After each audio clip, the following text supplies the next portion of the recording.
Chapter 1. Yorkshire, England, September 1760. After the carriage wreck, and a bit before the horses ran away, Lady Georgina Maitland noticed that her land steward was a man. Well, that is to say, naturally she knew Harry Pye was a man. She wasn't under the delusion that he was a lion, or an elephant, or a whale, or indeed any other member of the animal kingdom, if one could call a whale an animal and not just a very big fish. What she meant was that his maleness had suddenly become very evident. George knit her brow as she stood in the desolate high road leading to East Riding in Yorkshire. Around them the gorse-covered hills rolled away into the grey horizon. Dark was rapidly falling, brought on early by the rainstorm. They could have been standing at the ends of the earth. "Do you consider a whale to be an animal or a very big fish, Mr. Pye?" she shouted into the wind. Harry Pye's shoulders bunched. They were covered only by a wet lawn shirt that clung to him in an aesthetically pleasing way. He'd previously discarded his coat and waistcoat to help John Coachman unhitch the horses from the overturned carriage. "An animal, my lady." Mr. Pye's voice was, as always, even and deep, with a sort of gravelly tone toward the bottom. George had never heard him raise his voice or show passion in any way. Not when she insisted on accompanying him to her Yorkshire estate. Not when the rain had started, slowing their travel to a crawl. Not when the carriage had overturned 20 minutes ago. How very irritating. "Do you think you will be able to right the carriage?" She pulled her soaked cloak up over her chin as she contemplated the remains of her vehicle. The door hung from one hinge, banging in the wind. 2 wheels were smashed, and the back axle had settled at an odd angle. It was a thoroughly idiotic question. Mr. Pye didn't indicate by action or word that he was aware of the silliness of her query. "No, my lady." George sighed. Really, it was something of a miracle that they and the coachman hadn't been hurt or killed. The rain had made the road slippery with mud, and as they had rounded the last curve, the carriage had started to slide. From inside, she and Mr. Pye had heard the coachman shouting as he tried to steady the vehicle. Harry Pye had leapt from his seat to hers, rather like a large cat. He'd braced himself against her before she could even utter a word. His warmth had surrounded her, and her nose, buried intimately in his shirt, had inhaled the scent of clean linen and male skin. By that time, the carriage had tilted, and it was obvious they were falling into the ditch. Slowly, awfully, the contraption had tipped over with a grinding crash. The horses had whinnied from the front, and the carriage had moaned as if protesting its fate. She'd clutched Mr. Pye's coat as her world upended, and Mr. Pye grunted in pain. Then they were still again. The vehicle had rested on its side, and Mr. Pye rested on her like a great warm blanket. Except Harry Pye was much firmer than any blanket she'd ever felt before. He'd apologized, most correctly, disentangled himself from her, and climbed up the seat to wrest open the door above them. He'd crawled through and then bodily pulled her out. George rubbed the wrist he'd gripped. He was disconcertingly strong. One would never know it to look at him. At one point, almost her entire weight had hung from his arm, and she wasn't a petite woman. The coachman gave a shout, which was snatched away by the wind, but it was enough to bring her back to the present. The mare he'd been unhitching was free. "Ride her to the next town, Mr. Coachman, if you will," Harry Pye directed. "See if there is another carriage to send back. I'll remain here with her ladyship." The coachman mounted the horse and waved before disappearing into the downpour. "How far is the next town?" George asked. 10 or 15 miles. He pulled a strap loose on one of the horses. She studied him as he worked. Aside from the wet, Harry Pye didn't look any different than he had when they'd started out this morning from an inn in Lincoln. He was still a man of average height, rather lean. His hair was brown, neither chestnut nor auburn, merely brown. He tied it back in a simple queue, not bothering to dress it with pomades or powder. And he wore brown, breeches, waistcoat, and coat, as if to camouflage himself. Only his eyes, a dark emerald green that sometimes flickered with what might be emotion, gave him any color. "It's just that I'm rather cold," George muttered. Mr. Pye looked up swiftly. His gaze darted to her hands, trembling at her throat, and then shifted to the hills behind her. "I'm sorry, my lady. I should have noticed your chill earlier." He turned back to the frightened gelding he was trying to liberate. His hands must have been as numb as her own, but he labored steadily. "There's a shepherd's cottage not far from here. We can ride this horse and that one." He nodded at the horse next to the gelding. "The other's lame." "Really? How can you tell?" She hadn't noticed the animal was hurt. All three of the remaining carriage horses shivered and rolled their eyes at the whistling of the wind. The horse he had indicated didn't look any more ragged than the rest. "She's favoring her right foreleg," Mr. Pye grunted, and suddenly all three horses were free of the carriage, although they were still hitched together. "Whoa there, sweetheart."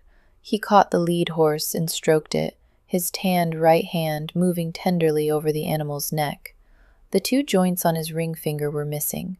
She turned her head away to look at the hills. Servants, and really a land steward was just a superior sort of servant, should have no gender.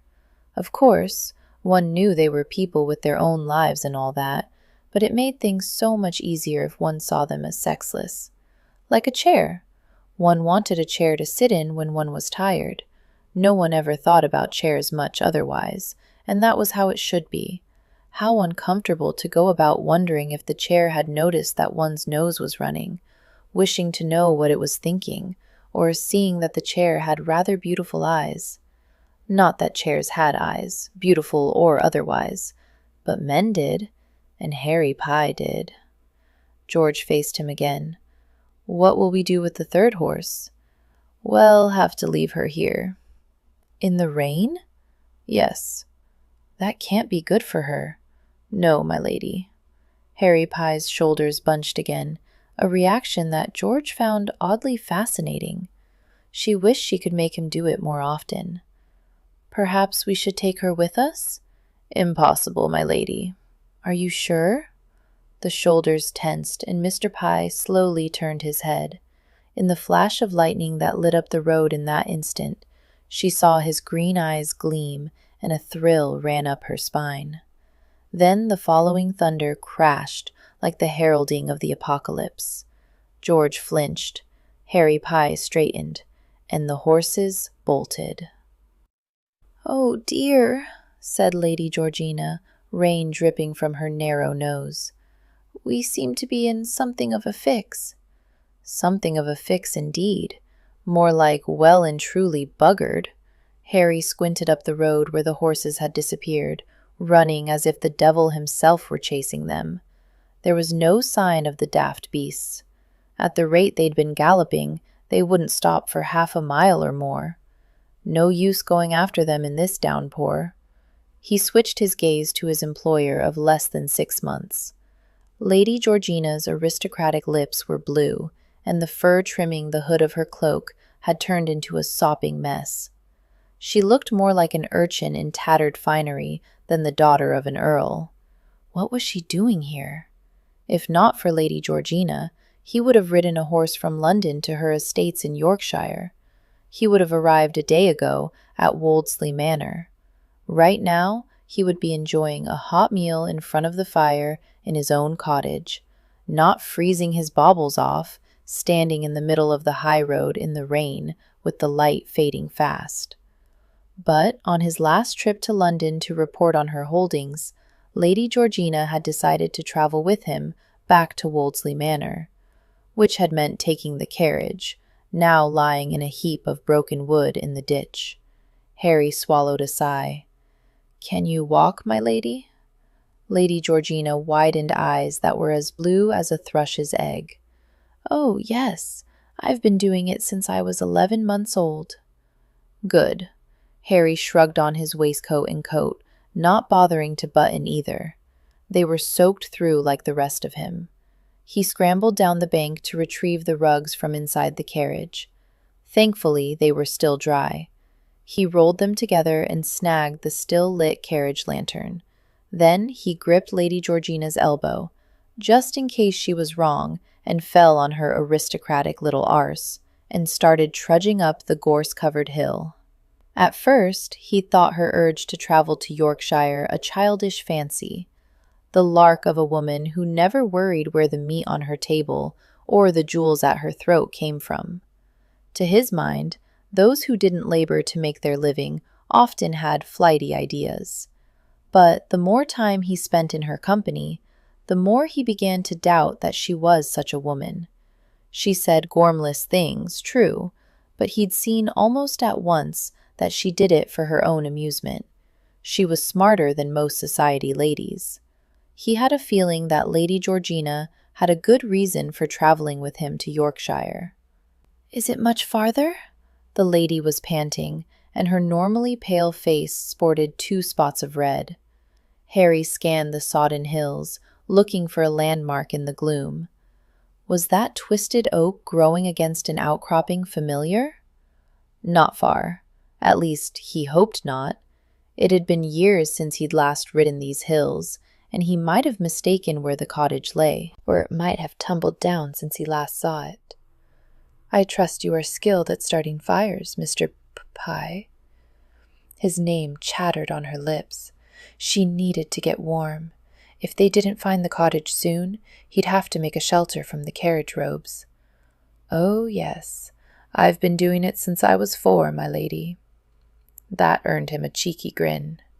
Their eyes met, and he wished. A sudden bolt of lightning interrupted his half-formed thought, and he saw a stone wall in the flash. There it is. Thank God. The tiny cottage still stood, at least.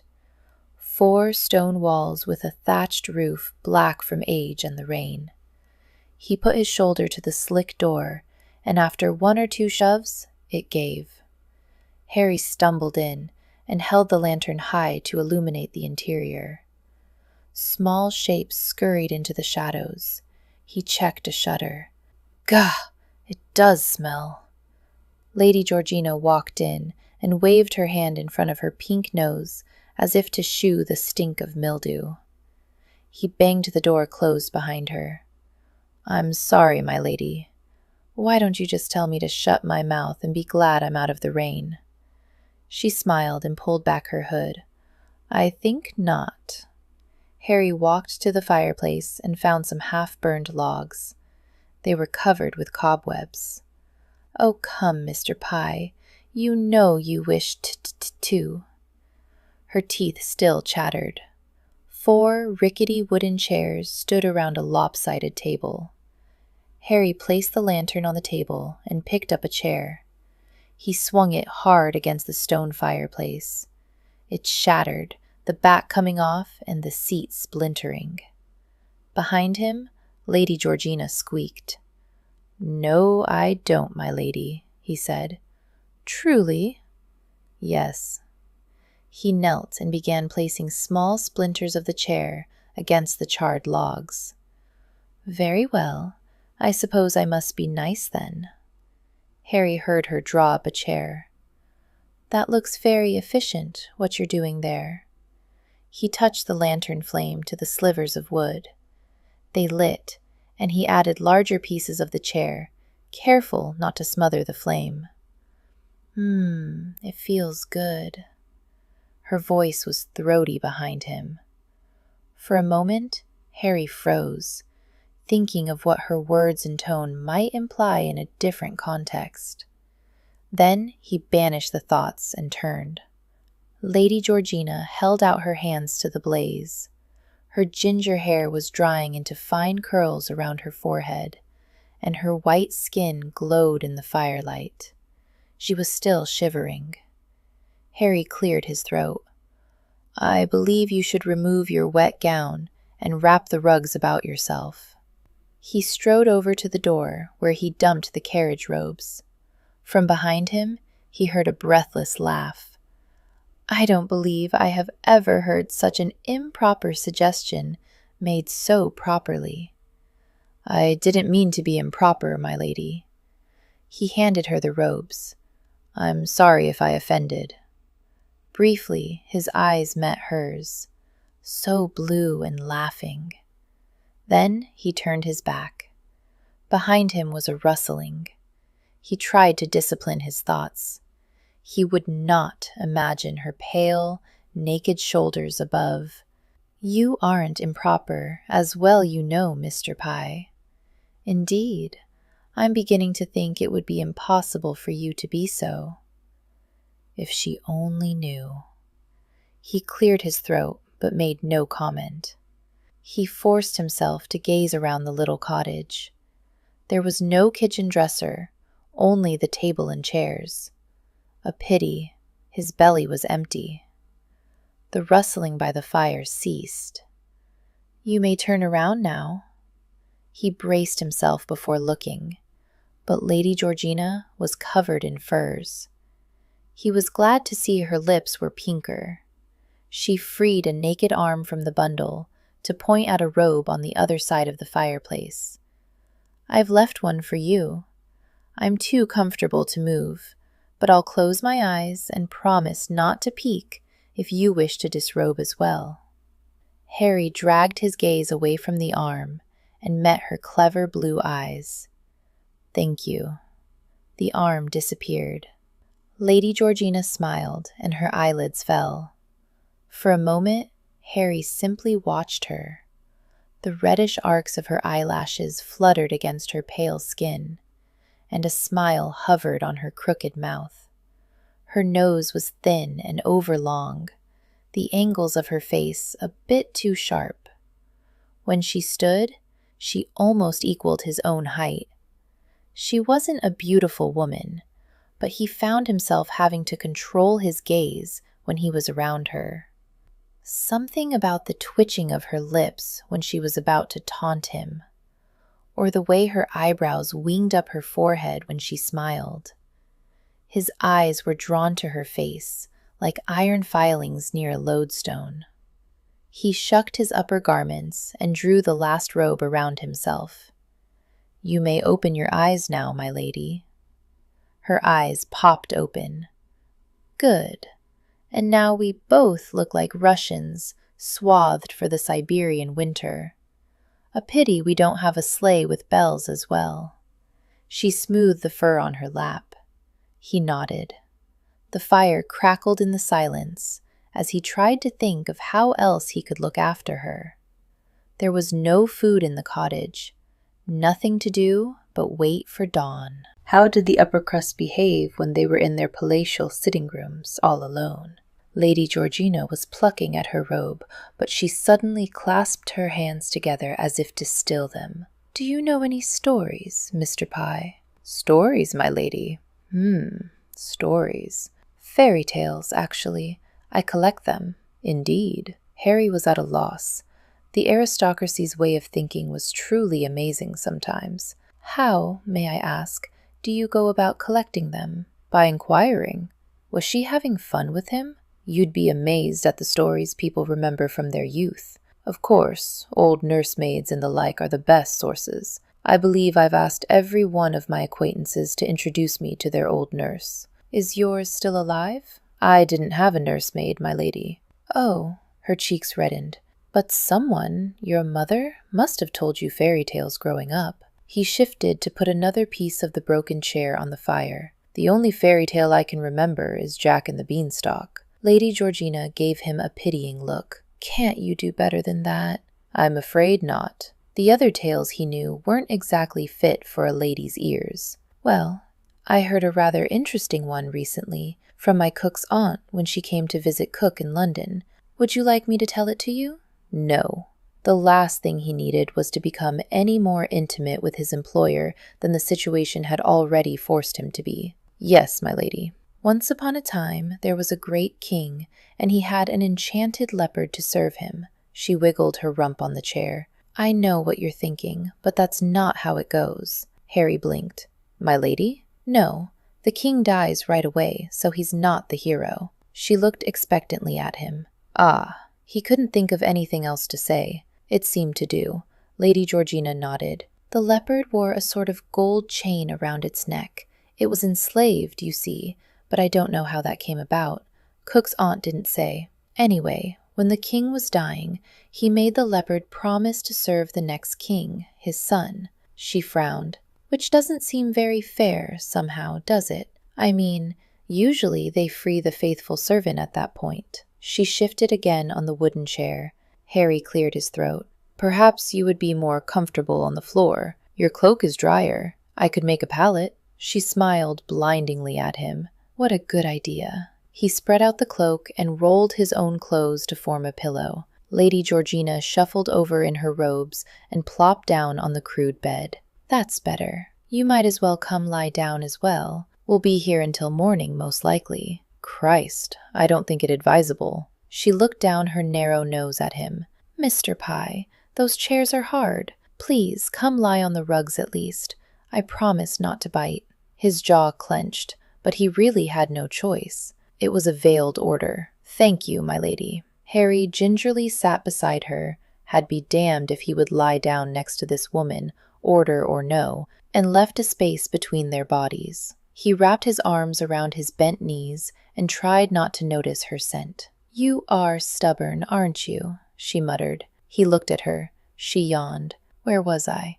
Oh, yes. So the first thing the young king does is to see a painting of a beautiful princess and fall in love with her. A courtier or a messenger or some such shows it to him, but that doesn't matter. She yawned again, squeaking this time, and for some reason his prick responded to the sound. Or perhaps it was her scent, which reached his nose whether he wished it to or not. It reminded him of spices and exotic flowers. The princess has skin as white as snow, lips as red as rubies, hair as black as, pitch or the like, etc., etc. Lady Georgina paused and stared into the fire. He wondered if she was done and his torment over. Then she sighed. Have you ever noticed that these fairy tale princes fall in love with beautiful princesses without knowing a thing about them? Ruby lips are all very well, but what if she laughs oddly or clicks her teeth when she eats? She shrugged. Of course, men in our times are just as apt to fall in love with glossy black curls, so I suppose I shouldn't quibble. Her eyes widened suddenly, and she turned her head to look at him. No offense meant. None taken, Harry said gravely. She seemed doubtful. Anyway, he falls in love with this picture, and someone tells him that the princess's father is giving her to the man who can bring him the golden horse, which was presently in the possession of a terrible ogre. So Lady Georgina turned to face the fire and cradled her cheek in her hand. He sends for the Leopard Prince and tells him to go out quick and fetch him the golden horse. And what do you think? I don't know, my lady. The leopard turned into a man. She closed her eyes and murmured, Imagine that. He was a man all along. Harry waited, but this time there was no more story. After a while, he heard a soft snore. He drew the robes up over her neck and tucked them around her face. His fingers brushed against her cheek, and he paused, studying the contrast of their skin tones. His hand was dark against her skin, his fingers rough where she was soft and smooth. Slowly, he stroked his thumb across the corner of her mouth. So warm. He almost recognized her scent, as if he'd inhaled it in another life or long ago. It made him ache. If she were a different woman, if this were a different place, if he were a different man. Harry cut short the whisper in his mind and drew back his hand. He stretched out next to Lady Georgina, careful not to touch her. He stared at the ceiling and drove out all thought, all feeling. Then he closed his eyes, even though he knew it would be a long while before he slept. Her nose tickled. George swiped at it and felt fur. Beside her, something rustled and then was still. She turned her head. Green eyes met her own, irritatingly alert for so early in the day. "Good morning." Her words came out a frog's croak. She cleared her throat. "Good morning, my lady." Mr. Pye's voice was smooth and dark, like hot chocolate. "If you'll excuse me." He rose. The robe he clutched slid off one shoulder, revealing tanned skin before he righted it. Walking silently, he slipped out the door. George scrunched her nose. Did nothing faze the man? It suddenly occurred to her what he must be doing outside. Her bladder sent up an alarm. Hastily, she struggled upright and pulled on her rumpled, still damp dress, catching as many of the fastenings as she could. She couldn't reach all the hooks, and it must be gaping around her waist, but at least the garment wouldn't fall off. George put on her cloak to hide her back, and then followed Mr. Pye outside. Black clouds hovered in the sky, threatening rain. Harry Pye was nowhere in sight. Looking around, she chose a dilapidated shed behind which to relieve herself and tramped around it. When she came back from the shed, Mr. Pye was standing in front of the cottage, buttoning his coat. He had retied his queue, but his clothes were wrinkled and his hair not as neat as usual. Thinking about what she must look like herself, George felt an uncharitable smirk of amusement. Even Harry Pye couldn't spend the night on the floor of a hut and not show the effects the next morning. "When you are ready, my lady," he said, "I suggest we return to the highway. The coachman may be waiting for us there." "Oh, I hope so." They retraced their steps of the night before. In light and downhill, George was surprised to find it not such a great distance. Soon they topped the last hill and could see the road. It was empty, save for the carriage wreckage, even more pitiful in the light of day. She heaved a sigh. "Well, I guess we'll just have to start walking, Mr. Pye." "Yes, my lady." They trudged up the road in silence. A nasty, damp mist hovered off the ground, smelling faintly of rot. It seeped beneath her gown and crept up her legs. George shuddered. She dearly wished for a cup of hot tea, and perhaps a scone with honey and butter dripping off the sides. She almost moaned at the thought, and then realized there was a rumbling coming from behind them. Mr. Pye raised his arm to hail a farmer's wagon rounding the curve. "Hi! Stop! You there! We need a ride!" The farmer pulled his horse to a standstill. He tipped the brim of his hat back and stared. "Mr. Harry Pye, isn't it?" Mr. Pye stiffened. "Yes, that's right. From the Wolseley estate." The farmer spat into the road, narrowly missing Mr. Pye's boots. "Lady Georgina Maitland needs a ride to Wolseley." Harry Pye's face did not change, but his voice had grown as chill as death. "It was her carriage you saw back there." The farmer switched his gaze to George, as if noticing her for the first time. "Aye, ma'am. I hope you weren't hurt in the wreck." "No," she smiled winningly, "but we do need a ride if you don't mind." "Glad to help. There be room in the back." The farmer aimed a dirty thumb over his shoulder at the wagon bed. She thanked him and walked around the wagon. She hesitated as she eyed the height of the boards. They came to her collarbone. Mr. Pye halted beside her. "With your permission." He hardly waited for her nod before grasping her about the waist and lifting her in. "Thank you," George said breathlessly. She watched as he placed his palms flat on the bed and vaulted in with cat-like ease. The wagon jolted forward just as he cleared the boards, and he was thrown against the side. "Are you all right?" She held out a hand. Mr. Pye disregarded it and sat up. "Fine." He glanced at her. "My lady." He said no more. George settled back and watched the countryside roll by. Gray-green fields with low stone walls emerged, and then were hidden again by the eerie mist. After last night, she should have been glad for the ride, bumpy though it might be. But something about the farmer's hostility to Mr. Pye bothered her. It seemed personal. They cleared a rise, and George idly watched a flock of sheep grazing on a nearby hillside. They stood like little statues, perhaps frozen by the mist. Only their heads moved as they cropped the gorse. A few were lying down. She frowned. The ones on the ground were very still. She leaned forward to see better and heard Harry Pye curse softly beside her. The wagon jerked to a halt. "What's the matter with those sheep?" George asked Mr. Pye. But it was the farmer who answered, his voice grim. "They're dead." Chapter 2. "George!" Lady Violet Maitland ran out Wolseley Manor's massive oak doors, ignoring the disapproving mutter of her companion, Miss Euphemia Hope. Violet only just refrained from rolling her eyes. Euphy was an old pet, a short, apple-round woman with gray hair and mild eyes, but nearly everything Violet did made her mutter.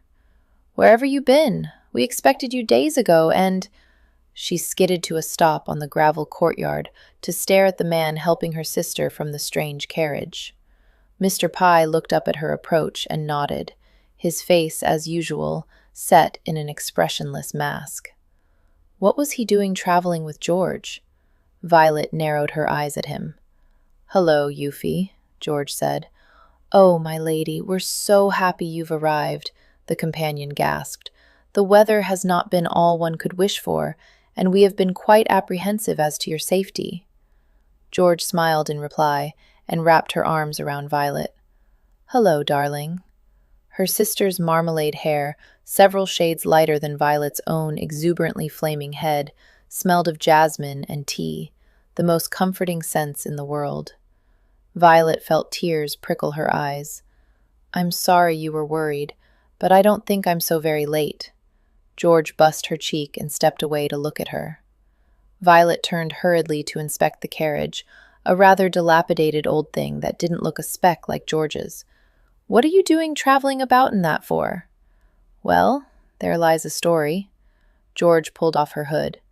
Her coiffure was incredibly bad, even for George. "I'll tell you over tea. I'm just famished. We had only a few buns at the inn where we got the carriage." She looked at the steward and asked rather diffidently, "Would you like to join us, Mr. Pye?" Violet held her breath. "Say no, say no, say no." "No, thank you, my lady." Mr. Pye bowed in a sinister fashion. "If you'll excuse me, there are some estate matters I should see to." Violet expelled her breath in a whoosh of relief. To her horror, George persisted. "Surely they can wait another half-hour or so." She smiled in her wonderful, wide-mouthed way. Violet stared at her sister. What was she thinking? "I'm afraid not," Mr. Pye replied. "Oh, very well. I suppose it is why I employ you, after all." George sounded like a prig, but at least Mr. Pye was no longer coming to tea. "I'm sorry, my lady." He bowed again, this time a little stiffly, and walked away. Violet almost felt sorry for him, almost, but not quite. She hooked her arm through her sister's as they turned back toward Wolseley. The manor was hundreds of years old and sat in the landscape as if it had grown there, a natural feature of the surrounding hills. Green ivy scrambled up the 4-story red brick facade. The vines were trimmed back from around tall, mullioned windows. A multitude of chimneys climbed the manor's gabled roofs like so many hikers on a mountain. It was a welcoming house, perfectly suited to her sister's personality. "Cook baked lemon-curd tarts just this morning," Violet said as they climbed the wide front steps. "Euphy has been mooning over them ever since." "Oh, no, my lady," the companion exclaimed behind them. "I don't believe I have, really. Not over lemon tarts, anyway. When it comes to mince pie, I do admit a certain fondness, not altogether genteel, I fear." "You are the very epitome of gentility, Euphy. We all strive to follow your example," George said. The older woman preened like a gray bantam hen. Violet felt a twinge of guilt for always being so exasperated with the silly dear. She made a solemn vow to try and be more kind to her in the future. They entered the manor's huge double oak doors, where George nodded to Greaves, the butler. Light streamed in from the crescent window above the doors, illuminating the coffee and cream walls and the entry's old parquet floor. "Have you found something to amuse yourself with at Woldsey?" George asked as they continued down the hall. "I confess I was surprised when you said you wanted to rusticate here with just Yuffie. It's a bit of a backwater for a 15-year-old. Although, of course, you are always welcome." "I've been sketching," Violet replied, keeping her voice carefully light. "The views here are a change from Leicestershire, and Me-Man was becoming quite tiresome at home. She claims to have found a new tumor in her right leg and has brought in a Belgian quack who is dosing her on some awful stuff that smells like cooked cabbage." Violet exchanged a glance with George. "You know how she is." "Yes, I do." George patted her arm. Violet looked away, relieved she didn't have to explain further. Their mother had been predicting her own death since before Violet was born. Mostly the Countess kept to her bed, attended by a patient maid. Every once in a while, however, my man would become hysterical about some new symptom. When that happened, she nearly drove Violet mad. They entered the rose morning room, and George pulled off her gloves. "Now then, what was the purpose of that letter?" "Hist!" Violet jerked her head toward Yuffie, who was busy instructing the maid to bring tea. George raised her brows, but caught on quick enough, thank goodness. She pressed her lips together and threw the gloves on a table. Violet said clearly, "You were going to tell us why you changed carriages." "Oh, that." George wrinkled her nose. "My carriage slid off the road last night. Quite sensational, actually." "And then what do you think?" She sat down on one of the saffron settees, propped an elbow on the back, and rested her head in her palm. "The horses ran away, left Mr. Pye and me quite high and dry. Only, we were sopping wet, of course, and in the middle of who knows where." "Good gee!" Violet caught Yuffie's censorious eye and changed her exclamation mid-breath. "Gracious! Whatever did you do?" Several maids with laden tea trays trooped in at that moment, and George held up a hand, indicating to Violet that she'd continue after they laid the tea out. A moment later, Yuffie poured her a dish of tea. "Ah," George sighed contentedly over her cup. "I think tea would cure the worst of mental ills, if only applied in sufficient quantities." Violet bounced impatiently in her seat until her sister took the hint. "Yes, well, fortunately, Mr. Pye knew of a nearby cottage." George shrugged. "So we spent the night." "Oh, my lady! All alone!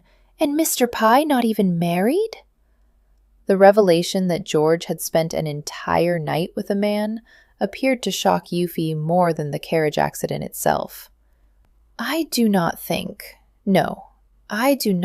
it could have been comfortable for you." She sat back and fanned her face, causing the puce ribbons on her cap to flutter. Violet rolled her eyes. "He's only the land steward, Yuffie. It isn't as if he's a gentleman from a good family. Besides," she said practically, "George is 28. She's too old to cause a scandal." "Thank you, dear." George sounded rather dry. "A scandal?" Yuffie clutched her dish of tea. "I know you will have your little games, Lady Violet, but I do not think we should bandy the word scandal about so carelessly." No, of course not," George murmured soothingly, while Violet barely refrained from rolling her eyes again. "All this excitement has wearied me, I fear." Yuffie got to her feet. "Will it put you out terribly if I have a small lie-down, Lady Violet?" "No, of course not." Violet suppressed a grin. Every day after tea, regular as clockwork, Yuffie found an excuse to have a small lie-down. She had counted on her companion's routine today, as she had in the past. The door shut behind Yuffie, and George looked at Violet. Well, your letter was incredibly histrionic, dear. I believe you used the word diabolical twice, which seems improbable considering you summoned me to Yorkshire, usually a most undiabolical place. I do hope it's important. I had to refuse 5 invitations, including the Oswald Autumn Masquerade, which had promised to be full of scandal this year. It is important, Violet leaned forward and whispered. Someone is poisoning the sheep on Lord Granville's land. Yes? George raised her brows and took a bite from a tart. Violet blew out an exasperated breath. Yes, and the poisoner is from your estate, maybe from Wolseley Manor itself. We did see some dead sheep by the road this morning. Aren't you concerned? Violet jumped to her feet and paced in front of her sister. The servants talk of nothing else. The local farmers are whispering about a witch, and Lord Granville has said you'll be liable if the poisoner is from this estate. Really? George popped the rest of the tart into her mouth. How does he know the sheep have been deliberately poisoned? Couldn't they just have eaten something bad for them? Or, more likely, died from disease? The sheep died suddenly, all at once. Disease, then. And cut poisonous plants were found by the bodies. George sat forward to pour herself a cup of tea. She looked a little amused. But if no one knows who the poisoner is, they don't, do they? Violet shook her head. Then how do they know he is from the Wolseley estate? Footprints. Violet stopped, arms akimbo in front of her sister. George quirked an eyebrow. Violet leaned forward impatiently. Before I wrote you, they found 10 dead sheep on a Granville tenant farmer's field, just over the stream dividing the estates. There were muddy footprints leading from the corpses to the bank of the stream, footprints that continued on the far side of the stream on your land. George selected another tart. That doesn't sound too damning. I mean, what's to keep someone from Lord Granville's land tramping into the stream and back again to make it look like he's coming from Wolseley? George. Violet sat down next to her sister. No one on the Granville estate has a reason to poison the sheep, but someone from Wolseley does. Oh? Who? George lifted the tart to her mouth. Harry Pye. George froze with the tart still hovering near her lips. Violet smiled triumphantly.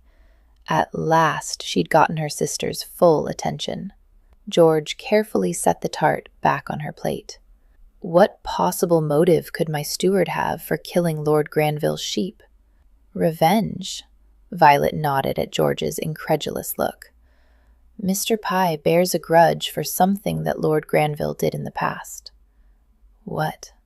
Violet slumped on the settee. I don't know, she admitted. No one will tell me. George started to laugh. Violet crossed her arms. But it must have been something terrible, mustn't it? She asked over George's chortles. For him to come back years later and enact his diabolical revenge? Oh, sweetheart, George gasped. The servants, or whoever has been telling you these tales, are bamming you. Can you really imagine Mr. Pye skulking around trying to feed sheep poisonous weeds? She went off again into gales of laughter. Violet poked the remaining lemon tarts sulkily. Truly, the principal problem with older siblings was that they never took one seriously. I'm sorry I wasn't with you, my lady, when you had the accident, Tiggle puffed behind George the next morning. The lady's maid was fastening an interminable row of hooks on the sapphire sack dress George had chosen to wear. I don't know what you'd have done, except end up in the ditch with us, George addressed Tiggle over her shoulder. Besides, I'm sure you enjoyed the visit with your parents. That I did, my lady. George smiled. Tiggle had deserved an extra day off to spend with her family. and since her father was the proprietor of the Lincoln Inn they'd stopped at on the way to Wolseley, it had seemed an opportune time to travel on and leave Tiggle to catch up in a day. But because of the accident, Tiggle hadn't arrived that much later than they had, which was good, because George would have made a mare's nest out of dressing her own hair. Tiggle had the hands of an artist when it came to taming George's messy locks. "It's just that I don't like to think of you alone with that Mr. Pye, my lady." Tiggle's voice was muffled. "Why ever not? He was a perfect gentleman." "I should hope so." Tiggle sounded outraged.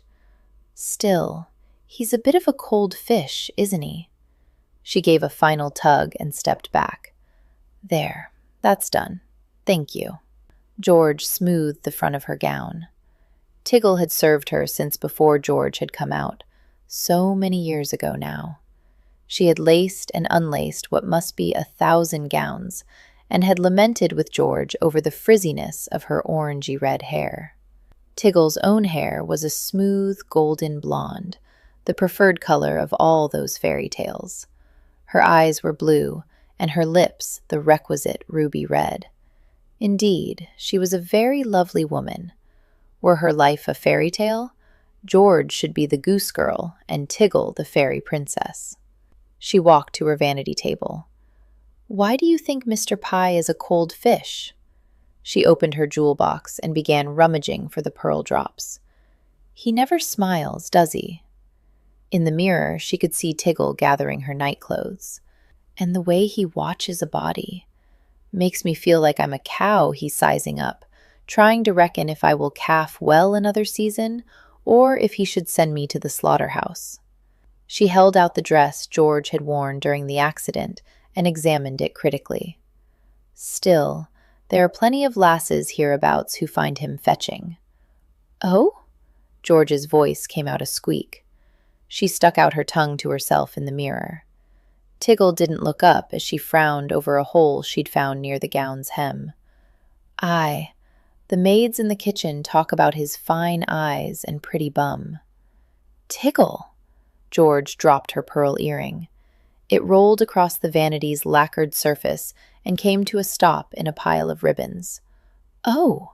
Tiggle's hand flew to her mouth. "I'm sorry, my lady. I don't know what came over me to say that." George couldn't help but giggle. "Is that what they talk about in the kitchen? Gentlemen's bottoms?" Tiggle's face reddened, but her eyes twinkled. "Too much of the time, I'm afraid. Maybe I should visit the kitchen more often." George leaned forward to peer into the mirror as she put on an earring. "Several people, including Lady Violet, say they've heard rumors about Mr. Pye." She stepped back and turned her head from side to side to study the earrings. "Have you heard anything? Rumors, my lady?" Tiggle slowly folded the gown. "I haven't been down to the kitchens yet this day, but I did hear something while at my pa. There was a farmer traveling through who lived on Granville land. Said as how the Wolseley steward was doing mischief, hurting animals and playing pranks at the Granville stables." Tiggle met George's eyes in the mirror. "Is that what you mean, my lady?" George took a breath and let it out slowly. "Yes, that's exactly what I mean." That afternoon, Harry hunched over his saddle in the relentless drizzle. He'd expected to be summoned to the manor almost from the moment they'd driven onto the Wolseley estate. Surprisingly, it had taken a full day and night for Lady Georgina to send for him. He nudged his mare into a trot up the long, winding drive to Wolseley Manor. Perhaps it was because she was a lady. When he'd first learned that the owner of the multiple estates he would be managing was a woman, he'd been taken aback. A woman didn't usually own land by herself. Normally, if she did have an estate, there was a manor son, or husband, or brother in the background, the real power in how the lands were run. But although Lady Georgina had 3 brothers, it was the lady herself who was in control. And what was more, she'd come by the lands through inheritance, not marriage. Lady Georgina had never wed. An aunt had left everything to her, and apparently stipulated in the will that Lady Georgina would have the reins of her holdings and their income. Harry snorted. Plainly, the old woman hadn't had much use for men. Gravel crunched beneath the bay mare's hooves as he entered the vast courtyard before Woldslie Manor. He crossed to the stable yard, swung down from his horse, and tossed the reins to a boy. They dropped to the cobblestones. The mare stepped back nervously, the reins trailing. Harry stilled and raised his gaze to meet the eyes of the stripling boy. The lad stared at him, chin up, shoulders back. He looked like a young Saint Stephen, readying himself for the arrows. When had his reputation gotten this bad? "Pick them up," Harry said softly. The boy wavered. The arrows were looking sharper than he'd expected. "Now," Harry whispered. He turned on his heel, not bothering to see if the lad followed his order, and strode to the manor, leaping the steps 2 at a time to the front doors. "Inform Lady Georgina Maitland that I am here," he said to Greaves. He thrust his tricorn into the hands of a footman and entered the library without waiting to be shown in. Tall windows draped in moss-green velvet lined the far side of the room. Had the day been sunny, the windows would have bathed the library in light. But it wasn't sunny. The sun hadn't shone in this patch of Yorkshire for weeks. Harry walked over and stared out the window. Rolling fields and pastures stretched as far as the eye could see, a patchwork quilt in green and brown. The dry stone walls dividing the fields had stood for centuries before he was born, and would stand for centuries after his bones had crumbled to dust. It was a beautiful landscape to his mind, one that made his heart tighten every time he saw it. But something was wrong. The fields should have been full of reapers and wagons, harvesting the hay and wheat. But the grain was too wet to harvest. If the rain didn't let up soon, he shook his head, the wheat would either rot in the field or they'd have to reap it damp, in which case it would rot in the barns. He clenched his fist on the window frame. Did she even care what his dismissal would mean to this land? Behind him, the door opened. "Mr. Pye, I think you must be one of those odious early risers." He relaxed his fingers and turned around. Lady Georgina strolled toward him in a dress a shade deeper than her blue eyes. "When I sent for you at 9 this morning, Greaves looked at me like I was naughty-cock and informed me you would have left your cottage hours ago." Harry bowed. "I'm sorry to have inconvenienced you, my lady." "As well you should be." Lady Georgina sat on a black and green settee, leaning back casually, her blue skirts spread around her. "Greaves has a knack of making one feel like a babbling infant in leading strings." She shuddered. "I can't think how horrible it must be working as a footman under him. Aren't you going to sit?" "If you wish, my lady." He chose an armchair. What was she about? "I do wish." Behind her, the door opened again, and 2 maids entered bearing laden trays. "Not only that, but I'm afraid I'm going to insist upon you taking tea as well." The maids arranged the teapot, cups, plates, and all the other confusing stuff of an aristocratic tea on a low table between them and left. Lady Georgina lifted the silver teapot and poured. "Now, you will have to bear with me and try not to glower so menacingly." She waved aside his attempted apology. "Do you take sugar and cream?" He nodded. "Good. Plenty of both, then, for I'm sure you have a secret sweet tooth. And 2 slices of shortbread. You'll just have to shoulder it like a soldier." She offered the plate to him. He met her eyes, oddly challenging. He hesitated a moment before taking the plate. For a fraction of a second, his fingers brushed hers, so soft and warm, and then he sat back. The shortbread was tender and flaky. He ate the first piece in 2 bites. "There," she sighed, and sank into the cushions with her own plate. "Now I know how Hannibal felt after having conquered the Alps." He felt his mouth twitch as he watched her over the rim of his cup. The Alps would have sat up and begged had Lady Georgina marched toward them with an army of elephants. Her ginger hair was a halo around her face. She might have looked angelic if her eyes hadn't been so mischievous. She bit into a slice of shortbread, and it fell apart. She picked up a crumb from her plate and sucked it off her finger in a very unladylike way. His balls tightened. No, not for this woman. He set down his teacup carefully. Why did you wish to speak to me, my lady? Well, this is rather awkward. She put her own cup down. I'm afraid people have been telling tales about you. She held up one hand and began ticking off her fingers. One of the footmen, the boot-black boy, 4 no 5 of the maids, my sister Tiggle, and even Greaves. Would you believe it? I was a bit surprised. I never thought he'd unbend enough to gossip. She looked at him. Harry looked back impassively. And everyone since only yesterday afternoon when we arrived. She'd run out of fingers and let her hand drop. Harry said nothing. He felt a twisting in his chest, but that was bootless. Why should she be any different from everyone else? They all seem to be under the impression that you've been poisoning the neighbor's sheep with some kind of weed. Although her brow puckered. Why everyone should fly up into the boughs about sheep, even murdered sheep, I'm not quite sure. Harry stared. Surely she jested. But then again, she was from the city. Sheep are the backbone of this country, my lady. I know the farmers all raise them hereabouts. She peered at the cake tray, hand hovering above it, apparently choosing a sweet. I'm sure people become quite fond of their livestock. They aren't pets. She looked up at his sharp tone, and her eyebrows drew together. He was impertinent, he knew, but damn it, she needed to know. Their life. Sheep are a man's meat and his clothes. The income to pay the landowner his due. The thing that keeps his family alive. She stilled, her blue eyes solemn.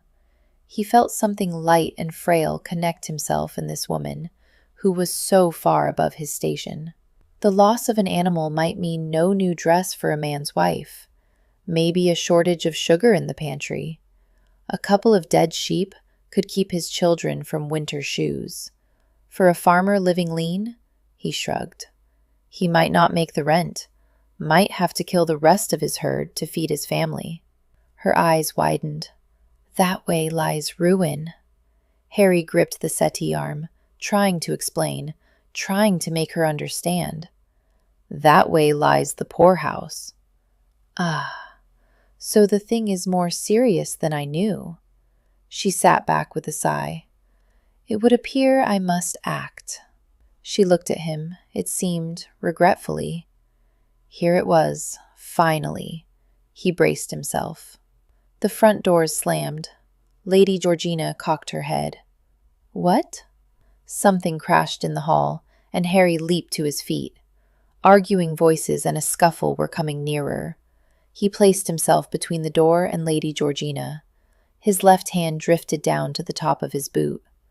I'll see her now, damn your eyes. The door flew open, and a ruddy-faced man stormed in. Greaves followed, panting, his wig crooked. My lady, I am so sorry. That's all right, Lady Georgina said. You may leave us. The butler looked like he wanted to protest, but he caught Harry's eye. My lady. He bowed and shut the door. The man wheeled and looked past Harry to Lady Georgina. This cannot go on, ma'am. I have had enough. If you cannot control that bastard you employ, I will take matters into my own hands and have great pleasure in doing so. He started forward, his heavy face flushed red against his white powdered wig, his hands balled threateningly at his sides. He looked almost exactly the same as he had that morning 18 years ago. The heavy-lidded brown eyes were handsome even in age. He had the shoulders and arms of a strong man, thick like a bull. The years had brought closer the gap in their heights, but Harry was still half a head shorter. And the sneer on the thick lips, yes, that was certainly unchanged. Harry would carry the memory of that sneer to his grave. The man was abreast of him now, paying no attention to him, his gaze focused solely on Lady Georgina. Harry shot out his right hand, his arm a solid bar across the other man's path. The intruder made to barrel through the barrier, but Harry held firm. What the... The man cut himself off and stared down at Harry's hand. His right hand. The one with the missing finger. Slowly, the other man raised his head and met Harry's eyes. Recognition flamed in his gaze. Harry bared his teeth in a grin, though he had never felt less amused in his life. Silas Granville. Deliberately, he left off the title. Silas stiffened. God damn you to hell, Harry Pye. Chapter 3. No wonder Harry Pye never smiled. The expression on his face at that moment was enough to scare little children into fits.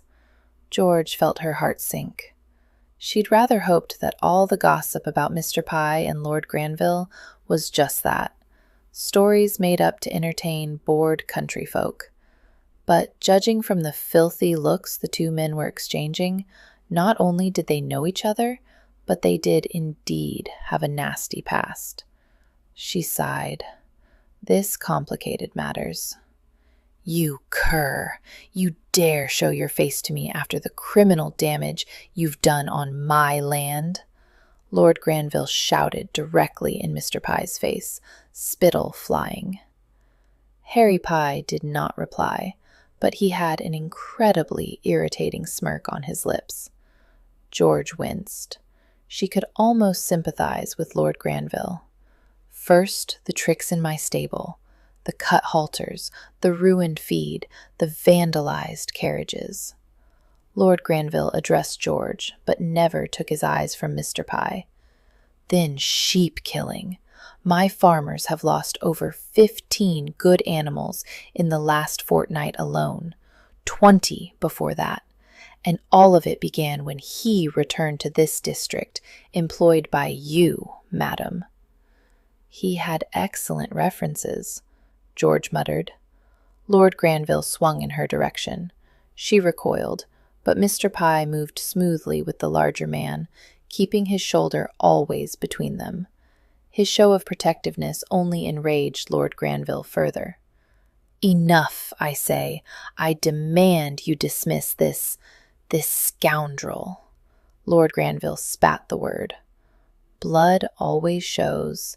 Like his father before him, he's the lowest form of criminal. George inhaled. Mr. Pye didn't speak, but a soft noise came from between his drawn-back lips. Good Lord, it sounded like a snarl. Hastily, she broke into speech. Now, Lord Granville, I think you're being rather rash in your condemnation of Mr. Pye. After all, have you any reason to suppose it is my steward instead of someone else doing the damage? Reason? Lord Granville hissed the word. Reason? Aye, I've got reason. 20 years ago, this man's father attacked me, nearly killed me, he was so insane. George lifted her eyebrows. She darted a look at Mr. Pye, but he'd controlled his face into its customary impassivity. I don't see why. He assaulted me as well. Lord Granville speared a finger at the land steward's chest, joined his father in trying to murder a peer of the realm. But she looked from one man to the other, the first the very embodiment of rage, the other showing no expression at all, but he could hardly have been full-grown 20 years ago.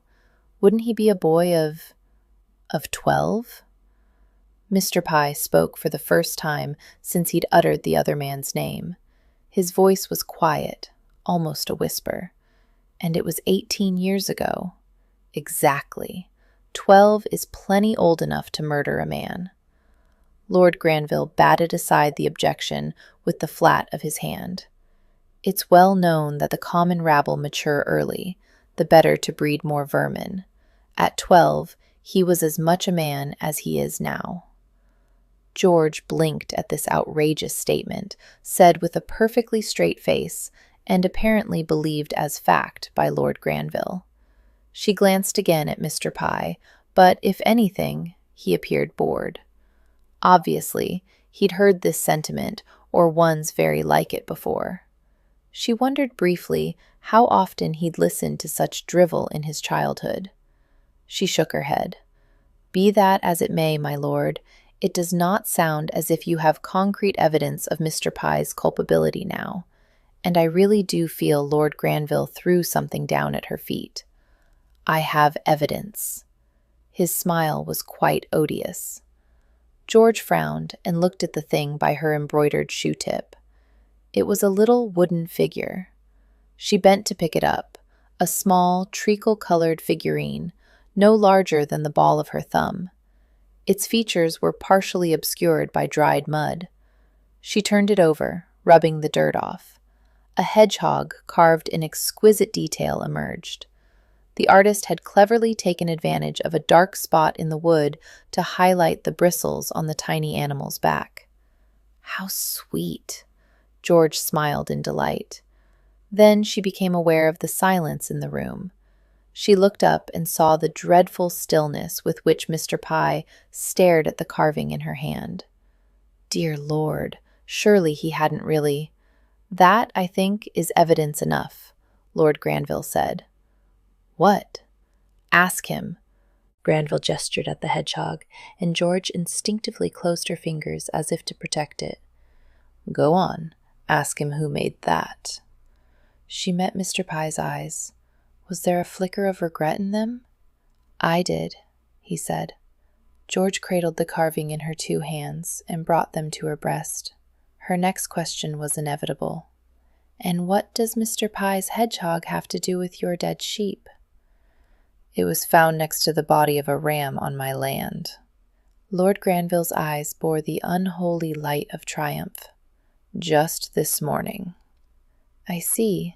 So you must dismiss Pye at the very least." "He'll have the charges written up and a warrant for his arrest drawn. In the meantime, I'll take him into my custody. I am, after all, the magistrate in this area." Lord Granville was almost jovial in his victory. "Perhaps you can lend me a brace of strong footmen?" "I don't think so." George shook her head thoughtfully. "No, I'm afraid that just won't do." "Are you out of your mind, woman? I offer to solve the problem for you." Lord Granville cut himself off impatiently. He marched to the door, waving his hand. "Fine. I'll just ride back to my estate and bring my own men to arrest the fellow." "No, I think not," George said. "Mr. Pye is still in my employ. You must let me handle this matter as I see fit." Lord Granville stopped and turned. "You're insane. I'll have this man by sundown. You have no right." "I have every right," George interrupted him. "This is my steward, my house, my land, and you are not welcome upon it." Striding swiftly, she took both men by surprise, moving past them before they could object. She threw open the door and continued into the hall. "Greaves!" The butler must have been hovering nearby because he appeared with amazing speed. He was accompanied by the two biggest footmen in her service. "Lord Granville will be leaving now." "Yes, my lady." Greaves, a perfect example of his kind, showed no satisfaction as he hurried forward to offer Lord Granville his hat and gloves, but his step was bouncier than usual. "You'll regret this." Lord Granville shook his head slowly, heavily, like an enraged bull. "I'll make sure of it." Mr. Pye was suddenly at George's side. She fancied she could feel his warmth, even though he touched her not at all. "The door's this way, my lord," Greaves said, and the footmen moved to flank Lord Granville. She held her breath until the big oak doors banged shut. Then she blew it out. "Well, at least he is out of the manor." Mr. Pye brushed past her. "I haven't finished talking to you," George said, irritated. "The man could at least thank her before leaving. Where are you going?" "I have some questions that need answering, my lady." He bowed briefly. "I promise to present myself to you by tomorrow morning. Anything you have to say to me can be said then." And he was gone. George slowly unclasped her fist and looked again at the elfin hedgehog. "And what if what I have to say can't wait until tomorrow? God damn Harry Pye, and that haughty bitch as well." Silas Granville kicked his black gelding into a gallop as he left the Woldsey Manor gates. The animal tried to shy at the sting of the spurs, but Silas was having none of it. He yanked viciously on the reins, driving the bit into the soft sides of the horse's mouth until the animal tasted the copper of its own blood. The gelding subsided. To what end did Lady Georgina protect Harry Pye? It wouldn't be long before Silas returned, and when he did, he'd be sure to bring a small army. She wouldn't be able to prevent him from dragging Pye away. The gelding hesitated at the ford in the stream that divided Granville land from the Woldsey estate. The stream was wide and shallow here. Silas spurred the horse, and it splashed into the water. Bright drops of blood swirled and mixed with the current and were swept away downstream. The hills rolled up from the stream, hiding the approach to Granville House. A man on foot, carrying baskets on a yoke across his shoulders, was in the lane. He scrambled to the side at the sound of the gelding's hoofbeats. As Silas rode by, the man doffed his cap. Silas didn't bother acknowledging him. His family had held these lands since the time of the Tudors. Granvilles had married, begot, and died here. Some had been weak, and some had been intemperate in drink or women. But that didn't matter. What mattered was the land. For the land was the foundation of their wealth and of their power. The foundation of Silas' power. No one, especially not a base-born land steward, was going to endanger that foundation. Not while the blood still beat in his veins. The loss of moneys from the dead sheep on his lands was minimal, but the loss of pride, of honor, was too great to bear. Silas would never forget the sheer insolence on Pye's young face nearly 20 years ago. Even as his finger was being cut off, the boy had stared him in the eye and sneered. Pye had never behaved as a peasant should. It was important that Silas make a show of punishing Harry Pye for his criminal affront. The gelding turned in at the great stone gates, and Silas nudged the horse into another gallop. He topped a rise, and Granville House appeared. Gray granite, 4 stories high, with wings that formed a square around an inner courtyard, Granville House loomed over the surrounding countryside. The building was imposing and stern, meant to signal, "Here is authority," to any who saw it. Silas cantered to the front door. He pursed his lips in distaste as he saw the figure in crimson and silver on the steps. "Thomas, you look like a sodomite in that rig." He dismounted and threw the reins to a stable hand. "How much did that garment set me back at the tailor's?" "Hello, father." His eldest son's face blotched red. "It really wasn't all that dear." Thomas stared at the blood on the gelding's heaving sides. He licked his lips. "Gad, you're blushing like a lass." Silas brushed past the boy. "Come and sup with me, Miss Nellie." He smirked as his son hesitated behind him. The boy didn't have much choice, did he? Not unless he'd grown a set of bollocks overnight. Silas stomped into his dining room, perversely pleased to see that the table wasn't set. "Where the hell's my dinner?" Footmen jumped, maids scurried, and the butler babbled out apologies. Too soon the table was ready, and they sat down to dine. "Eat some of that." Silas pointed with a fork at the rare meat, lying in a pool of blood on his son's plate. "Mayhap you'll grow hair on your chest. Or elsewhere." Thomas hazarded a half-smile at Silas' baiting, and shrugged one shoulder nervously. Jesus, how had he ever thought this boy's mother would make a good breeder? His offspring, the fruit of his loins, which he never doubted, because his late wife hadn't the spirit to cuckold him, sat across from him and poked at his meat. His son had inherited Silas' height and brown eyes, but that was all. His overlong nose, lipless mouth, and puling nature were all his mother's. Silas snorted in disgust. "Were you able to see Lady Georgina?" Thomas had taken a bite of the beef and was chewing it as if he held dung in his mouth. "Oh, aye. I saw the arrogant bitch. Saw her in the library at Woldsey. And Harry Pye. damn his green eyes. He reached for a roll. Thomas stopped chewing. Harry Pye? The same Harry Pye who used to live here? Not a different man with the same name? Her steward, I mean. Aye, her steward. Silas's voice rose on the last word to a mincing falsetto. His son flushed again.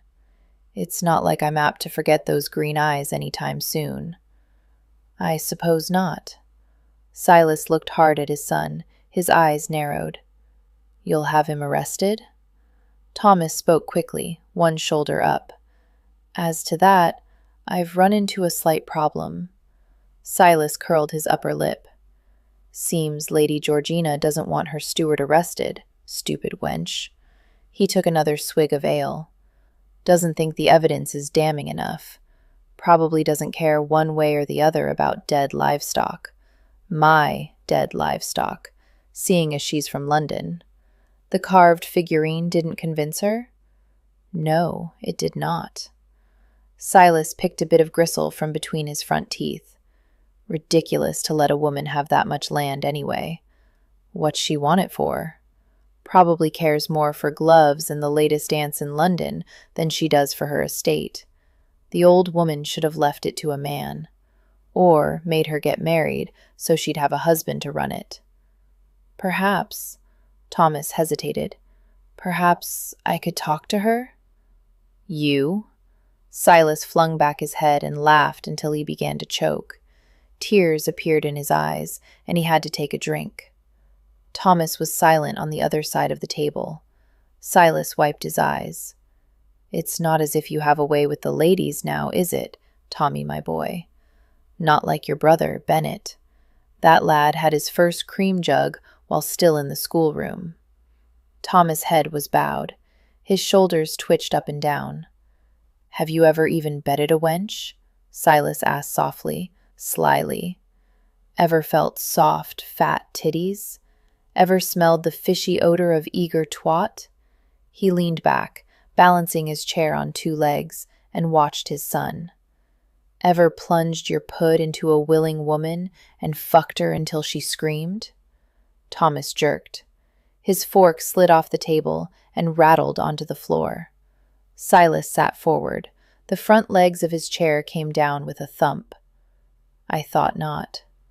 Thomas stood so suddenly his chair crashed over.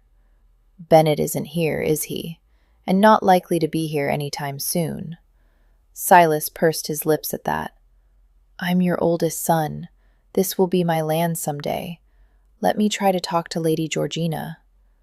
Why? Silas cocked his head. You can go there and take Pye by force, Thomas said, but it isn't likely to endear her to us. And while she's our neighbor, it behooves us to remain on good terms. He's only her steward. I can't believe she'd start a feud over the man. Aye. Well, I don't suppose you can make it any worse. Silas drained his ale and banged down his cup. It'll give you a couple of days to try and talk sense into the woman. Thank you, Father. Silas ignored his son's gratitude.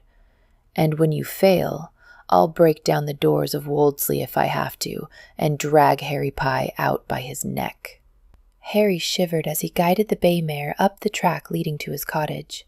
In his rush to question the Granville farmers this morning, he hadn't bothered to take a cloak. Now it was well after sundown, and the fall nights were chilly.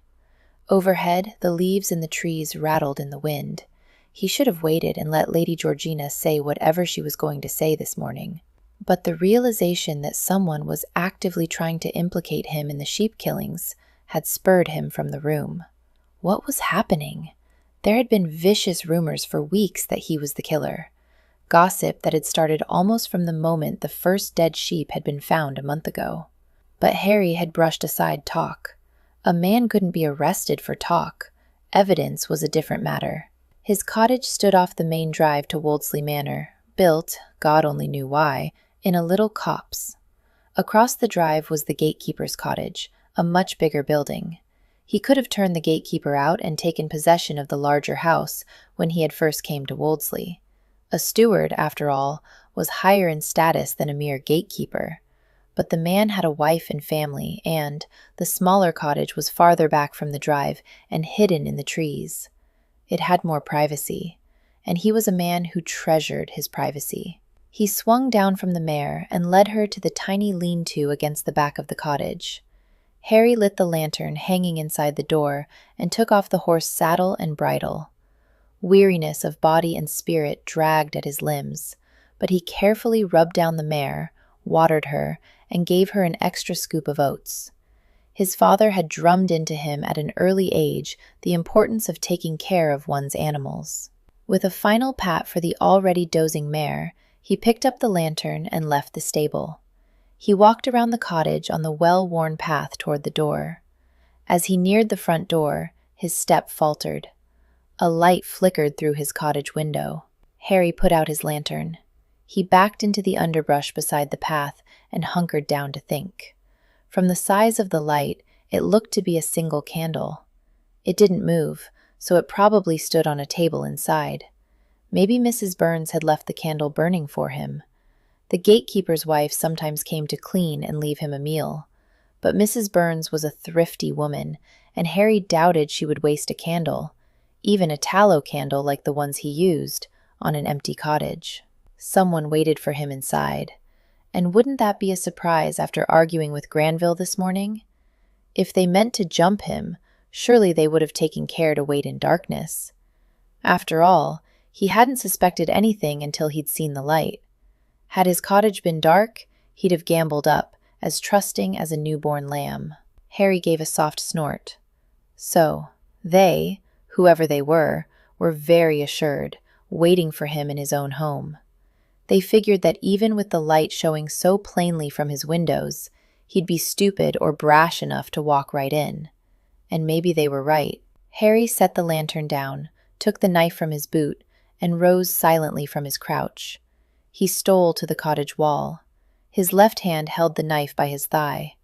Quietly, he skimmed along the stone wall until he was at the door. He grasped the door handle and pressed the latch slowly. He took a breath and flung open the door. "Mr. Pye, I had begun to think you would never come home." Lady Georgina knelt by his fireplace, looking quite unperturbed by his sudden entrance. "I'm afraid I'm hopeless at lighting fires. Otherwise, I would have made some tea." She rose and dusted off her knees. "My lady." He bent and brushed his left hand over the top of his boot, sheathing the knife. "Naturally, I'm honored to have your company, but I'm also surprised. What are you doing in my cottage?" He shut the door behind him and walked to the fireplace, picking up the burning candle on the way. She stepped aside as he crouched by the hearth. "I fear I detect some sarcasm in your tone." "Do you?" And I am at a loss to understand why. After all, it was you who walked away from me this morning." The lady was peeved. Harry's lips curved as he lit the already laid fire. "I apologize most humbly, my lady." "Humph. A less humble man I have yet to meet." From the sound of her voice, she was wandering the room behind him. What did she see? What did this little cottage look like to her? In his mind's eye, he reviewed the inside of his cottage. A wooden table and chairs, well made but hardly the cushioned luxury of the manor's sitting rooms. A desk where he kept the record books and ledgers of his job. A set of shelves with some coarse pottery dishes, 2 plates, 2 cups, a bowl, a teapot, forks and spoons, and an iron cooking pot. A door off to one side that was no doubt open, so she could see his narrow bed, the hooks that held his clothes, and the dresser with the earthenware wash basin and pitcher. He stood and turned. Lady Georgina was peering into his bedroom. He sighed silently and walked to the table. On it sat a crock covered with a plate. He lifted the plate and looked inside the pot. Mutton stew, left by Mrs. Burns. Cold now, but welcome nonetheless. He went back to the hearth to fill the iron kettle with water and swing it over the fire. "Do you mind if I eat, my lady? I haven't had my supper yet." She turned and stared at him as though her mind had been elsewhere. "Please, do go ahead. I wouldn't want you to accuse me of withholding food." Harry sat at the table and spooned some of the stew onto a plate. Lady Georgina came and looked curiously at his supper, and then moved to the fireplace. He watched her as he ate. She examined the animal carvings lining his mantel. "Did you make all these?" She gestured to a squirrel with a nut between its paws and glanced back at him. "Yes, that's how Lord Granville knew you'd made the hedgehog. Had seen your work before." "Yes, but he hadn't seen you, at least not for a very long time." She pivoted fully to look at him. "A lifetime." Harry served himself some more stew. "No, so he hadn't seen your figurines for a very long time either. In fact, not since you were a boy." She frowned, fingering the squirrel. "Because I don't care what Lord Granville says, 12 years old is still just a boy." "Maybe." The kettle started steaming. Harry got up, took down the brown teapot from his cupboard, and put in 4 spoonfuls of tea. He grabbed a cloth to lift the kettle from the fire. Lady Georgina moved aside and watched as he poured the boiling water. "Maybe what?" She knit her brow. "Which question were you really answering?" Harry set the teapot on the table and looked over his shoulder at her. "Which were you really asking?" He sat down again. "My lady?" She blinked and seemed to consider. Then she replaced the squirrel and crossed to the shelves. She picked up the 2 cups and a packet of sugar and brought them back to the table. She sat down across from him and poured the tea. Harry stilled. Lady Georgina was fixing him his tea, in his own house, at his own table, just like a countrywoman would, tending to her man after he'd had a hard day of work. It didn't feel at all like this morning in her sitting room. Right now, it felt wifely, which was a daft thought because she was the daughter of an earl, only she didn't look like a lady at the moment, not when she was adding sugar to his cup and stirring it in for him. All she looked like was a woman, a very desirable woman. Damn! Harry tried to will his cock back down, but that part of his body had never listened to reason. He tasted the tea and grimaced. Did other men get cockstands over a cup of tea? Too much sugar? She looked worriedly at his cup. The tea was rather sweet for his taste, but he wasn't about to say that. "It's fine, my lady. Thank you for pouring." "You're welcome." She took a sip of her own tea. "Now, as to what I'm really asking. How exactly did you know Lord Granville in the past?" Harry closed his eyes. He was too weary for this. "Does it matter, my lady? You'll be letting me go soon enough anyway. Whatever gave you that idea?" Lady Georgina frowned. Then she caught his look. "You don't think that I believe you murdered those sheep, do you?" Her eyes widened. "You do." She put her cup back on the table with a sharp click. Some of the tea sloshed over the edge. "I know that I don't always seem very serious, but please acquit me of being a complete nincompoop." She scowled at him as she stood, arms akimbo like a red-haired Boadicea. All she needed was a sword and chariot. "Harry Pye, you no more poisoned those sheep than I did." Chapter 4. As grand gestures went, it rather flopped. Mr. Pye quirked a single eyebrow upward. "Since it boggles the mind," he said in that awful, dry tone, "that you, my lady, would ever poison livestock, I must be innocent." Gathering her dignity about her, George marched to the fireplace and pretended interest in the figurines again. "You haven't yet answered my question. Don't think I didn't notice." Normally, this would be the point where she'd say something flippant and silly, but somehow she just couldn't with him. It was hard to put away the mask, but she didn't want to play the ninny with him. She wanted him to think better of her. He looked so tired. The lines around his mouth had deepened, and his hair was windblown. What had he been doing all afternoon to make him so exhausted? She hadn't missed the way he'd entered the cottage, suddenly and in a crouch, his green eyes defiant. He'd reminded her of a cornered feral cat. But then he'd straightened and shoved something in his boot and was once again her phlegmatic steward. She might have imagined the violence she'd seen in his eyes, but she didn't think so. Harry Pye sighed and pushed away his plate. "My father's name was John Pye. He was Silas Granville's gamekeeper when I was a boy. We lived on Granville land, and I grew up there." "Really?" George turned to him. How did you go from being a gamekeeper's son to a land steward? He stiffened. You have my references, my lady, I assure you. No, no. She shook her head impatiently. I wasn't maligning your credentials. I'm just curious. You must admit it's a bit of a leap. How did you do it?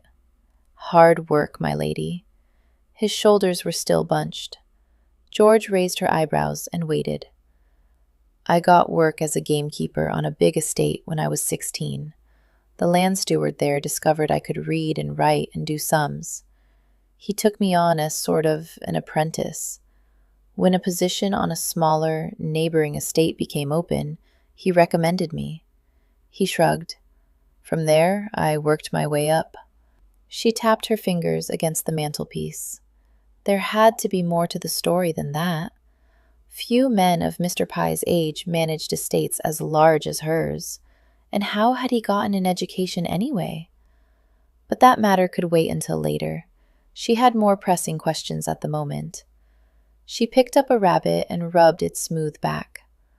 What happened when you were 12? My father had a falling out with Granville, Mr. Pye said. A falling out?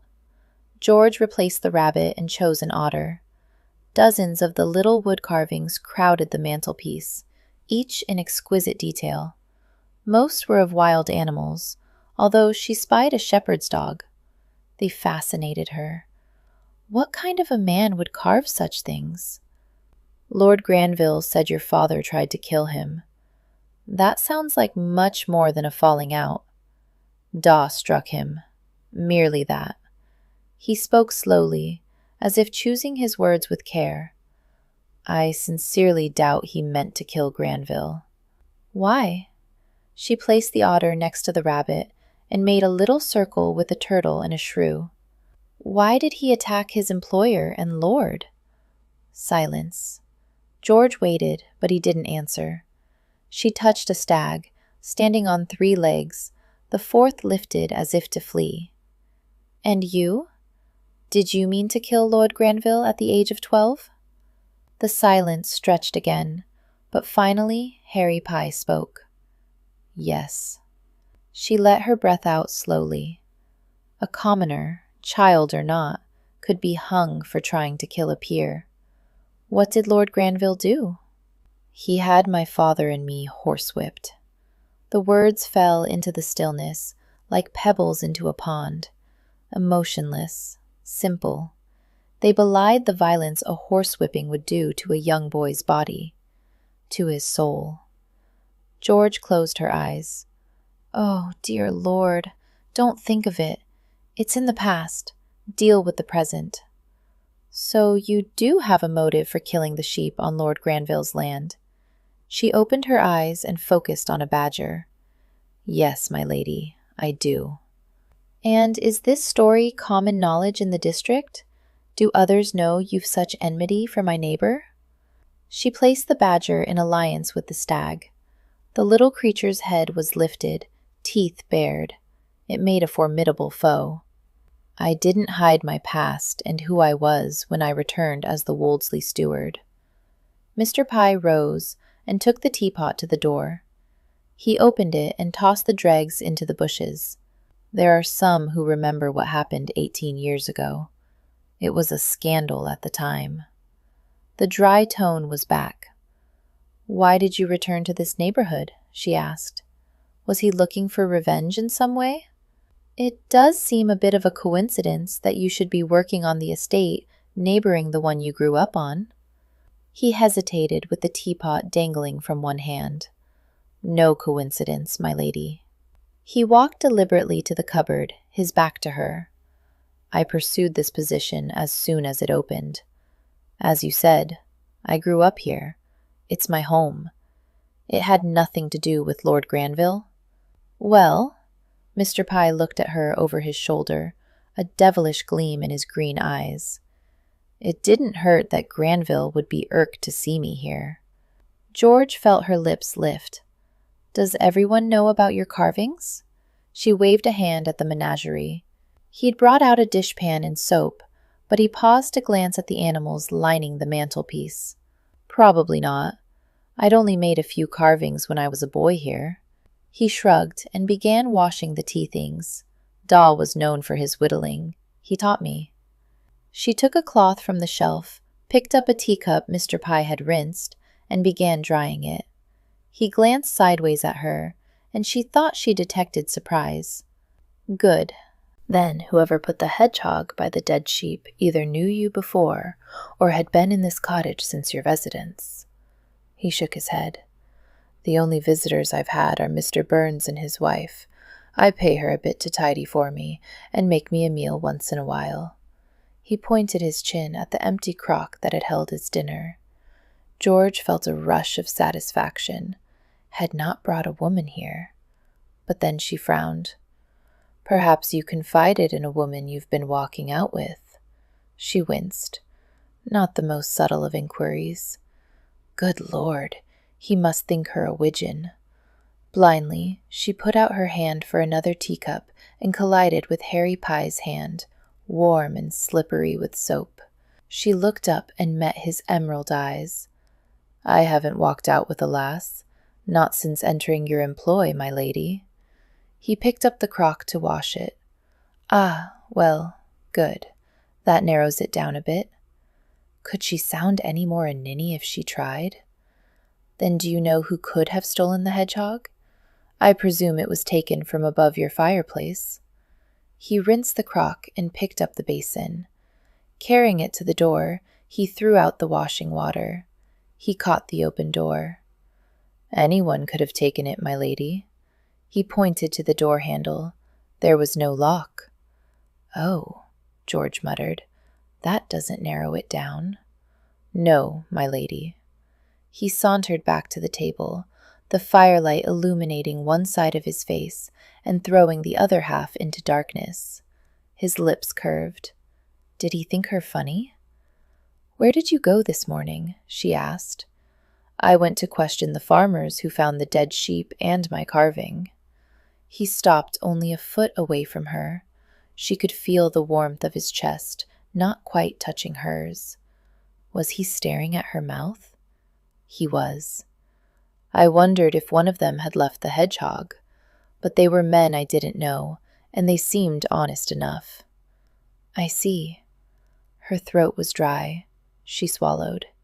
He was her steward, for goodness sake. What she was feeling wasn't at all proper. "Well," George folded the towel and put it away on the shelf.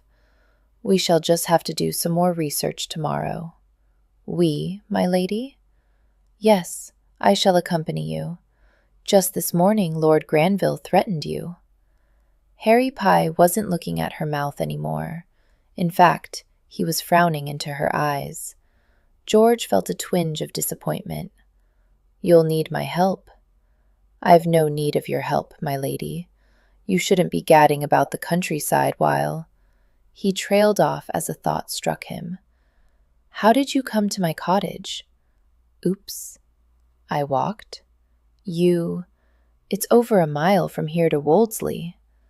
Mr. Pye stopped and breathed heavily, in that way some men do when a female says something particularly foolish. "Walking is good exercise," George explained kindly. "Besides, I was on my own land." "Nevertheless, would you please promise me not to go strolling about on your own, my lady?" His lips tightened. "Until this is over with?" "Very well. I promise to not go out alone." George smiled. "And in return, you can promise to take me on your investigations." Harry Pye's eyes narrowed. George drew herself up straight. "After all, I am your employer, Mr. Pye." "Fine, my lady. I'll take you with me." Not the most gracious acquiescence, but it would do. "Good. We can start in the morning." George swung her cloak around her shoulders. "About 9, I think?"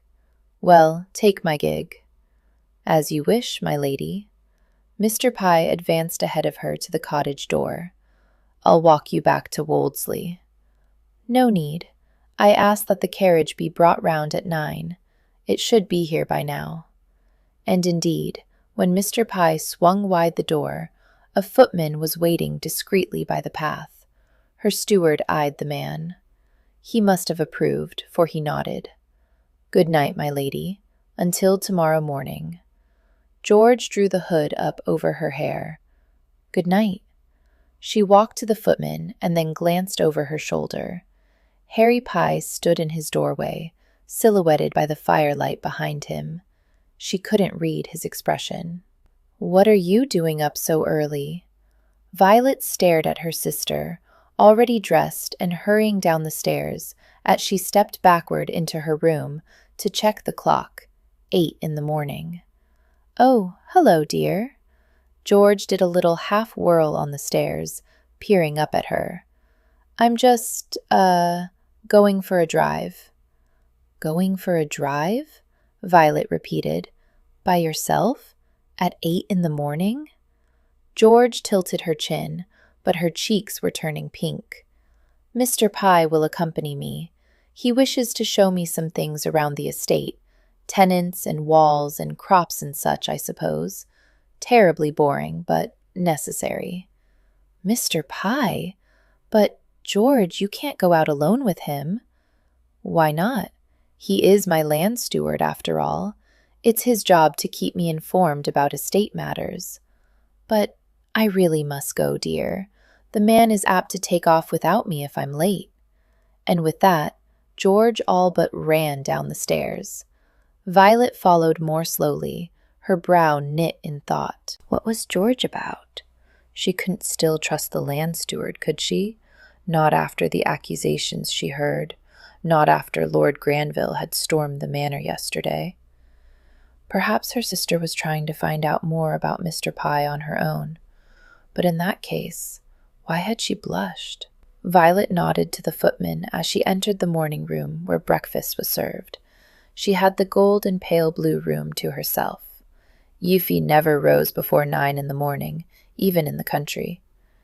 She went to the sideboard and helped herself to a bun and a slice of gammon, and then sat down at the pretty gilt table. Only then did she notice the letter by her plate. The handwriting was distinctively slanted backward. When did this arrive? She took a too quick sip of tea and burned her mouth. "This morning, my lady," one of the footmen murmured.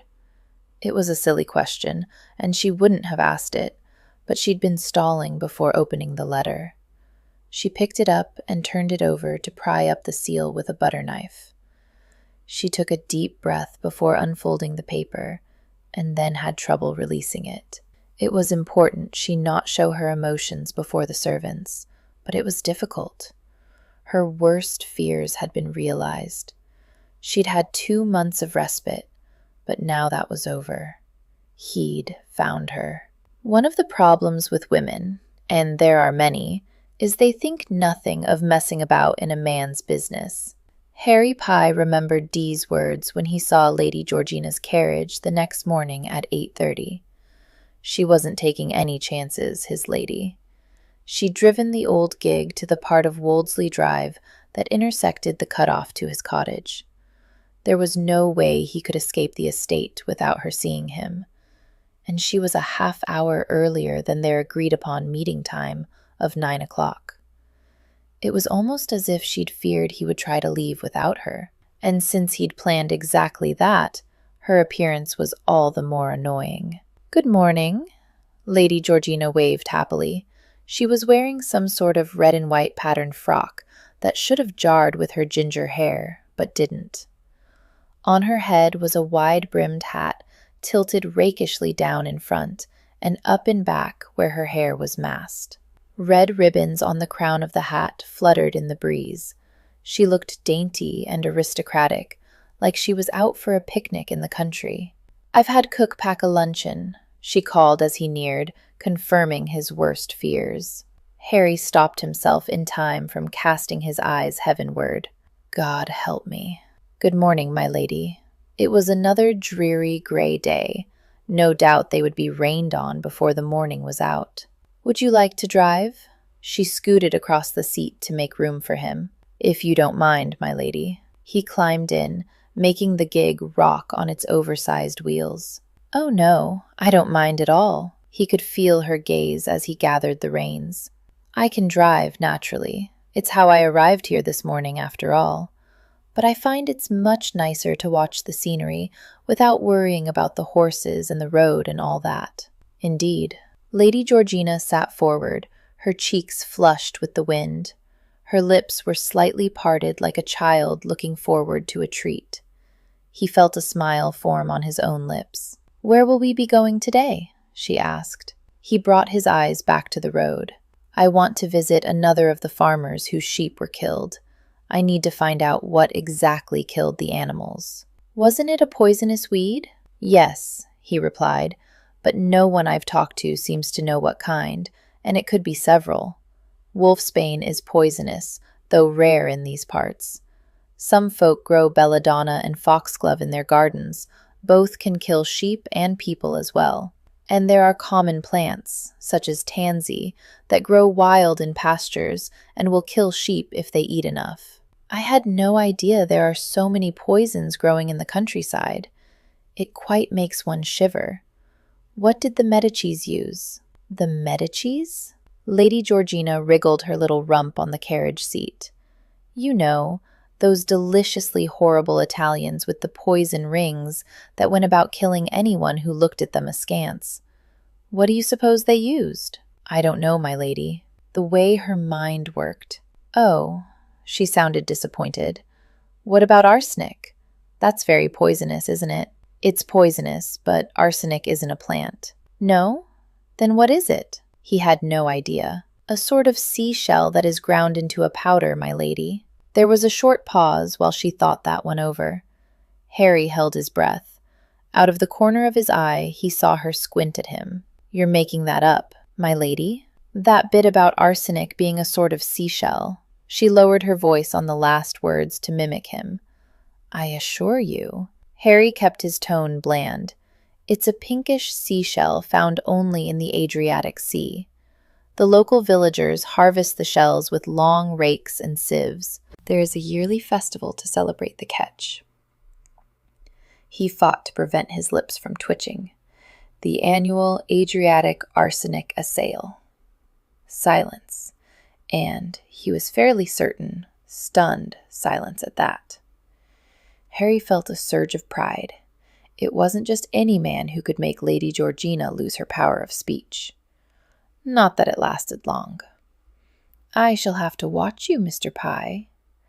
"My lady?" "Because you are evil." But her words shook as if she barely held in the laughter. He smiled. He hadn't felt so light in a very, very long time. He slowed the horse as they came to the stream that separated her estate from Granville's land. He scanned the horizon. Theirs was the only vehicle on the road. Surely Lord Granville wouldn't be so rash as to attack us here. He glanced at her, brows raised. She frowned impatiently. "You've been watching the hills since we neared the stream." Ah, she'd been aware. He reminded himself not to underestimate her, even when she played the aristocratic ninny. Granville would be insane to try an attack, which didn't mean he wouldn't. Reapers harvested barley to their right. Usually, reapers sang as they worked, but these labored in silence. "Lord Granville has his workers out on a misty day," Lady Georgina said. He pressed his lips together to forestall a comment on Granville's agricultural practices. A sudden thought occurred to her. "I haven't noticed anyone in my field since I've arrived at Wolseley. Are you worried they might get the ague?" Harry stared at her. She didn't know. The grain is still too damp to store. Only a fool would order the reapers out on a morning like this. But she knitted her brows. "Don't you need to harvest it before frost?" "Yes, but if the grain is wet, it's worse than useless to harvest it. It would merely spoil in the storage bins." He shook his head. "Those workers are wasting their strength on grain that will rot anyway." "I see." She seemed to think about that for a minute. "What will you do with the Wolseley harvest then?" "There's nothing to do, my lady. except pray for a break in the rain. But if the harvest is ruined, he straightened a bit in the seat. Your revenue will be considerably lessened from the estate this year, I'm afraid, my lady. If the weather clears, we might still get most of the crop in, maybe all of it, but every day that goes by lessens that chance. The tenants on your land need those crops to feed their families as well as pay you your share. The farmers won't have much left over. I don't mean that. Now she was frowning at him, looking insulted. Do you think me such a fribble that I'd care for my income over a tenant's ability to feed his children? Harry couldn't think of anything to say. All the landowners in his experience did indeed have more concern for their income than the well-being of the people who worked their land. She continued, We will, of course, waive the rent monies due me for this year if the harvest fails, and I will make available loans to any farmer who might need one to see him through the winter. Harry blinked, startled by a sudden lightness in his heart. Her offer was more than generous. She had removed a burden from his shoulders. Thank you, my lady. She looked down at her gloved hands. Don't thank me, she said gruffly. I should have realized. And I'm sorry for being cross with you. I was embarrassed to know so little about my own estate. You must think me an idiot. No, he replied softly. Only a lady who is city-bred. Ah, Mr. Pye. She smiled, and his chest seemed to warm. Ever the diplomat. They crested a rise, and Harry slowed the gig to turn into a rutted lane. He hoped they wouldn't lose a wheel in the potholes. The lane led to a crofter's cottage, long and low, with a thatched roof. Harry pulled the horse to a halt and jumped from the gig. Who lives here? Lady Georgina asked, when he went to her side to help her down. Sam Oldson. A shaggy terrier ran out from around the building and began barking at them. Sam! Harry shouted. You there, Sam. Are you home? He wasn't about to go nearer the cottage with that dog growling so seriously. It was a smallish dog, true, but the small ones were more apt to bite. I? A burly man wearing a reaper's straw hat came from the shed. Shut up, dog, he roared to the still barking terrier. Get on with you. The dog tucked its tail under its rear and sat. Good morning. Lady Georgina spoke brightly from beside Harry. Sam Oldson snatched the hat from his head, bearing a wild nest of black hair. Ma'am, I didn't see you there at first. He ran a hand through his hair, making it stand up even more, and looked helplessly at the cottage. My woman's not home. Visiting her mum, she is. Otherwise, she'd be out here offering you a drink and a bite to eat. That's quite all right, Mr. Oldson. We did arrive unexpectedly, I know. She smiled at the man. Harry cleared his throat. This is Lady Georgina Maitland from Wolseley. He thought it best not to introduce himself, though Sam was no fool. Already he was beginning to scowl. We've come to ask you about the sheep you lost, the ones that were poisoned. Did you find them yourself? Aye. Sam spat into the dust at his feet, and the terrier cringed at his tone. A little over a fortnight ago it were. I'd sent my lad to bring them in, and he come running back quick. Said I'd better come see myself. There they were, 3 of my best ewes, rolled on their sides with tongues sticking out and bits of green leaves still in their mouths. Do you know what they'd eaten? Harry asked. False parsley. Sam's face turned purple. Some son of a bitch had cut down false parsley and fed it to my sheep. And I says to my lad, I says, when I get my hands on the villain that's killed my sheep, hell wish he'd never been born. He will. Time to go. Harry grabbed Lady Georgina around the waist and threw her up onto the carriage seat. She squealed, Thank you. He walked swiftly around the front of the carriage, keeping an eye on Sam Oldson. The dog had begun to growl again. Here now, why are you asking questions? Sam started toward them. The dog lunged, and Harry bounded into the carriage, and caught up the reins. "Good day, Sam." He turned the horse's head and slapped it into a trot down the track. Behind them, Sam made a reply not fit for a lady's ears. Harry winced and glanced at Lady Georgina, but she was looking thoughtful rather than outraged. Maybe she hadn't understood the words? "What is false parsley?" she asked. "It's a weed that grows in wet places, my lady, about the height of a man, with little white flowers at the top. It looks something like parsley or wild carrots." "I've never heard of it before."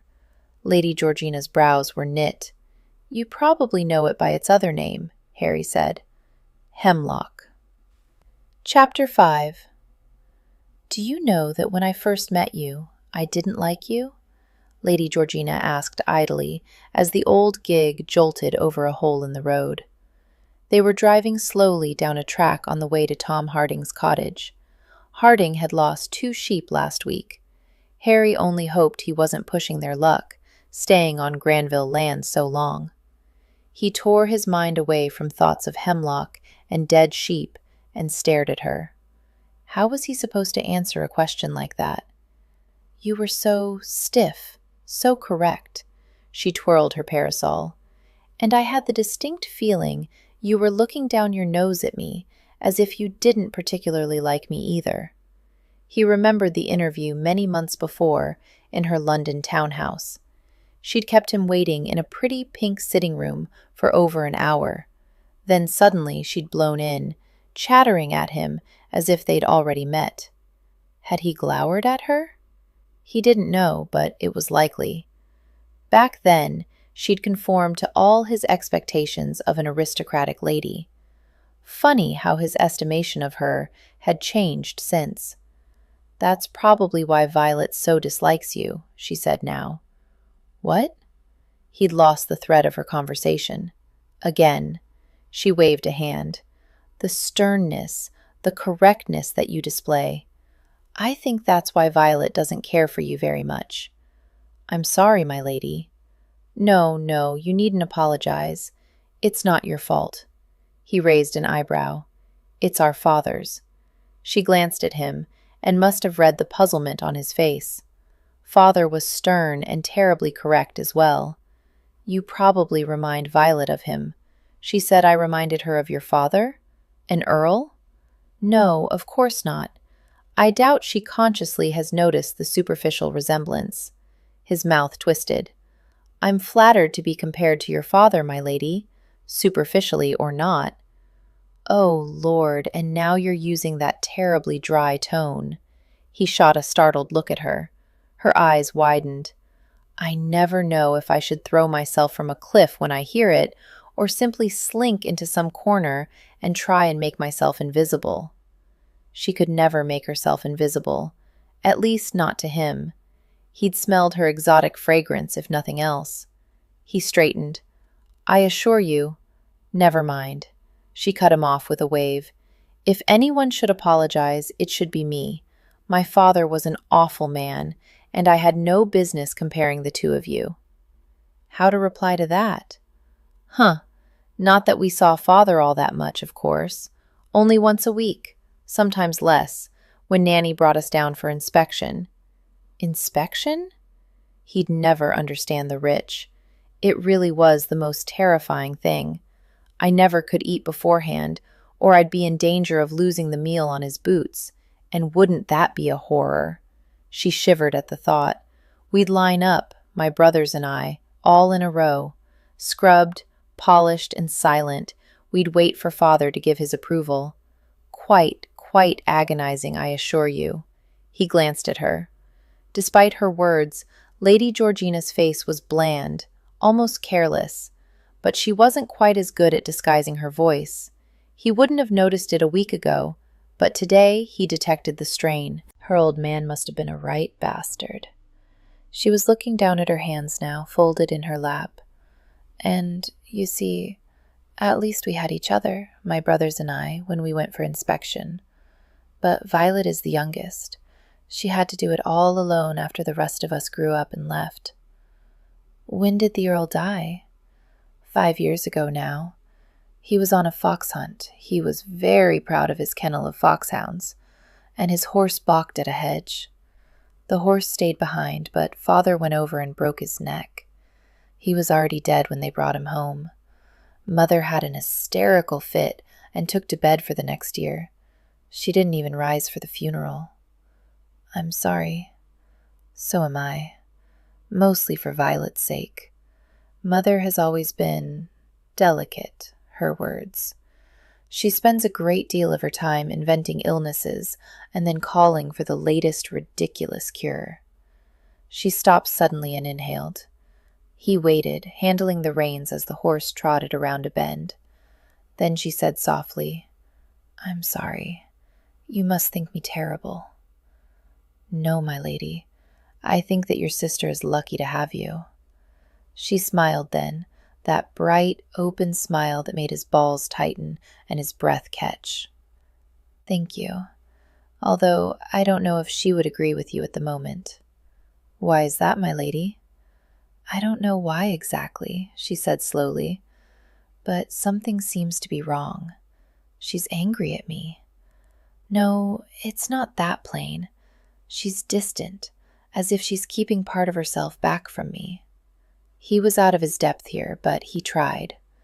Perhaps it is simply that she's growing out of the schoolroom? Maybe. But Violet has always been such a cheerful, open girl, and we've been very close. With Mother the way she is, well, I've had to step in. We're closer than most sisters. She smiled mischievously at him. It's why I'm so sure of the reason she distrusts you. No doubt you're right about that. They'd come to a gate and he pulled the horse to a stop. But you're wrong on one other thing. What is that? He tied the reins and stood in preparation to swing down from the gig. I never disliked you, my lady. The key to a successful alfresco picnic was in the packing. George peered into the wicker basket and hummed in approval. Squishy foods, like cream cakes, for instance, were bound to come to grief no matter how carefully the hamper was handled. She lifted out some smoked ham and placed it on a cutting board next to the cheese and crusty bread. If one forgot important utensils, one was likely to end up having to tear things apart with one's bare hands. She handed the corkscrew to Mr. Pye. It was also most imperative that the foods not spoil during the day. A pear tart followed. And the little details should not be forgotten in order to have a really splendid picnic. She took out a small jar of pickled gherkins and sighed in satisfaction. I just adore picnics. Mr. Pye, wrestling with the cork in a bottle of white wine, looked up and smiled at her. So I see, my lady. For a moment, George felt lost in that smile, the first full one she'd ever seen on his face. The cork let go with a soft pop. Mr. Pye poured a glass of the translucent liquid and handed it to her. She took a sip, savoring the tart bite on her tongue, and then set the glass down on the throw where they sat. A white butterfly that had been resting on the throw took off. Look, George gestured to the insect. I wonder what kind it is. It's a cabbage butterfly, my lady. Oh, she wrinkled her nose. What an awful name for such a pretty thing. Yes, my lady. His tone was grave. Was he laughing at her? The last farmer they'd visited hadn't been home, and as they'd driven away from the lonely cottage, she'd insisted that they stop for luncheon. Mr. Pye had found a grassy hill beside the road. The view from the top of the hill was glorious. Even on a cloudy day like this one, they could see for miles, maybe all the way into the next county. How did you know of this place? She asked as she fished for pickles with a fork. I used to come here as a boy. All alone? Sometimes. I had a little pony as a lad, and I used to go wandering. Packed a picnic, not as grand as this one, of course, but enough to satisfy a boy for the day. George listened with her pickle, speared on a fork held in midair. That sounds lovely. It was. He looked away. She frowned at her pickle and then popped it into her mouth. "Did you go alone, or were there other boys in the area to accompany you?" She squinted over his shoulder. "Was that a horseman coming up the road?" "I usually had a mate." "Definitely a horseman. I wonder who that is." He twisted to look behind him. His back stiffened. "Damn. Do you know who it is?" The rider was nearing, and by the narrowness of his shoulders, it wasn't Lord Granville. "Maybe." Mr. Pye still stared. The rider was now below the hill. He glanced up at them. "God damn," Mr. Pye said. George knew she should be shocked, but he didn't seem to realize that he'd sworn twice in front of her. Slowly, she put down the pickle jar. "Hello," the man called. "Do you mind if I join you?" She had a feeling Mr. Pye was about to reply in the negative to this friendly greeting, so she answered, "Not at all." The man dismounted, tethered his horse, and began to climb the slope. George couldn't help but notice that, unlike when Mr. Pye had climbed the hill, the man was puffing by the time he reached them. "Whew, a bit of a climb, what?" He brought out a handkerchief and wiped his sweating face. George stared at him curiously. He dressed and spoke like a gentleman.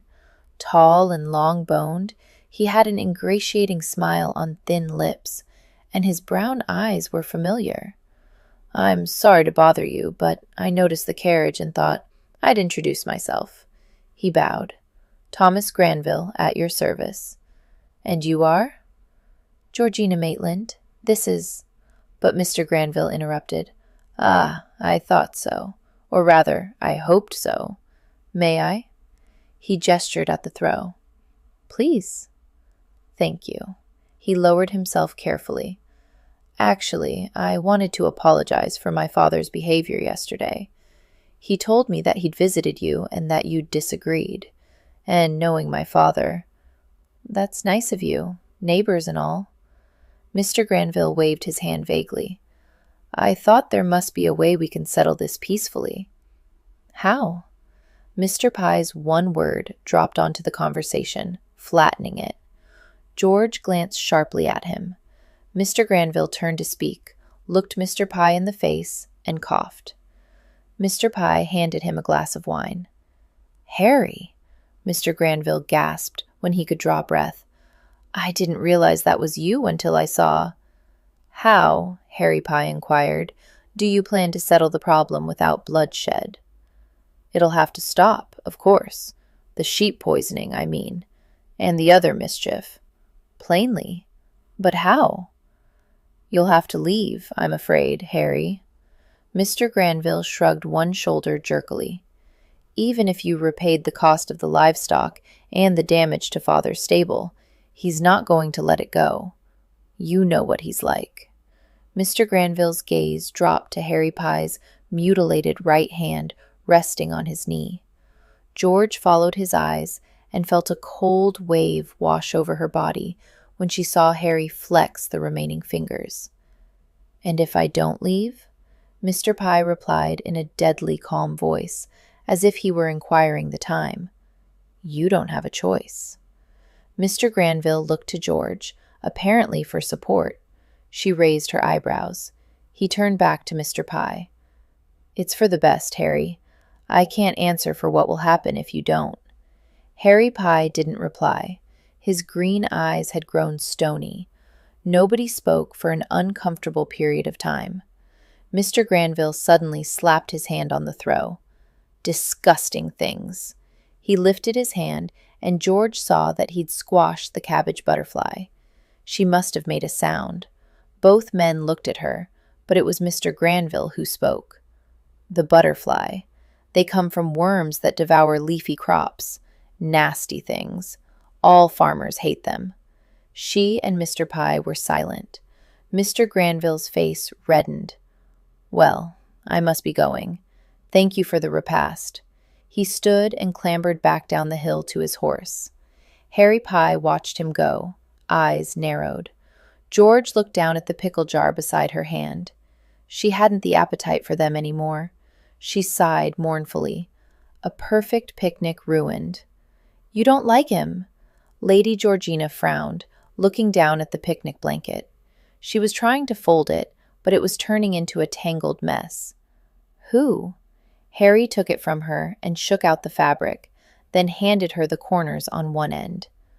Thomas Granville, of course. She held her end of the blanket limply, as if she didn't know what to do. Hadn't she ever folded a sheet before? You swore when you saw him you weren't going to invite him to join us, and when he did, you were barely civil to him. No, I don't like Thomas Granville. He backed up to draw the fabric taut, then brought his corners together so that a rectangle hung between them. She caught on. They folded the blanket once more, and then he walked toward her to take her corners from her. He met her eyes. They were narrowed. Why? What's wrong with Mr. Granville?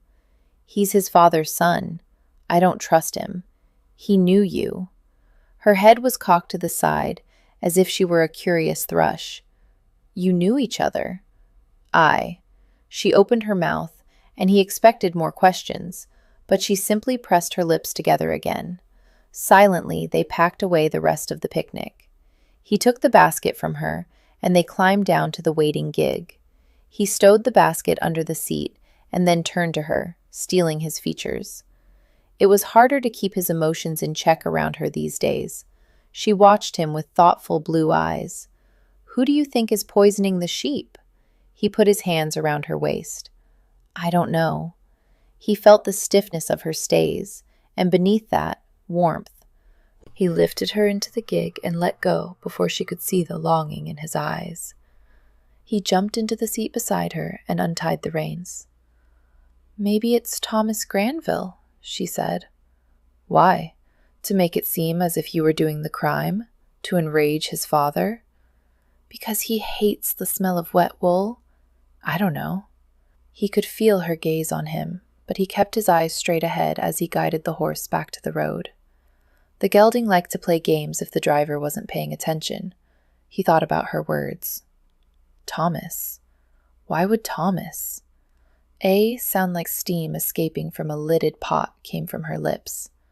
You needn't blame me for his condescension, you know. I've already told you I don't believe you killed the sheep. She was scowling at him. What had he done now? I'm sorry, my lady. I was thinking. Well, try to think out loud. I don't handle charged silences well.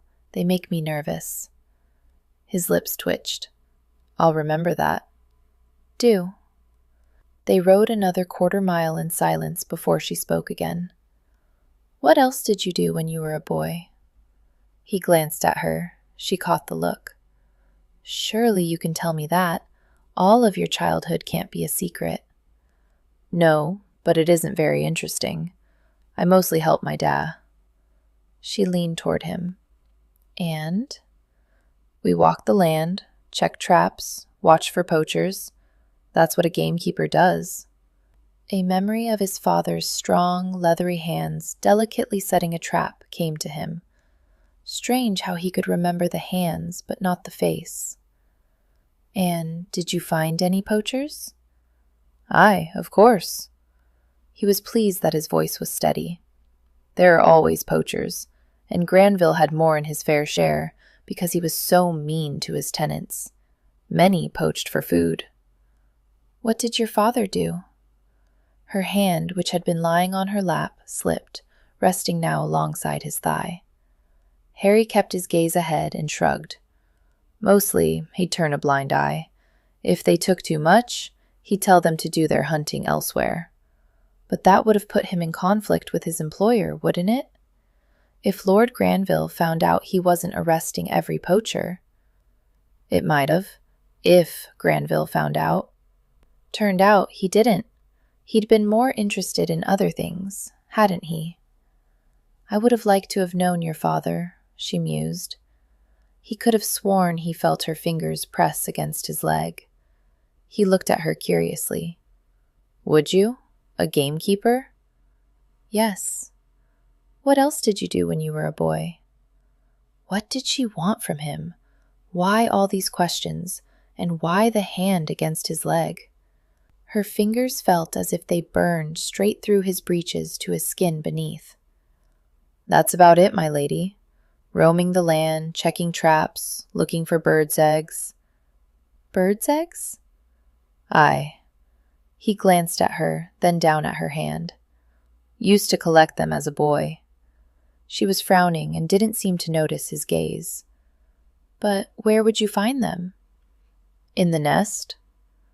She still looked puzzled, so he explained. "You watch the birds in spring, see where they go. Sooner or later, they all go back to their nests. Jackdaws in chimneys, plovers on the heath, pigeons in the crook of trees, and thrushes in a nest like a cup in the branches of hedges.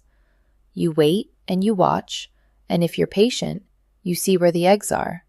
Then you can take one." "Just one?" He nodded. "Never more than one, for my dad said 'twas a sin to steal all the eggs from a nest." I'd watch the bird and slowly, slowly creep close until I could take an egg. Most of the time, I'd have to wait until the bird left the nest, but sometimes, if I was careful, I could reach right under the bird. "No!" She laughed up at him, her blue eyes crinkled at the corners, and suddenly his heart seemed to contract. Maybe he didn't really care why she asked her questions, just so long as she asked them. "You're teasing me now." "It's true." He felt his lips curve. I'd reach right under the bird, feel its little downy body beating and warm on my fingers, and steal an egg straight from the nest it was sitting on. "Really?" "A fact." "You're probably bamming me again, Mr. Pye, but for some reason, I believe you." She shook her head. "But what did you do with the eggs after that? Eat them?" "Eat them? Never!" He widened his eyes in an exaggeratedly horrified look that seemed to amuse her. That pleased him, and he was puzzled. This silly conversation was like no other he could remember. Men took him dead seriously. Women were a little in awe of him. No one giggled at his words or attempted. "Then what do you do with the eggs?" Her eyes were laughing up at him again. He almost swore, he was so startled. Was Lady Georgina, an earl's daughter, for Christ's sake, flirting with him? He'd gone insane. "I'd take a pin and poke a tiny hole in each end of the egg and let it dry. I had a shelf next to my bed with a whole row of eggs, brown and white and clear blue. Blue as—" He trailed away. "Blue as your eyes," he'd meant to say. But he remembered suddenly that this woman was his employer, and he her servant. How could he forget that fact? Irritated with himself, he faced forward again. She didn't seem to notice his pause. "Do you have the eggs still? I'd like to see them." They'd rounded a bend in the road, and Harry saw that a tangle of branches blocked the way. A tree had fallen across the lane. "Whoa!" he frowned. The lane was hardly wide enough for the gig as it was. It would be a devil's job to turn the carriage around.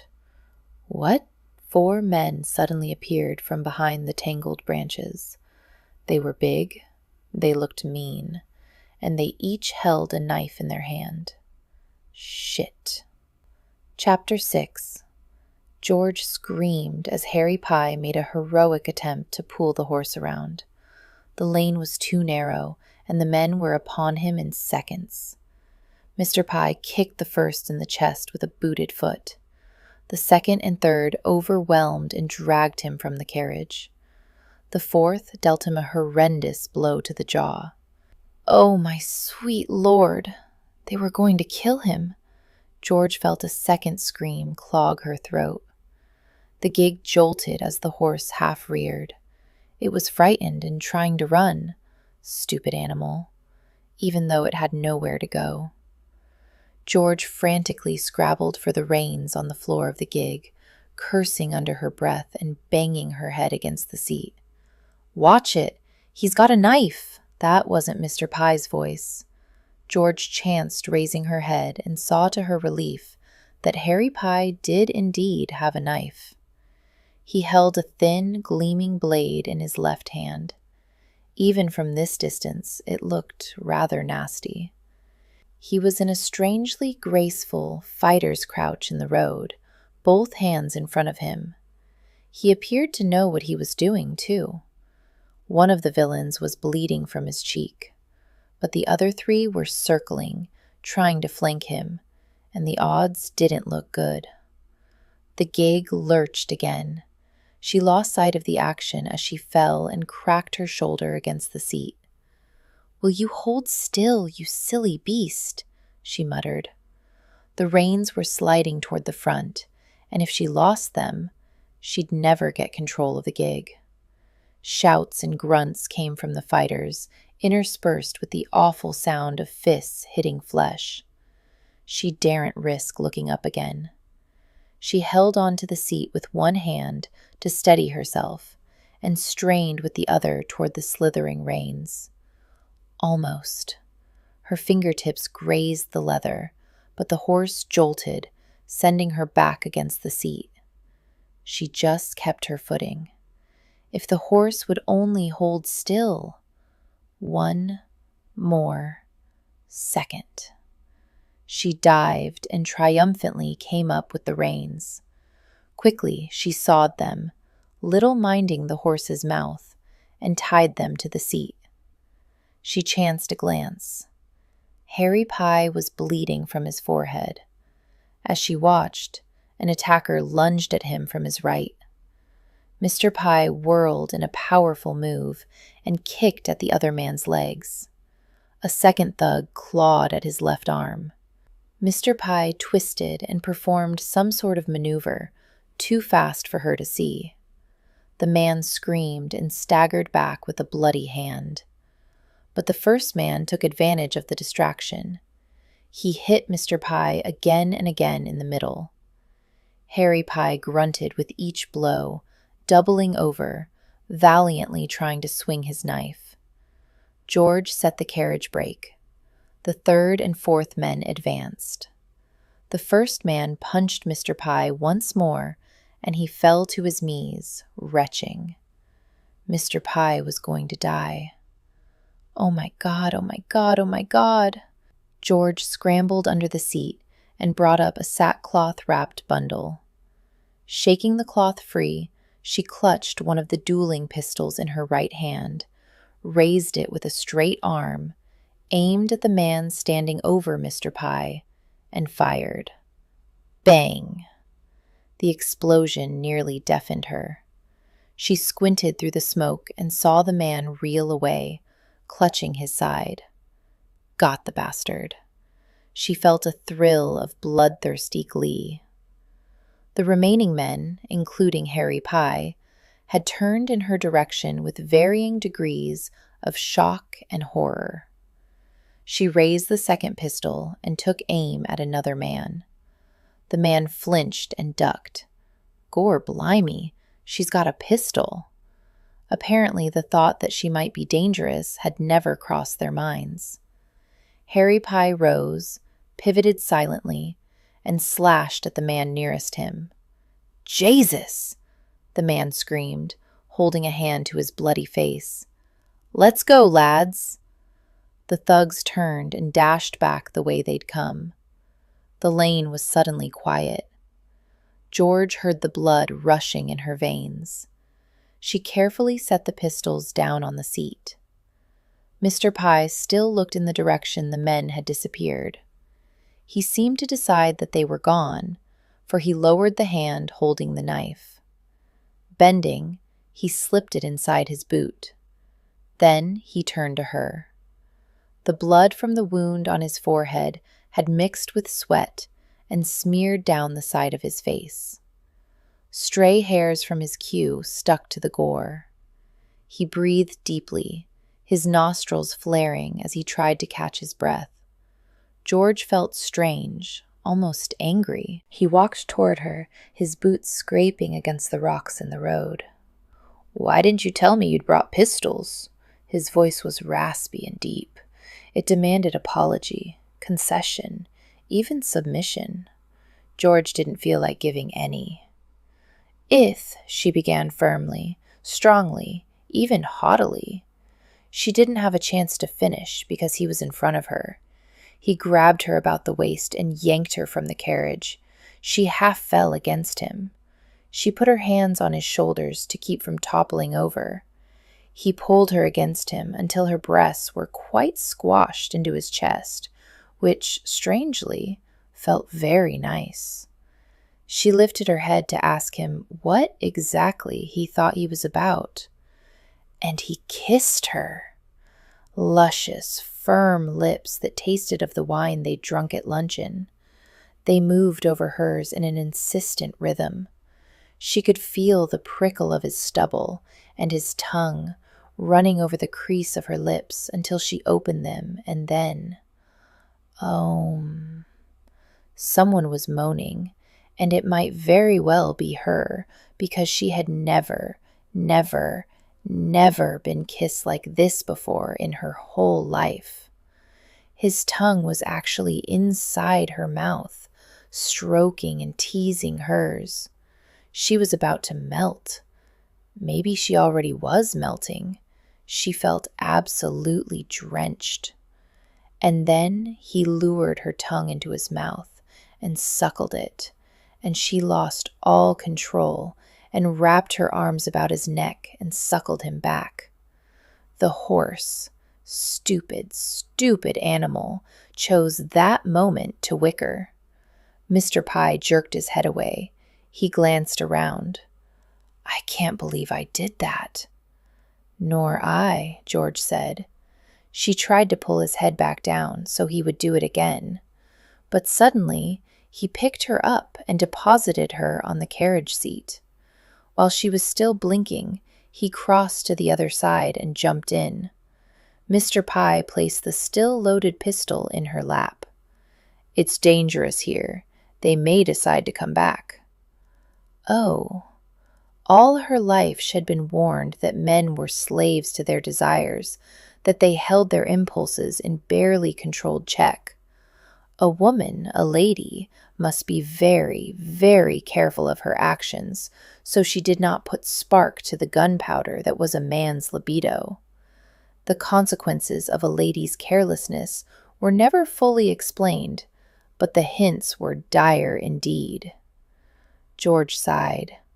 How deflating now to find Harry Pye was the exception to the rule of male instability.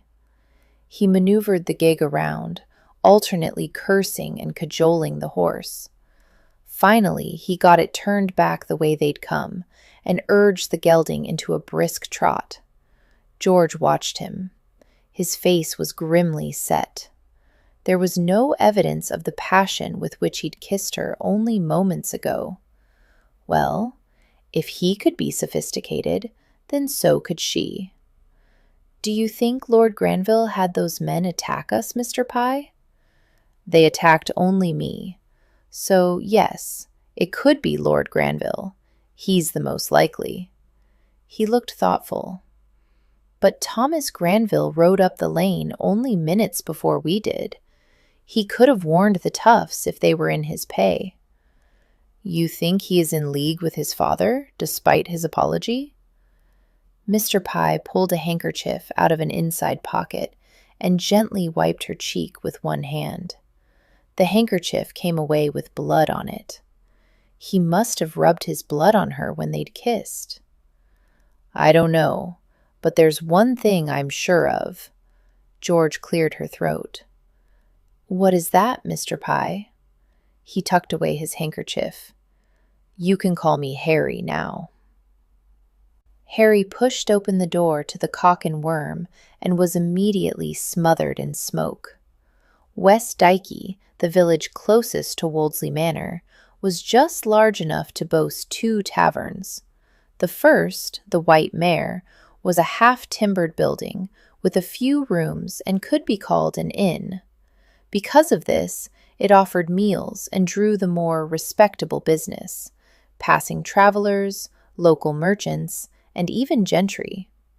The Cock and Worm was where everyone else went. a series of dingy rooms with exposed beams that had caught more than one customer a nasty knock on the head.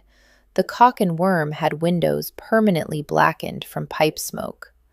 A man could sit in peace here and not be recognized by his own brother. Harry made his way through the crowd to the bar, passing a table of workmen and farmers. One of the men, a farmer named Mallow, looked up and nodded in greeting as he passed. Harry nodded back, surprised but pleased. Mallow had asked Harry for help back in June about an argument he was having over his neighbor's cow. The cow kept escaping its enclosure and had twice trampled the lettuce in the Mallow's kitchen garden. Harry had settled the difficulty by helping the elderly neighbor build a new wall for his cow. But Mallow was a taciturn man and had never thanked Harry for his trouble. Harry had assumed Mallow was ungrateful. Obviously, he'd been wrong. The thought warmed him as he reached the bar. Janie was working tonight. She was sister to Dick Crumb, the owner of the Cock and Worm, and sometimes helped at the counter. "Yeah?" she mumbled. Janie spoke to the air over his right shoulder. Her fingernails drummed an uneven beat on the counter. "Pint o' bitter." She set the ale down in front of him, and he slid a few coppers across the scarred counter. "Dick in tonight?" Harry asked quietly. Janie was close enough to hear, but her face was blank. "Shed gone back to the drummin'." "Janie?" "Aye." She stared now at his left elbow. "Is Dick in?" She turned and walked into the back. Harry sighed and found an empty table near a wall. With Janie, it was hard to tell if she'd gone to tell Dick he was here, went to fetch more ale, or simply tired of his question. In any case, he could wait. Head gone stark, ravin' mad. Harry took a sip of his beer and wiped the foam from his mouth. It was the only explanation for kissing Lady Georgina this afternoon. Head walked toward her, his head bleeding and his gut aching from the beating. He hadn't been thinking of kissing her at all. Then somehow she was in his arms, and there was nothing in the world that was going to stop him from tasting her. Not the possibility of being attacked again, not the pain in his limbs, not even the fact that she was aristocracy for pity's sake, and all that meant to him and his ghosts. Lunacy, plain and simple. Next, he'd be running through the high street, naked and waving his John Thomas. He took another glum sip. And what a fine sight that would be, the state his cock had been in lately. He was a normal man, had felt lust for a woman before, but at those times had either bedded the woman, if she was free, or made do with his hand. Over and done with. Had never had this aching, restless feeling, a longing for something he knew damn well he couldn't have. Harry scowled into his mug. Maybe it was time for another ale. "Hope that look isn't for me, lad." 2 mugs were slammed down in front of him, foam sloshing over their tops. "Have one on the house." Dick Crumb slid his belly, covered in a stained apron, under the table and took a swig from his mug. Small, piggy eyes closed in ecstasy as the beer slid down his throat. He took out a flannel cloth and mopped his mouth, his face, and his bald pate. Dick was a large man, and he sweated all the time, the bare dome of his head shining greasy red. He sported a tiny gray pigtail, scraped together from the oily strands of hair still clinging to the sides and back of his head. "Janie told me you were out here," Dick said. "Been a while since you stopped by." "I was set on by 4 men today, on Granville land. Do you know anything about it?" Harry raised his mug and watched Dick over the rim. Something flickered in the piggy eyes. Relief? 4 men, you say? Dick traced a wet spot on the table.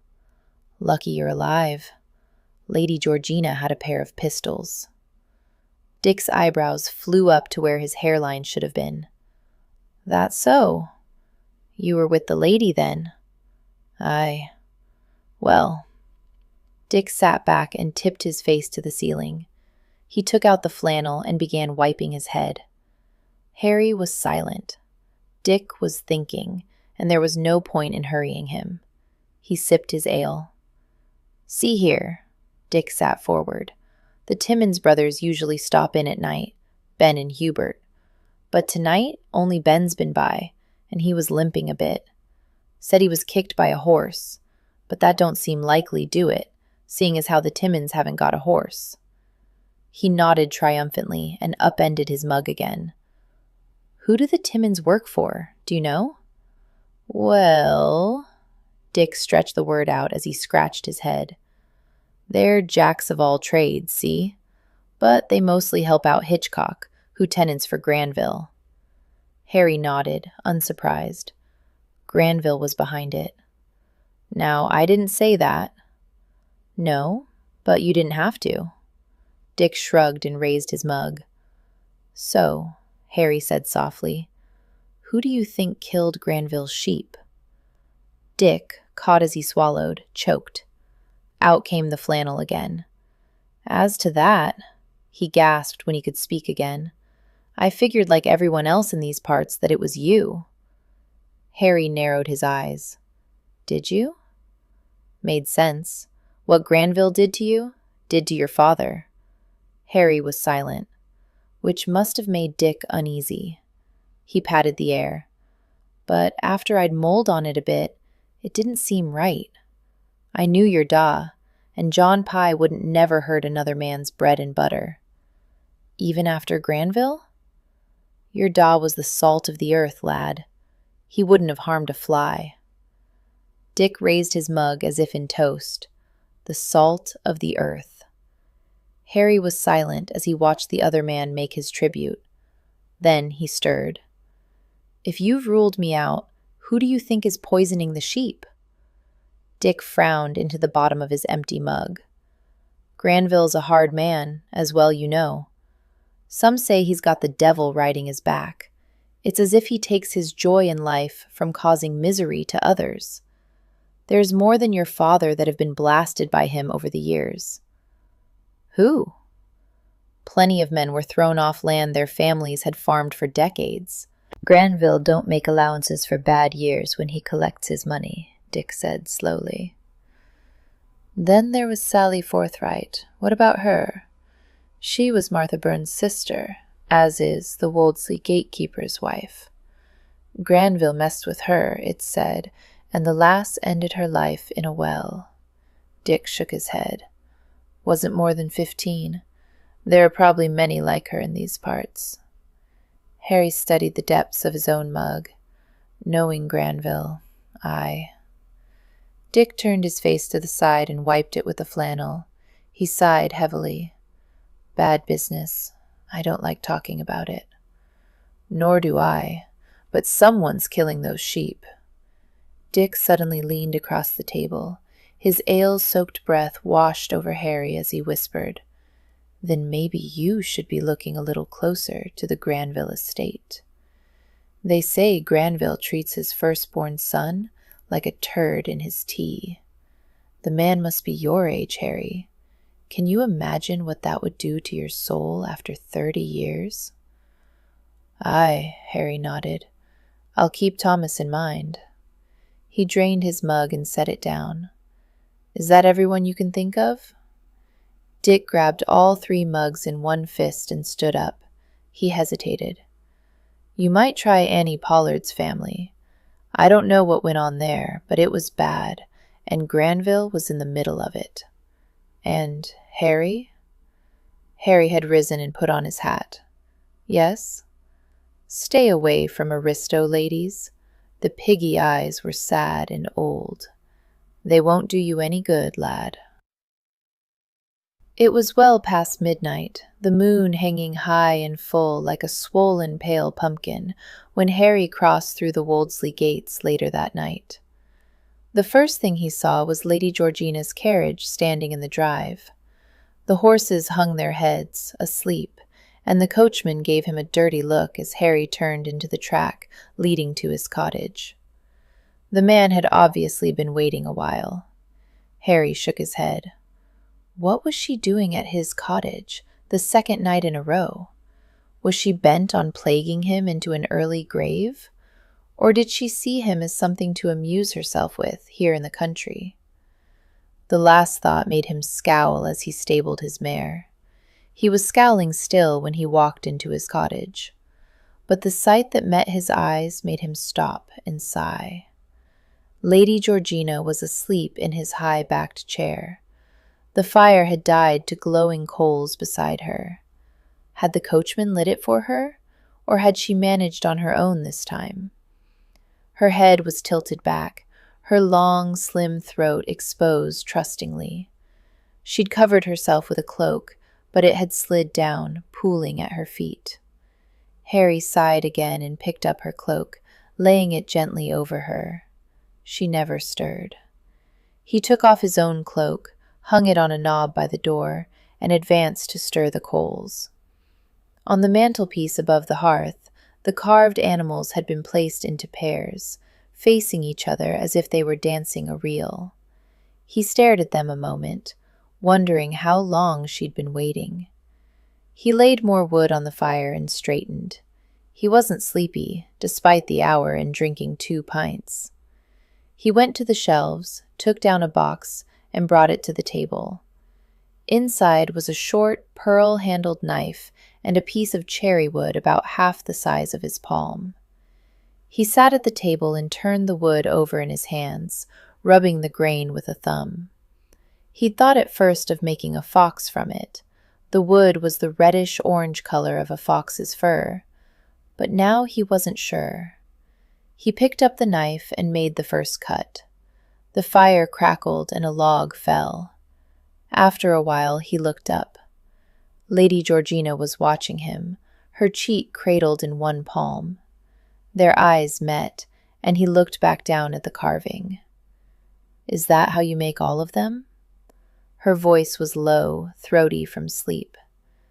Did she sound like that in the morning, lying in her silk sheets, her body warm and moist?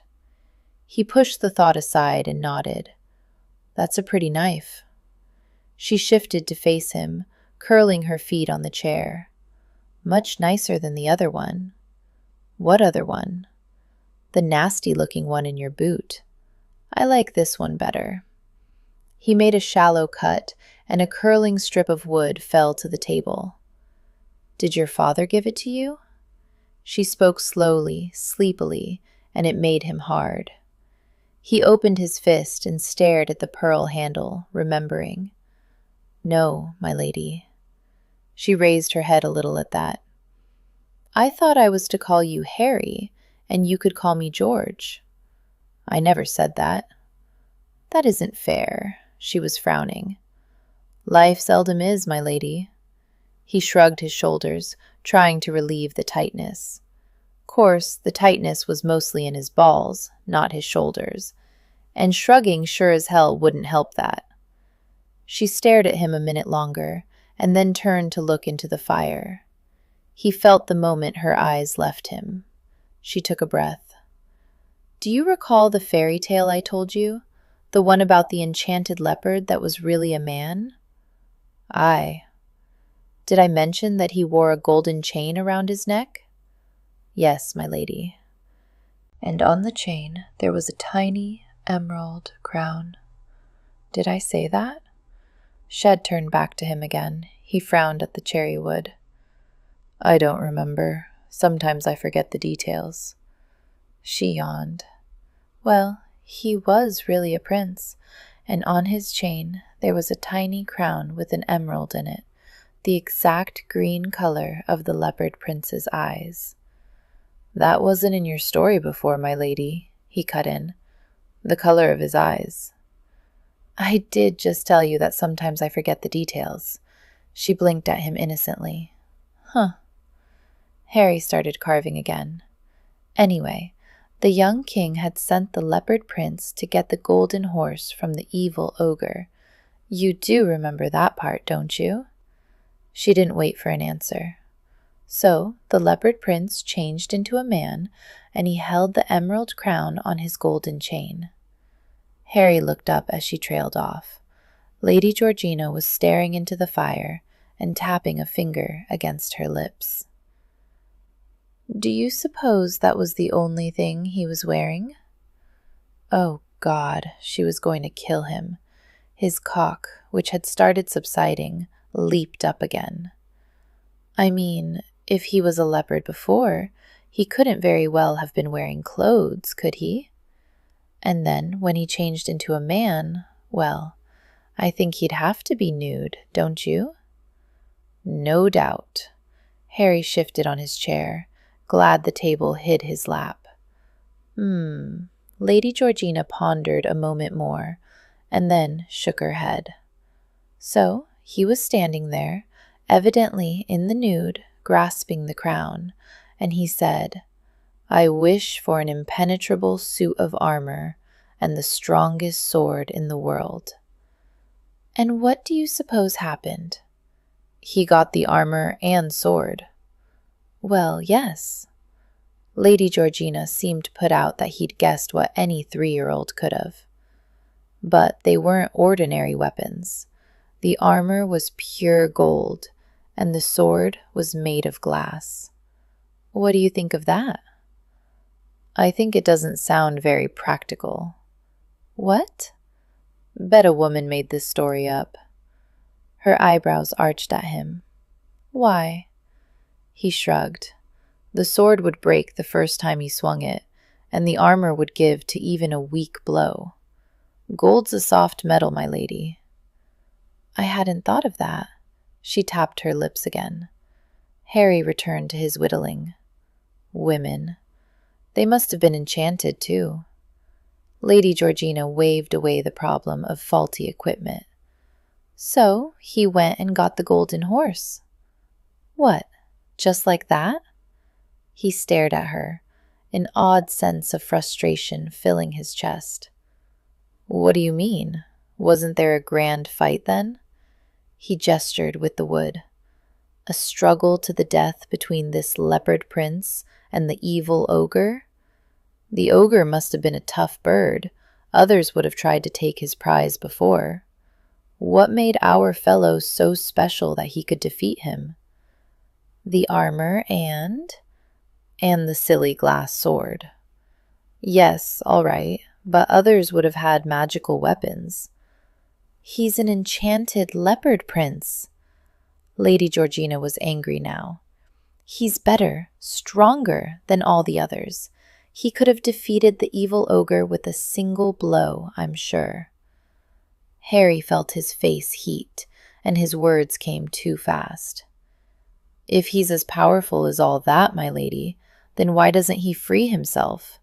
Why doesn't he just walk away from spoiled kings and ridiculous chores? Why is he enslaved at all? He threw down his whittling. The knife skittered across the table and slid to the floor. Lady Georgina bent to pick it up. I don't know, Harry. She offered the knife to him on the palm of her outstretched hand. I don't know. He ignored her hand. It's late. I think you'd better go back to your manor now, my lady. She placed the knife on the table. If your father didn't give you this, then who did? She asked all the wrong questions, all the questions he couldn't answer, either for himself or for her, and she never stopped. Why was she playing this game with him? Silently, he picked up her cloak and held it out for her. She looked into his face, and then turned so he could drape it about her shoulders. The perfume in her hair reached his nostrils. He closed his eyes in something very like agony. Will you kiss me again? She whispered. Her back was still toward him. He snatched his hands away. No. He strode past her and opened the door. He had to occupy his hands so that he wouldn't grab her and pull her body into his and kiss her until there was no tomorrow. Her gaze met his, and her eyes were deep pools of blue. A man could dive in there, and never care when he drowned. Not even if I want you to kiss me? Not even then. Very well. She moved past him and out into the night. Good night, Harry Pye. Good night, my lady. He shut the door and leaned against it, breathing in the lingering traces of her perfume. Then he straightened and walked away. Long ago he had railed against the order of things that deemed him inferior to men who had neither brains nor morals. It hadn't mattered. He railed against fate no more. Chapter 7. Tiggle, why do you think gentlemen kiss ladies? George adjusted the gauze fichu tucked into the neckline of her dress. Today she wore a lemon-colored gown patterned with turquoise and scarlet birds. Minuscule scarlet ruffles lined the square neck, and cascades of lace fell from the elbows. The whole thing was simply delicious, if she did say so herself. There's only one reason a man kisses a woman, my lady. Tiggle had several hairpins stuck between her lips as she arranged George's hair, and her words were a bit indistinct. He wants to bed her. Always? George wrinkled her nose at herself in the mirror. I mean, might he kiss a woman just to show, I don't know, friendship or something? The lady's maid snorted and placed a hairpin in George's coiffure. Not likely. Not unless he thinks bed sport a part of friendship. No, mark my words, my lady. The better half of the man's mind is taken up with how to get a woman into bed. And the rest? Tiggle stepped back to look critically at her creation. Is probably spent on gambling and horses and such. Really? George was diverted by the thought of all the men she knew. Butlers and coachmen and her brothers and vicars and tinkers and all manner of men, going about thinking primarily of bed sport. But what about philosophers and men of letters? Obviously, they're spending quite a lot of time thinking of something else. Tiggle shook her head sagely. Any man not thinking about bed sport has something the matter with him, my lady, philosopher or no. Oh. She began arranging the hairpins on the vanity top into a zigzag pattern. But what if a man kisses a woman and then refuses to do so again, even when encouraged? There was silence behind her. She glanced up to meet Tiggle's gaze in the mirror. The lady's maid had 2 lines between her brows that hadn't been there before. Then he must have a very good reason not to kiss her, my lady. George's shoulders slumped. Course, in my experience, Tiggle spoke carefully, men can be persuaded into kissing and the like awful easy. George's eyes widened. Truly? Even if he's reluctant? The maid nodded once. Even against their own will. Well, they can't help it, can they, poor dears? It's just the way they're made. I see. George rose and impulsively hugged the other woman. You have the most interesting knowledge, Tiggle. I can't tell you how helpful this conversation has been. Tiggle looked alarmed. Just so you're careful, my lady. Oh, I will be. George sailed out of her bedroom. She hurried down the mahogany staircase and entered the sunny morning room where breakfast was served. Violet was already drinking tea at the gilt table. Good morning, sweetheart. George crossed to the sideboard and was pleased to see that Cook had made buttered kippers. George? Yes, dear. Kippers started the morning so nicely. A day could never be all bad if it had kippers in it. Where were you last night? Last night? I was here, wasn't I? She sat down across from Violet and reached for her fork. I meant before you came in. At 1 o'clock in the morning, I might add. Violet's voice was a wee bit strident. Where were you then? George sighed and lowered her fork. Poor kippers. I was out on an errand. Violet eyed her sister in a way that reminded George of a long-ago governess. That lady had been well past her 50th decade. How did a girl hardly out of the schoolroom manage so severe an expression? An errand at midnight? Violet asked. What could you possibly have been doing? I was consulting Mr. Pye, if you must know, dear, about the sheep poisoning. Mr. Pye? Violet squawked. Mr. Pye is the one poisoning the sheep. What do you need to consult him about? George stared, taken aback at her sister's vehemence. Well, we interviewed one of the farmers yesterday, and he told us that hemlock was the poison being used. and we were going to inquire of another farmer, but there was an incident on the road. An incident. George winced. We had a bit of trouble with some men attacking Mr. Pye. Attacking Mr. Pye? Violet pounced on the words. While you were with him? You might have been hurt. Mr. Pye acquitted himself very well, and I'd brought the pistols Aunt Clara left me. Oh, George, Violet sighed. Can't you see the trouble he's causing you? You must turn him over to Lord Granville so he can be properly punished. I heard how you sent Lord Granville away the other day when he came for Mr. Pye. You're just being contrary. You know you are. But I don't believe he is the poisoner. I thought you understood that. It was Violet's turn to stare. What do you mean? George got up to pour herself some more tea. I don't think a man of Mr. Pye's character would commit a crime like this. She turned back to the table to find her sister gawking, horrified. You're not infatuated with Mr. Pye, are you? It's so awful when a lady of your age starts mooning over a man. Mooning? George stiffened. Contrary to your opinion, 28 is not actually in one's dotage. No, but it's an age when a lady should know better. What do you mean by that? You should have some sense of propriety by now. You should be more dignified.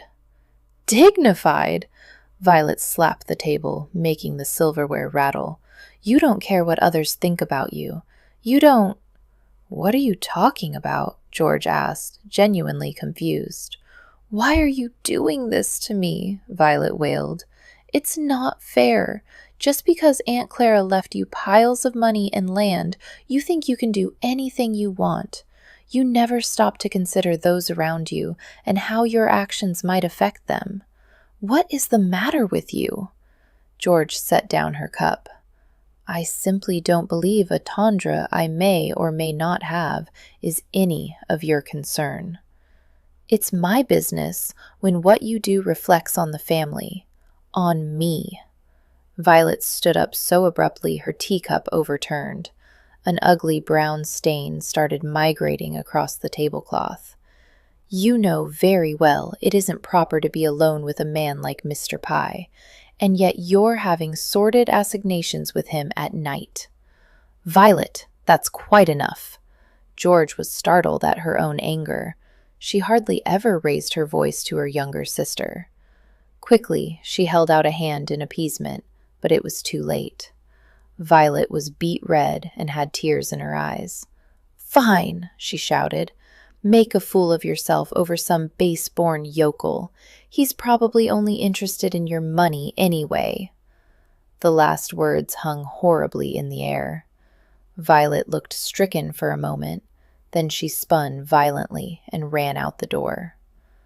George pushed her plate aside and laid her head in her arms. It wasn't a day for kippers after all.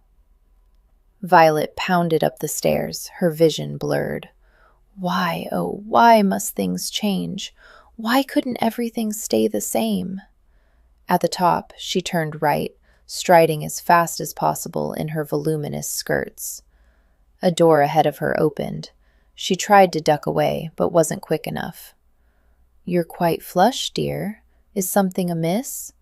Yuffie looked at her worriedly, blocking Violet from her own room farther down the corridor. I have a slight headache. I was just going to lie down. Violet tried a smile. How horrible headaches are, Yuffie exclaimed. I shall send up a maid with a basin of cool water for your brow. Make sure to lay a damp cloth on your forehead and change it every 10 minutes. Now, where did I put my powder? It's very useful for headaches. Violet felt like screaming as Yuffie went into a dither that looked like it might last for hours. Thank you, but I think I'll be all right if I just lie down. Violet leaned forward and whispered, My woman's flow, you know. If anything was likely to stop Yuffie, it was mention of women's matters. She turned bright red and averted her eyes as if Violet was wearing a sign proclaiming her condition. Oh, I comprehend, dear.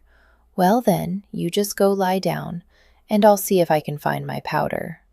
She half covered her mouth with her hand and hissed, It's good for that as well. Violet sighed, realizing there was no way she could get away without accepting Yuffie's help. "That's sweet of you. Perhaps you can give it to my maid when you find it?" Yuffie nodded, and after further detailed instructions on how to deal with that, Violet was mercifully able to escape. In her room, she closed and locked the door, and then crossed to sit on the window seat. Her room was one of the prettiest in Woldsey, although it was by no means the biggest. Faded yellow and blue striped silk hung on the walls, and the carpet was an ancient Persian in blues and reds. Normally, Violet adored the room, but now it had begun to rain again outside, the wind spitting drops against the window and rattling the panes. Had the sun shone at all since she'd come to Yorkshire? She leaned her forehead against the glass and watched as her breath fogged the window. The fire had died on the grate, and her room was dim and cold, perfectly suiting her mood. Her life was in utter shambles, and it was all her fault. Her eyes burned again, and she swiped at them angrily. She'd cried enough in the last 2 months to float a fleet of ships, and it hadn't done a lick of good. Oh, if only one could go back and have a second chance to do things over.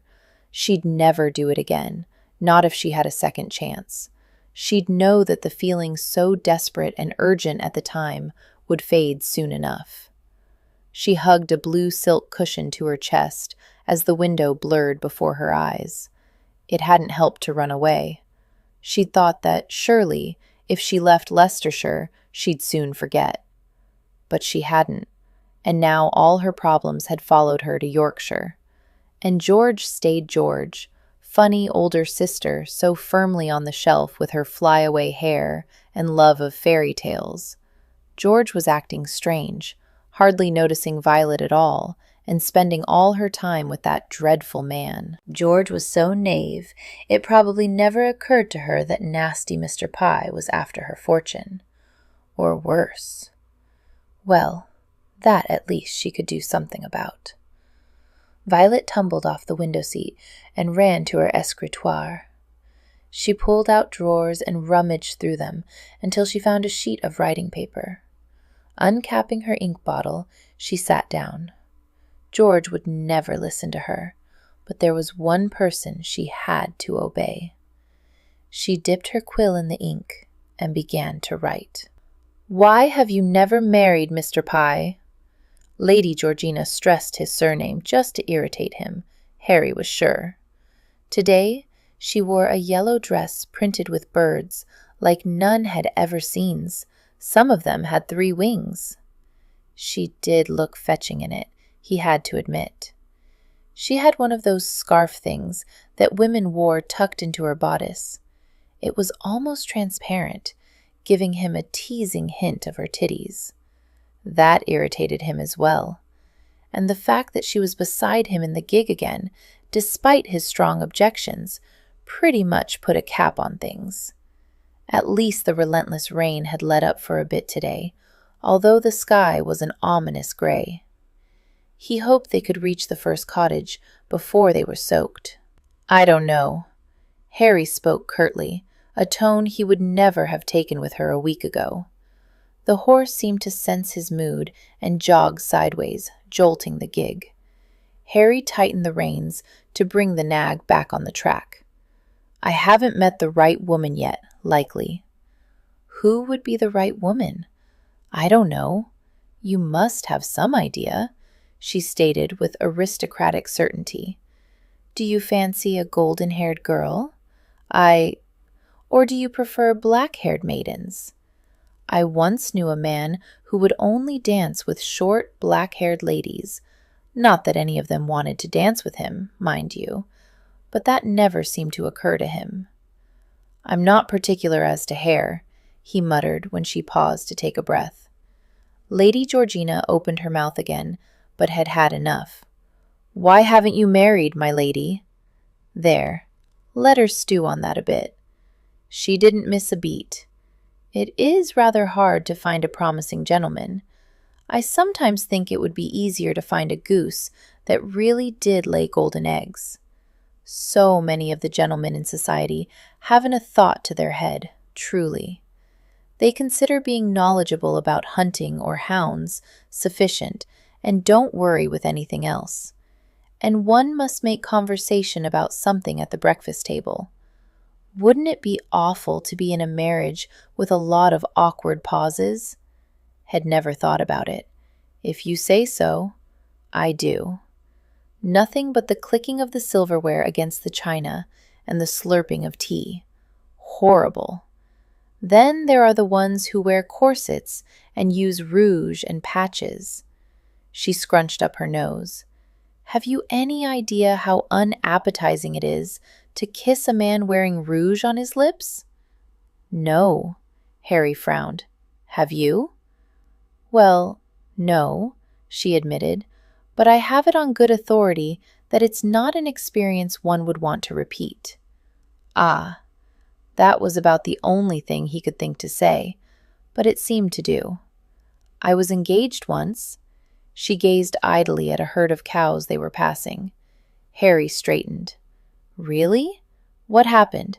Had some lordling jilted her? I was only 19, which, in my opinion, is a rather dangerous age.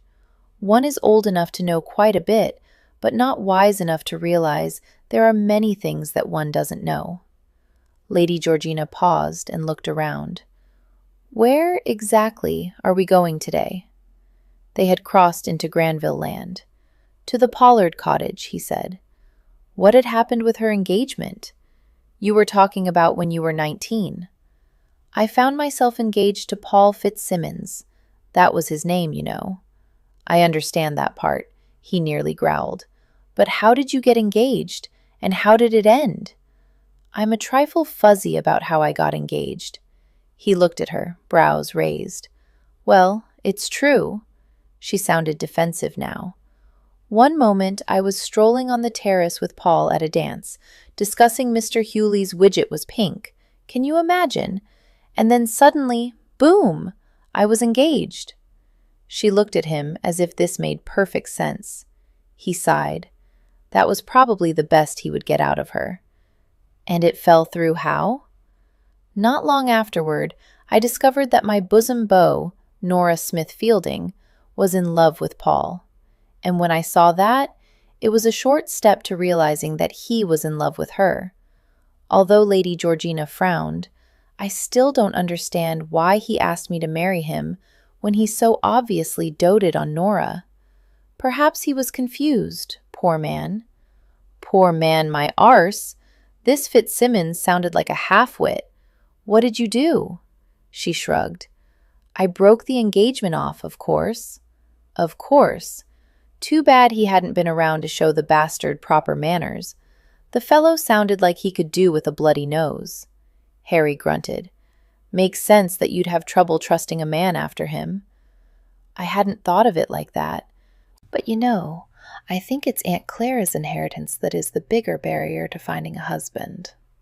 How could an inheritance be a barrier? He asked.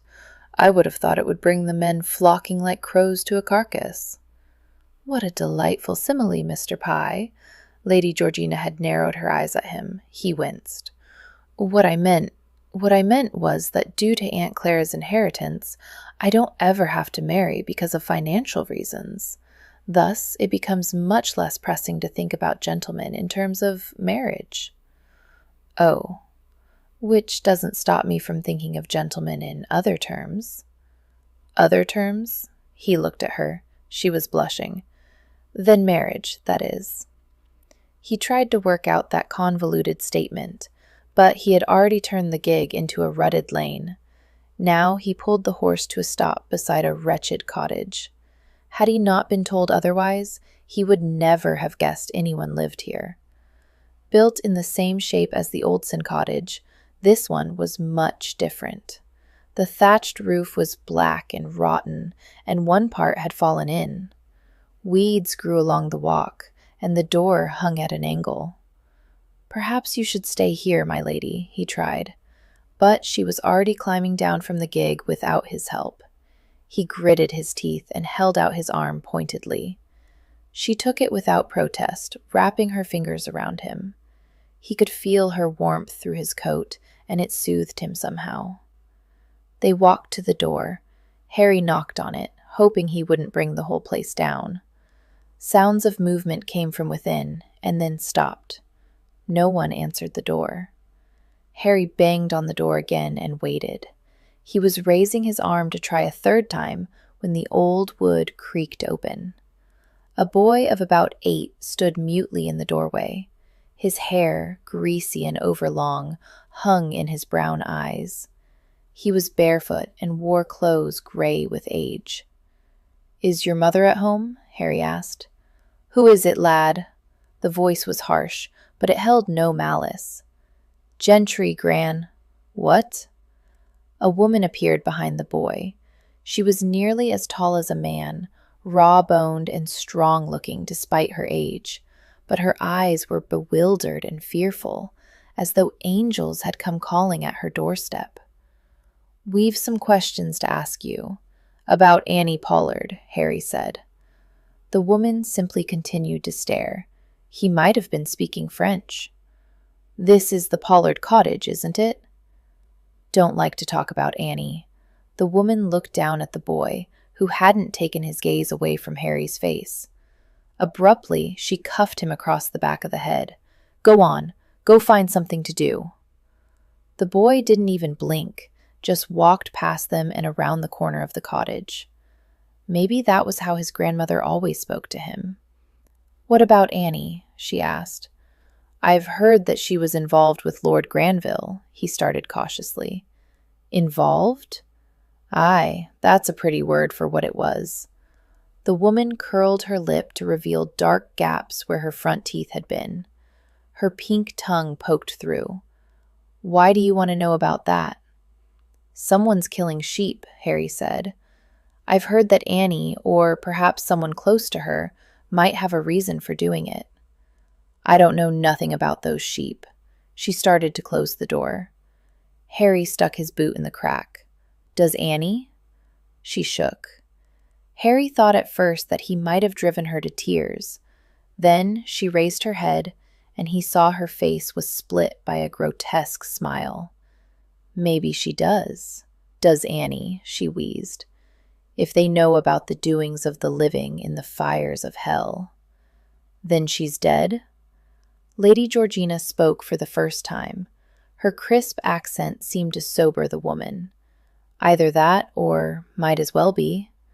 She leaned tiredly against the door. "Her name was Annie Baker, you know. She was married.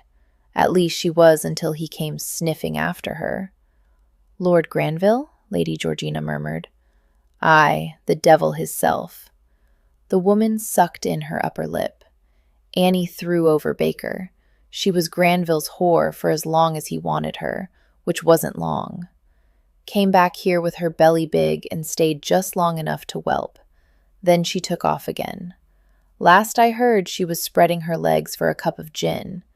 She looked suddenly wistful. "A lass don't last long as a gin slut, do she?"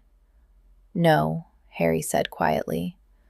Lady Georgina looked stunned, and he was sorry he hadn't been able to talk her into staying behind at Woldsey Manor. He dragged her into a cesspit.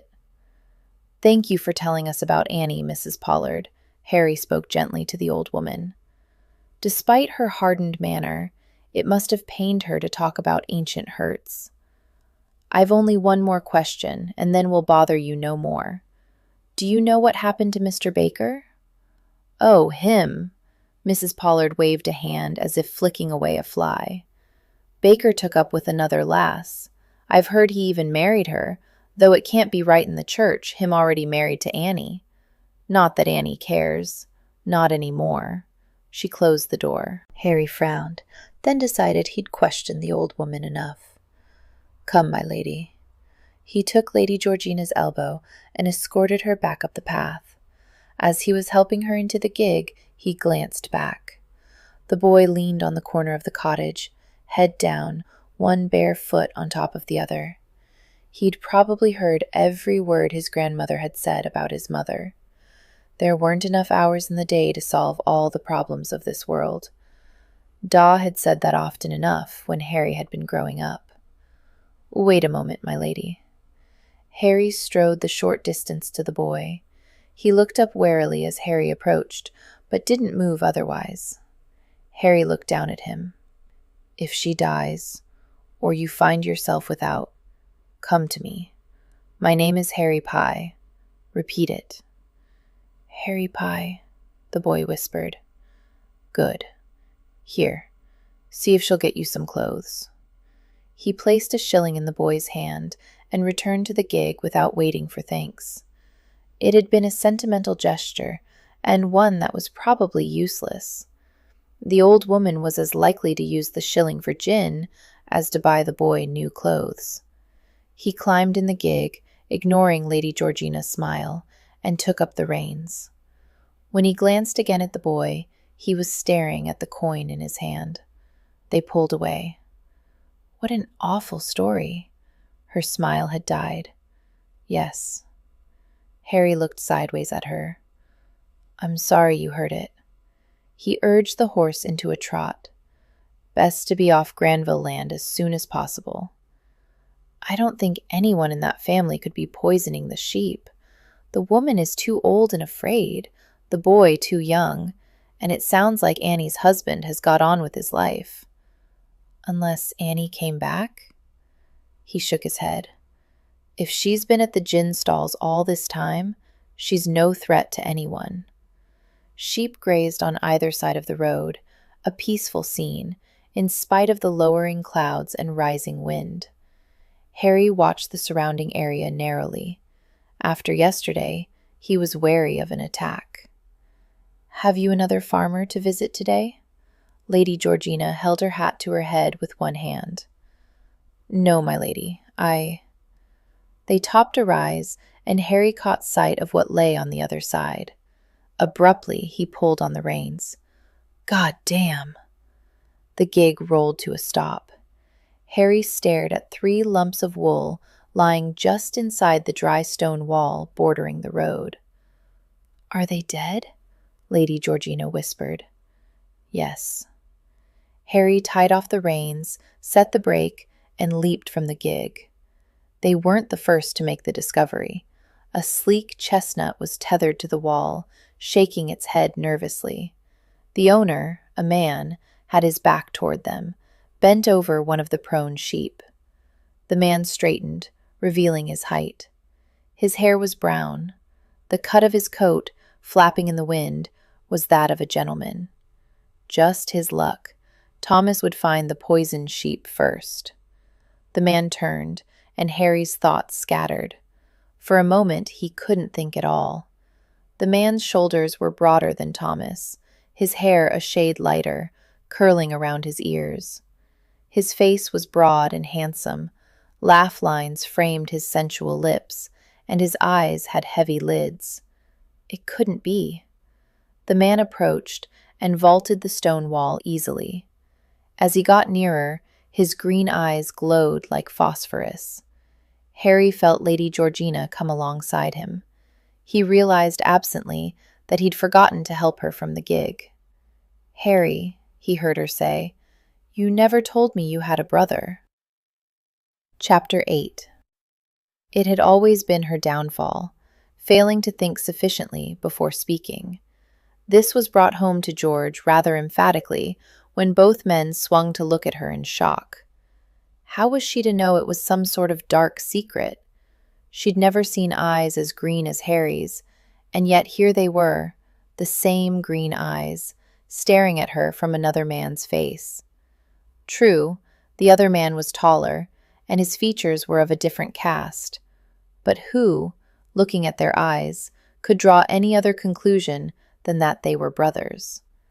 She really couldn't be blamed. Harry? The stranger started forward. Harry? This is Bennet Granville, my lady. Harry had recovered quicker than the other man, and was now expressionless. Granville, Lady Georgina Maitland. My lady. Mr. Granville bowed correctly. It's an honor to meet you. She curtsied and muttered the proper words by rote. And Harry. For a moment, emotion flashed behind Mr. Granville's emerald eyes. Then he controlled himself. It's been a while. George nearly snorted. In another year or so, he'd be as adept as Harry at hiding his thoughts. How long exactly? What? Mr. Granville seemed startled. 18 years. Harry turned and glanced at the sheep, obviously avoiding the subject. Poisoned? Mr. Granville blinked, but caught on quickly enough. I'm afraid so. Would you like to take a look? He turned and scrambled back over the wall. Oh, for goodness sake! George rolled her eyes heavenward. Apparently both men were going to ignore her faux pas and the fact that they hadn't seen each other for 18 years. My lady? Harry was holding out his hand, presumably to help her over the wall. Yes, all right, I'm coming. He looked at her oddly. When she placed her hand in his, instead of merely grasping it, he pulled her closer and then lifted her to sit on the wall. George suppressed a squeal. His thumbs were just under her breasts, and her nipples were suddenly sensitive. He gave her a warning look. What was he about? She felt herself flush. He vaulted the wall and walked to Mr. Granville. George, left to her own devices, swung her legs over and jumped down on the pasture side of the wall. The men were looking at a pile of wilted weeds. These aren't very old. Harry towed a sodden stem. Probably placed here during the night.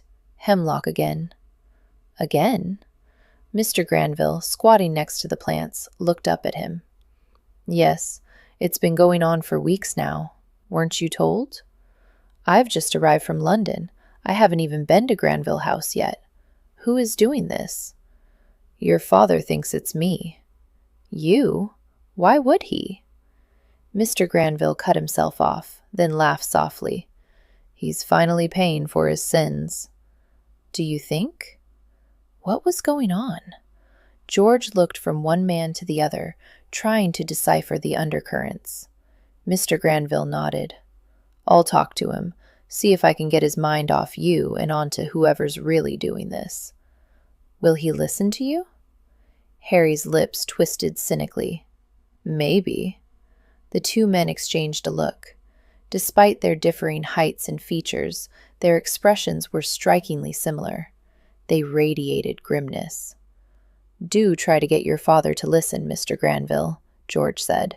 He's already threatened to arrest Harry. Harry scowled at George, but Mr. Granville grinned charmingly. I shall do my best, my lady, for Harry. George realized she had been calling Mr. Pye, quite improperly, by his given name. Oh, pish! She tilted her nose into the air and felt a raindrop hit it. Mr. Granville bowed again. It's a pleasure to have met you, Lady Georgina. I hope that we can meet again under more amenable circumstances. Harry moved closer to George's side, placing a hand at the small of her back. She had the feeling he was scowling at Mr. Granville now. She smiled all the brighter at her neighbor. Indeed, it's good to see you, Harry, Mr. Granville said. Harry merely nodded. The young man hesitated, then turned swiftly and leapt the wall. He mounted and wheeled his horse in a half circle to wave goodbye before cantering away. Show off, Harry muttered. George blew out a breath and turned on him. Is that all you've got to say after seeing your brother for the first time in 18 years? He arched his eyebrows at her, silent. She threw up her arms in disgust and stomped over to the stone wall, then stood dithering when she couldn't find a toe-hold for her shoe. Strong hands grabbed her from behind, again just under her breasts. This time she did shriek. Harry lifted her up and held her against his chest. He's not my brother, he growled in her ear, sending all sorts of interesting thrills down her neck and elsewhere. Who knew the nerves in one's neck were connected to? He set her rather firmly on the wall. She scrambled over it and marched to the gig. Then what is his relationship to you? Instead of handing her into the carriage, Harry grasped her about the middle again. She might become accustomed to this. He was a boyhood playmate, my lady. He placed her on the seat. George mourned the loss of his hands. "You played with Thomas and Bennet Granville when you were little?" She craned her neck to follow him as he circled the gig. More drops of rain began to fall. "Yes." He climbed in and took up the reins. "I grew up on the estate, remember? Thomas is about my age, and Bennet a few years younger." He guided the horse onto the lane and set him to a trot. "Yet you had not seen them since you left the Granville estate." "I was the gamekeeper's son." A muscle bunched in his jaw. "There was no reason we should see each other." "Oh." She mulled over that. "Were you great friends? I mean, did you like Bennet and Thomas?" The rain increased. George hugged her cloak about her and hoped her frock wouldn't be ruined. Harry looked at her as if she asked something extremely silly. "We were boys growing up together. It didn't much matter if we liked each other." He watched the horse for a bit, then said almost grudgingly, "I dare say I got on better with Bennet, even though Thomas was closer to my age. Thomas always seemed such a milksop. He didn't like fishing or exploring or other things boys like to do for fear of getting his clothes dirty." "Is that why you don't trust Thomas now? Because he was a milksop when he was a boy?" "No, my lady. Give me more credit than that. He was always trying to get his father's favor as a lad. I doubt he's changed much, just because he's a man now. And since Granville hates me—" He let his sentence trail away and shrugged. His father's favor. A firstborn son usually had that without question. How strange that Thomas Granville did not. But she was more curious about something else. "So you spent a lot of time in Bennet's company when you two were boys." Rain was dripping off the brim of Harry's tricorn. "We played, and I sat in on his lessons if the tutor was in a good mood that day, and if Granville wasn't around." She frowned. "If Lord Granville wasn't around?" He nodded grimly. "The man hated me, even then. Said I had too much pride for a gamekeeper's son. But the tutor disliked his employer as well.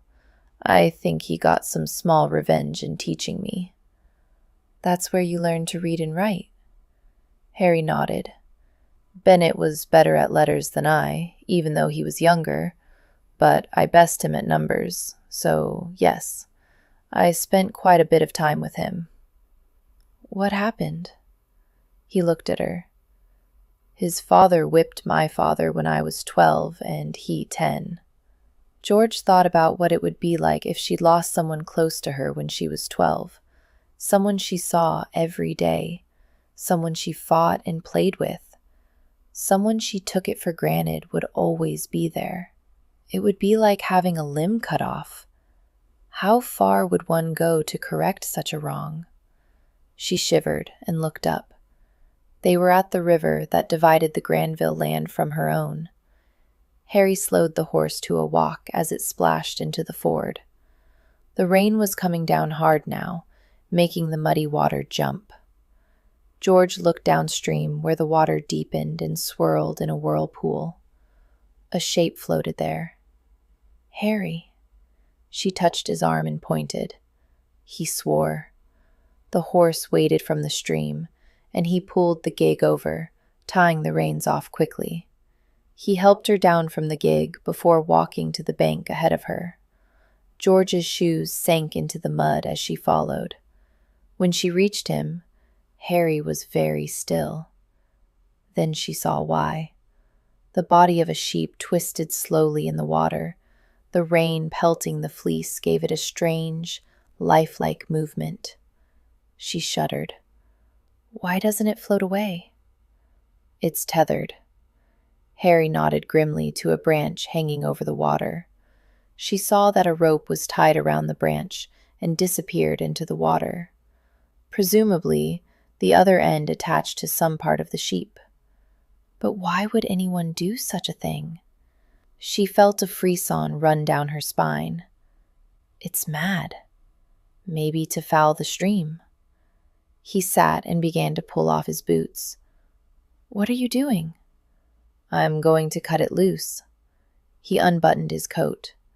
"It'll fetch up on a bank farther downstream, and a farmer will pull it out. At least it won't spoil the whole stream." By now he was in shirt sleeves, soaked through by the rain. He pulled his knife out of his boot and slid down the bank into the stream. The water came to mid-thigh, but as he waded slowly out, the water quickly rose to chest level. The rain had made the normally placid stream boil. "Do be careful," George called. If he lost his footing, he might be swept downstream. Did he know how to swim? He didn't acknowledge her call and kept wading. When he reached the rope, he grabbed it where it stretched above the water and started to saw. The strands unraveled rapidly, and suddenly the sheep spun away downstream. Harry turned and began to wade back, the water whirling angrily about him. He slipped, and his head disappeared beneath the water without a sound. "Oh, God!" George's heart leaped painfully in her chest. She started for the bank without knowing what she could do. But then he was upright again, his soaked hair plastered to his cheeks. He emerged and wrung out the front of his shirt, transparent now from the water. George could see his nipples and the swirl of dark hair where the shirt stuck against his chest. "Someday I'd like to see a man nude," she said. Harry froze.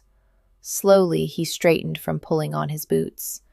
His green eyes met hers, and she could have sworn a fire burned there. "Is that an order, my lady?" he asked, his voice so deep it was almost a dark purr. Oh, goodness gracious, yes!" A part of George desperately wanted to see Harry Pye take off that shirt, to see what his shoulders and belly looked like naked, to find out if there really were curls of hair on his chest, and after that, if he removed his breeches. She really couldn't help it. Her eyes dropped to that part of a man's anatomy that a lady never, ever, under any circumstances, let her gaze wander to. The water had done an exquisite job of molding Harry's breeches to his lower limbs. George drew a breath, opened her mouth, and Harry cursed and turned away.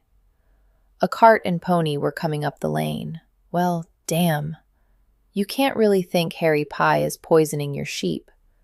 Bennet's words were phrased as a question, but said as a statement. Not 2 minutes back and the lad was already setting himself against him, but then the boy had always taken Pye's part.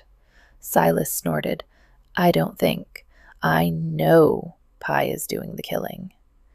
Bennet frowned and poured himself a tumbler of whiskey. He held the decanter up in question. Silas shook his head and leaned back in the leather-covered chair behind his study desk. The room was his favorite, all male in its feel. Mounted antlers circled the study, just below the ceiling. A deep, black fireplace took up the entire wall at the room's far end. Over it was a classical painting, The Rape of the Sabine Women, swarthy men tearing the clothes from fair-skinned, screaming wenches. He sometimes got prick-proud just looking at the thing. But poison? Bennet threw himself into a chair and started tapping his fingers on the arm. His younger son aggravated him, but even now, Silas could not help feeling proud of him. This one should have been his heir. Thomas would never have the balls to confront his father.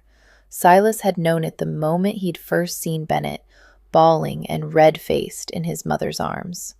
He'd looked into the infant's face, and a voice inside him had whispered, this one, out of all his other, it would be the son he, Silas, would be proud of.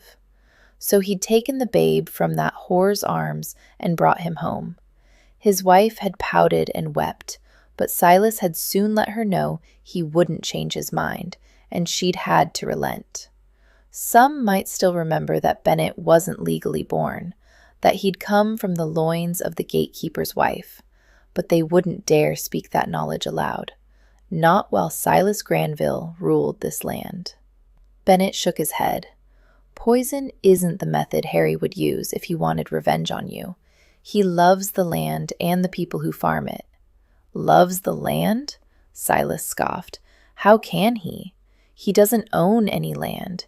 He's not but a paid custodian. The land he tends and works on belongs to someone else. But the farmers still come to him, don't they? Bennett asked softly, his eyes narrowed. They ask him his opinion. They follow his guidance. Even many of your own tenants go to Harry when they have a problem. At least they did before all this started. They wouldn't dare come to you. A line of pain shot along Silas' left temple. Why should they?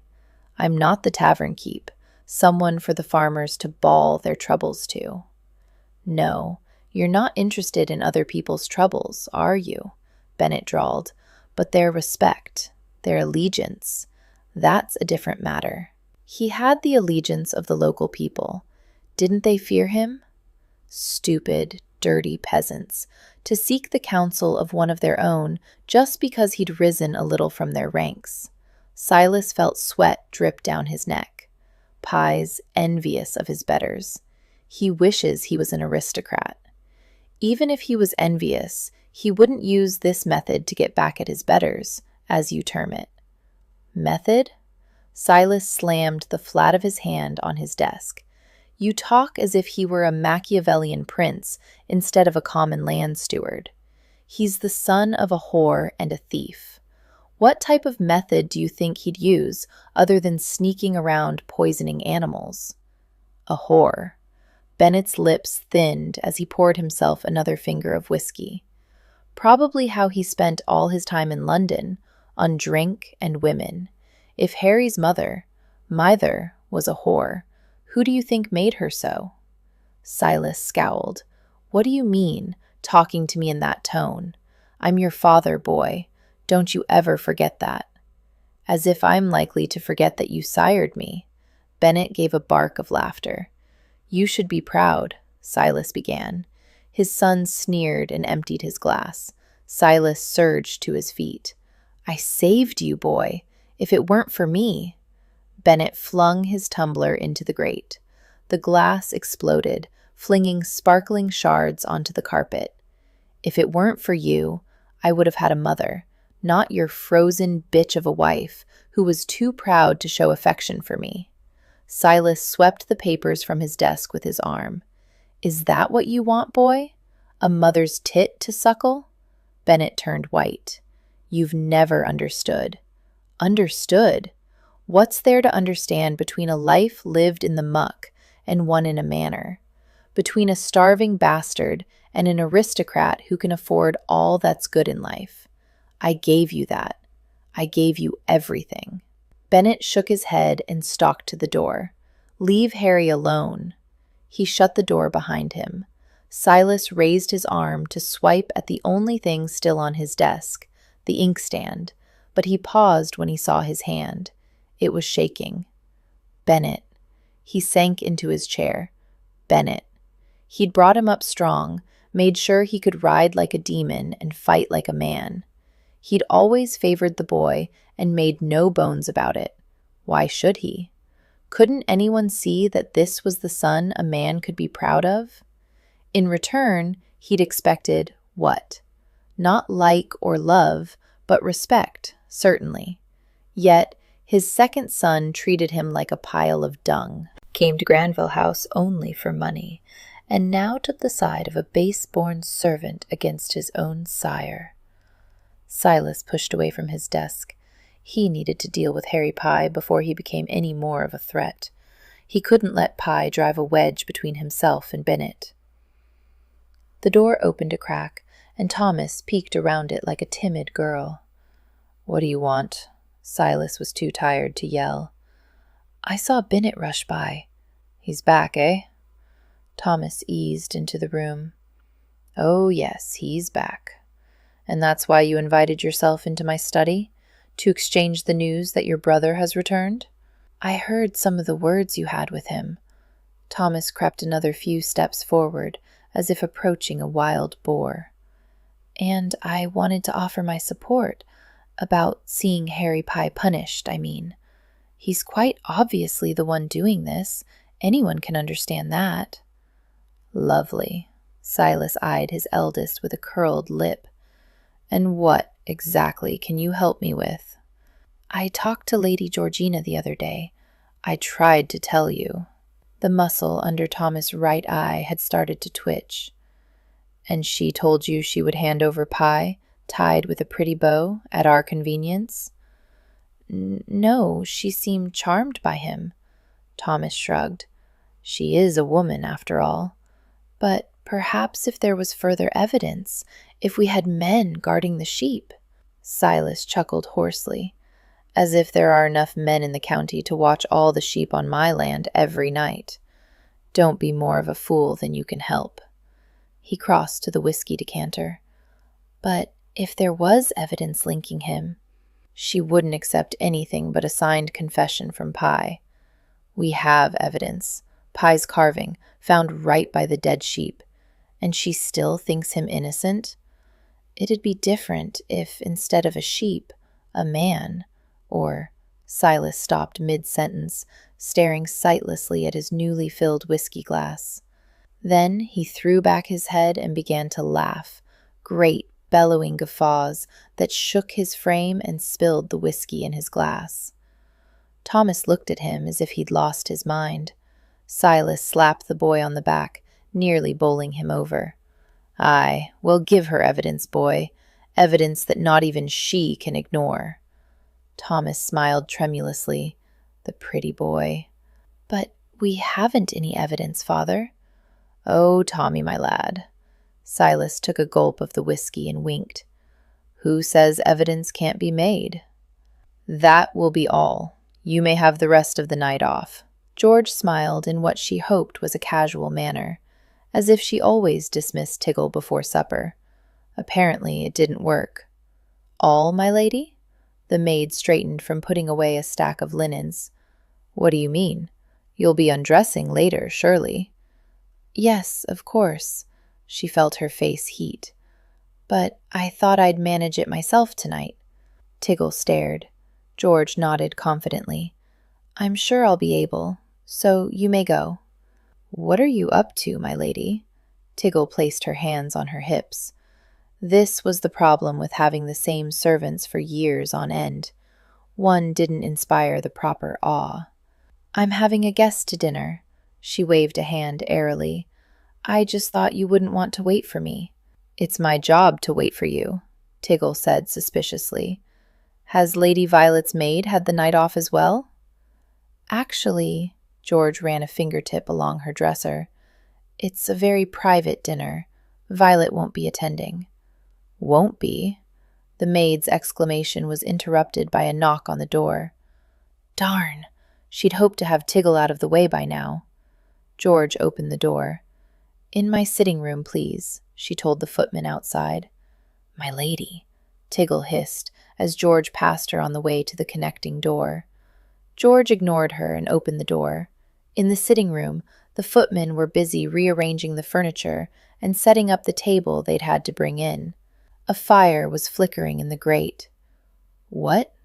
Tiggle dogged George into the sitting room, but immediately quieted in the presence of the other servants. "Is this how you want it, my lady?" one of the footmen asked.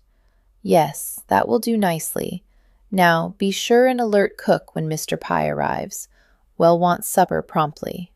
The footman bowed out, which, unfortunately, freed the lady's maid from her self-imposed silence. "You're having Mr. Pye to dinner?" Tiggle sounded scandalized.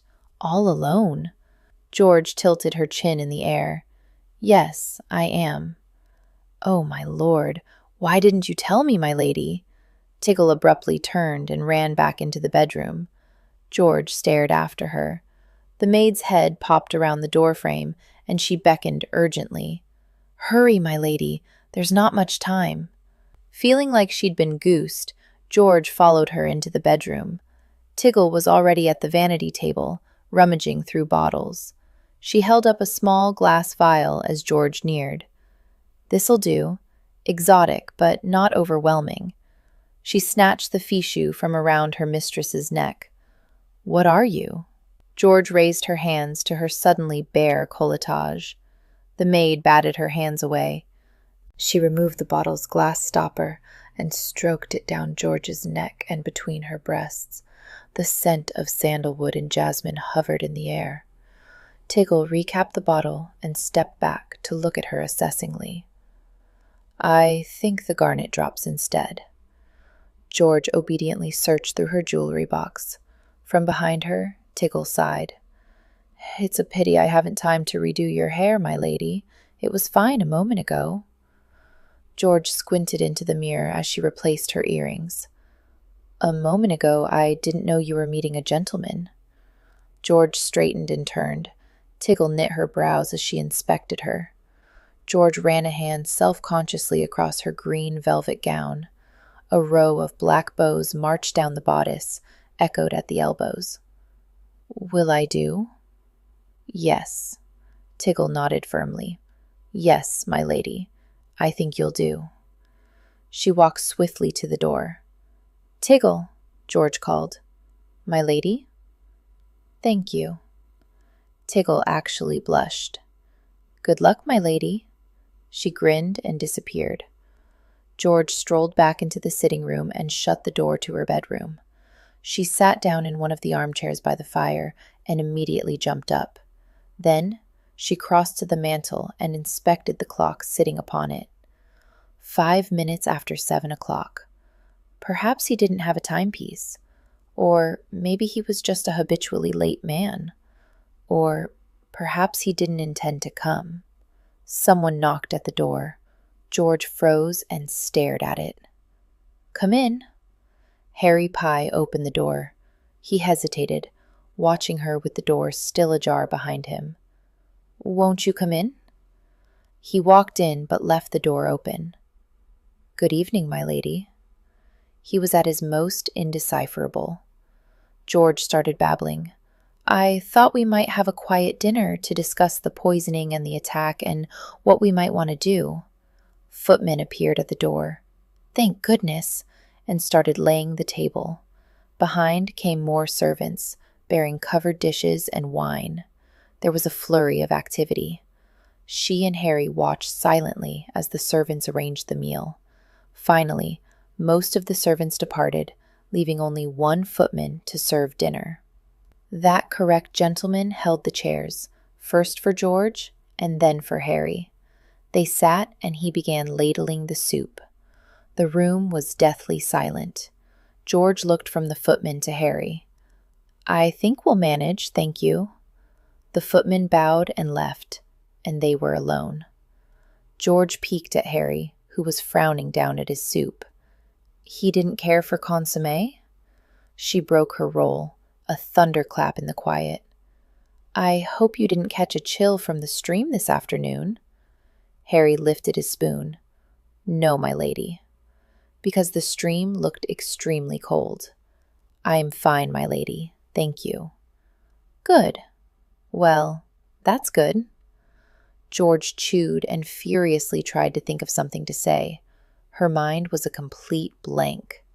Harry suddenly set his spoon down. Why did you call me here tonight? I just said, you wanted to talk about the poisoning and the attack. Yes, I know. Harry rose from the table. But your breasts are all but naked, and you've sent the servants away. The other servants? Why do you really want me here? He stood almost menacingly, his jaw bunched, his hands fisted. George's heart quickened. Her nipples had tightened the moment he said breasts. His eyes flickered down, and she wondered if he knew. Because I'm not what you think I am, Harry said evenly as he advanced around the table toward her. I'm not a servant to jump to your bidding and then lie down when you've done with me. His voice was deepening. I'm not someone you can dismiss like those footmen, like everyone else in this manor. I'm a man with blood in his veins. If you start something with me, don't expect me to turn into a lapdog, panting at your call. Harry seized her upper arms and drew her against his hard body. Don't expect me to be your servant. George blinked. The idea of confusing this man, who fairly crackled with danger, with a lapdog was absurd. He drew a finger slowly across the edge of her bodice, watching her reaction. "What do you want with me, my lady?" Her breasts seemed to swell. She couldn't think while he touched her. She didn't know what to say. What did he need to hear? George looked around the room for help, but saw only the piles of food and dishes. "I'm not sure, really. I don't have any experience in this." He dipped 2 fingers below her bodice and brushed her nipple. She shuddered. "Oh my." Harry pinched the nipple, sending sparks all the way to her most private places. George closed her eyes. She felt his breath caress her cheek. "When you figure it out, my lady, let me know." He closed the door quietly behind him. Chapter 9. Bennet walked into the Cock and Worm at just after midnight that evening. The tavern was crowded and loud at that hour, the smoke from innumerable pipes hovering in a cloud near the ceiling. Harry sat in a dark corner and watched young Mr. Granville move, with the overly cautious gait of a man who was already the worse for drink. Walking into a disreputable place like the Cock and Worm, with one's senses impaired, wasn't a particularly bright thing to do. But that wasn't Harry's worry. An aristocrat gambling with his own safety wasn't his business, now or ever. Harry took a pull from his mug and switched his gaze to the 2 local harlots drumming up trade. The younger of the wenches, a blonde, sat on a ruddy-faced man's lap. Her titties were right under his chinas, if she was worried he was nearsighted. The man's eyes were glazed, and the harlot made stealthy movements at the front of his trousers. It wouldn't be long before the 2 came to an understanding. The second harlot, a red-haired wench, caught his gaze and tossed her head.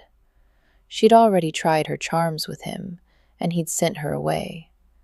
Of course, if he flashed a purse now, she'd be smiling soon enough. The more ale he drank, the more he began to rethink turning the redhead down. He'd been randy for days now, and the object of his bone-on, despite her offer, wasn't likely to help him now, was she? Harry scowled into his ale. What had she been after? His Lady Georgina, when she invited him to her private rooms? Not what he'd wanted to think, that's for sure. The lady was a virgin, and the first rule of aristocratic maidens was, "Guard well thy virginity. Don't, whatever you do, go handing it out to the hired help." The lady had been looking for the thrill of a stolen kiss or 2. He was forbidden fruit to her. Good thing he'd resisted her blandishments. Few men he knew could have done so. He nodded and drank to his own wisdom. But then he remembered how she'd looked earlier that night. Her eyes had been so blue and so unwary, belying the temptation of her low neckline. Her breasts had seemed to glow in the firelight. The thought of her, even now, made his too alert prick come to attention. He frowned, disgusted at his own weakness. Actually, none of the men he knew. Crash! Harry jerked around. Young Mr. Granville slid across a table, head first, knocking ale-filled glasses to the floor. Each glass detonated with a small, wet explosion upon impact with the floor. Harry took another swig from his mug. This wasn't his worry. The men at the table weren't pleased. One fellow, with hands the size of hams, hauled Bennet upright by his shirt front. Bennet flailed at the other man, catching him a blow to the side of the head. Not his worry. 2 other men grabbed Bennet's wrists, jerking them behind him. The man in front buried his fist in Bennet's belly. Bennet doubled over. He tried to kick, but he was heaving bile from the blow to the stomach. His feet missed his attacker by miles. Behind them, A tall woman threw back her head and laughed drunkenly. She looked familiar, wasn't she? The big man drew back his fist again in preparation. Not his worry. Not his. Oh, the hell with it. Harry stood and drew the knife from his boot in one movement. No one was paying any attention to him, and he was on the man about to hit Bennett before anyone noticed him. From this angle, a quick stab to the side, followed by a twist of the wrist, would kill the man before he even fell. But death wasn't what Harry was after. He sliced the man's face open instead. Blood gushed, blinding the man. He bellowed and dropped Bennett. Harry slashed one of the men holding Bennett's wrists, then waved his blade in front of the second man's eyes. That one raised his hands. "Hold on, hold on! We was only teaching him his manners." "Not any more," Harry whispered. The man's eyes flickered. Harry ducked in time to protect his head, but not his shoulders. A chair smashed across his side. He turned and stabbed. The man behind him howled, clutching a bleeding thigh. Another crash and the thwack of flesh hitting flesh. Harry realized that Bennett was standing back to back with him. The aristo wasn't as pie-eyed as he'd thought. He was able to fight, at least. 3 men charged at once. Harry leaned to the side, helping a man pass him with a punch and a shove. A yellow-haired man with a knife came at him.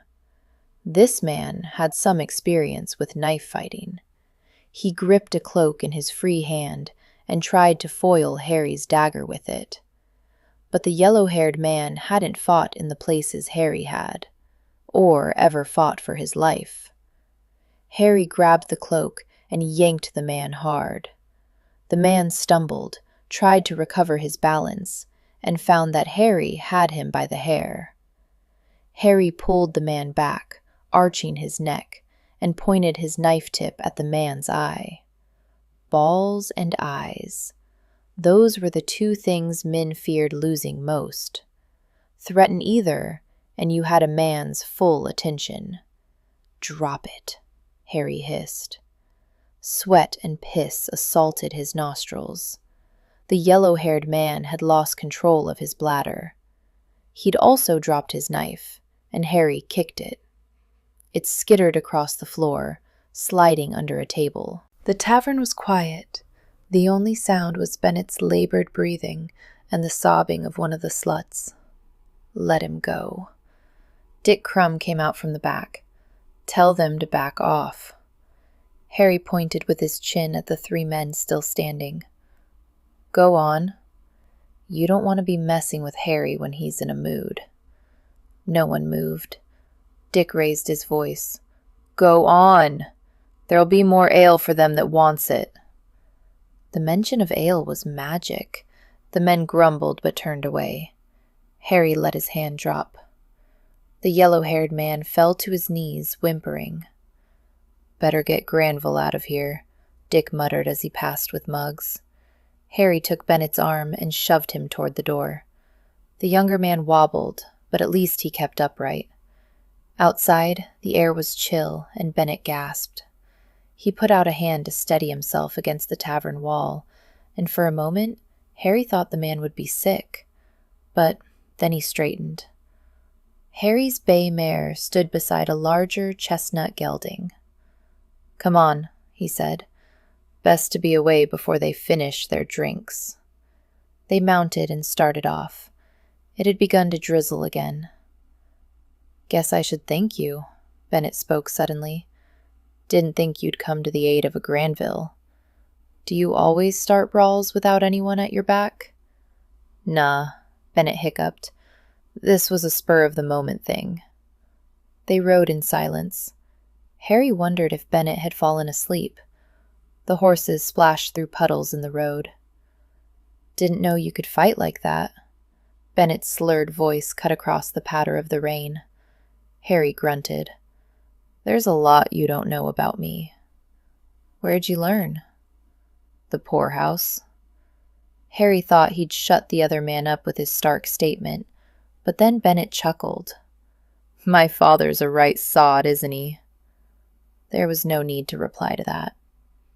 They crested a rise and came to the river. Better not come any farther. You aren't safe on Granville land. Bennett peered at him in the dark. He wants to kill you. Did you know? Yes. Harry turned the mare's head.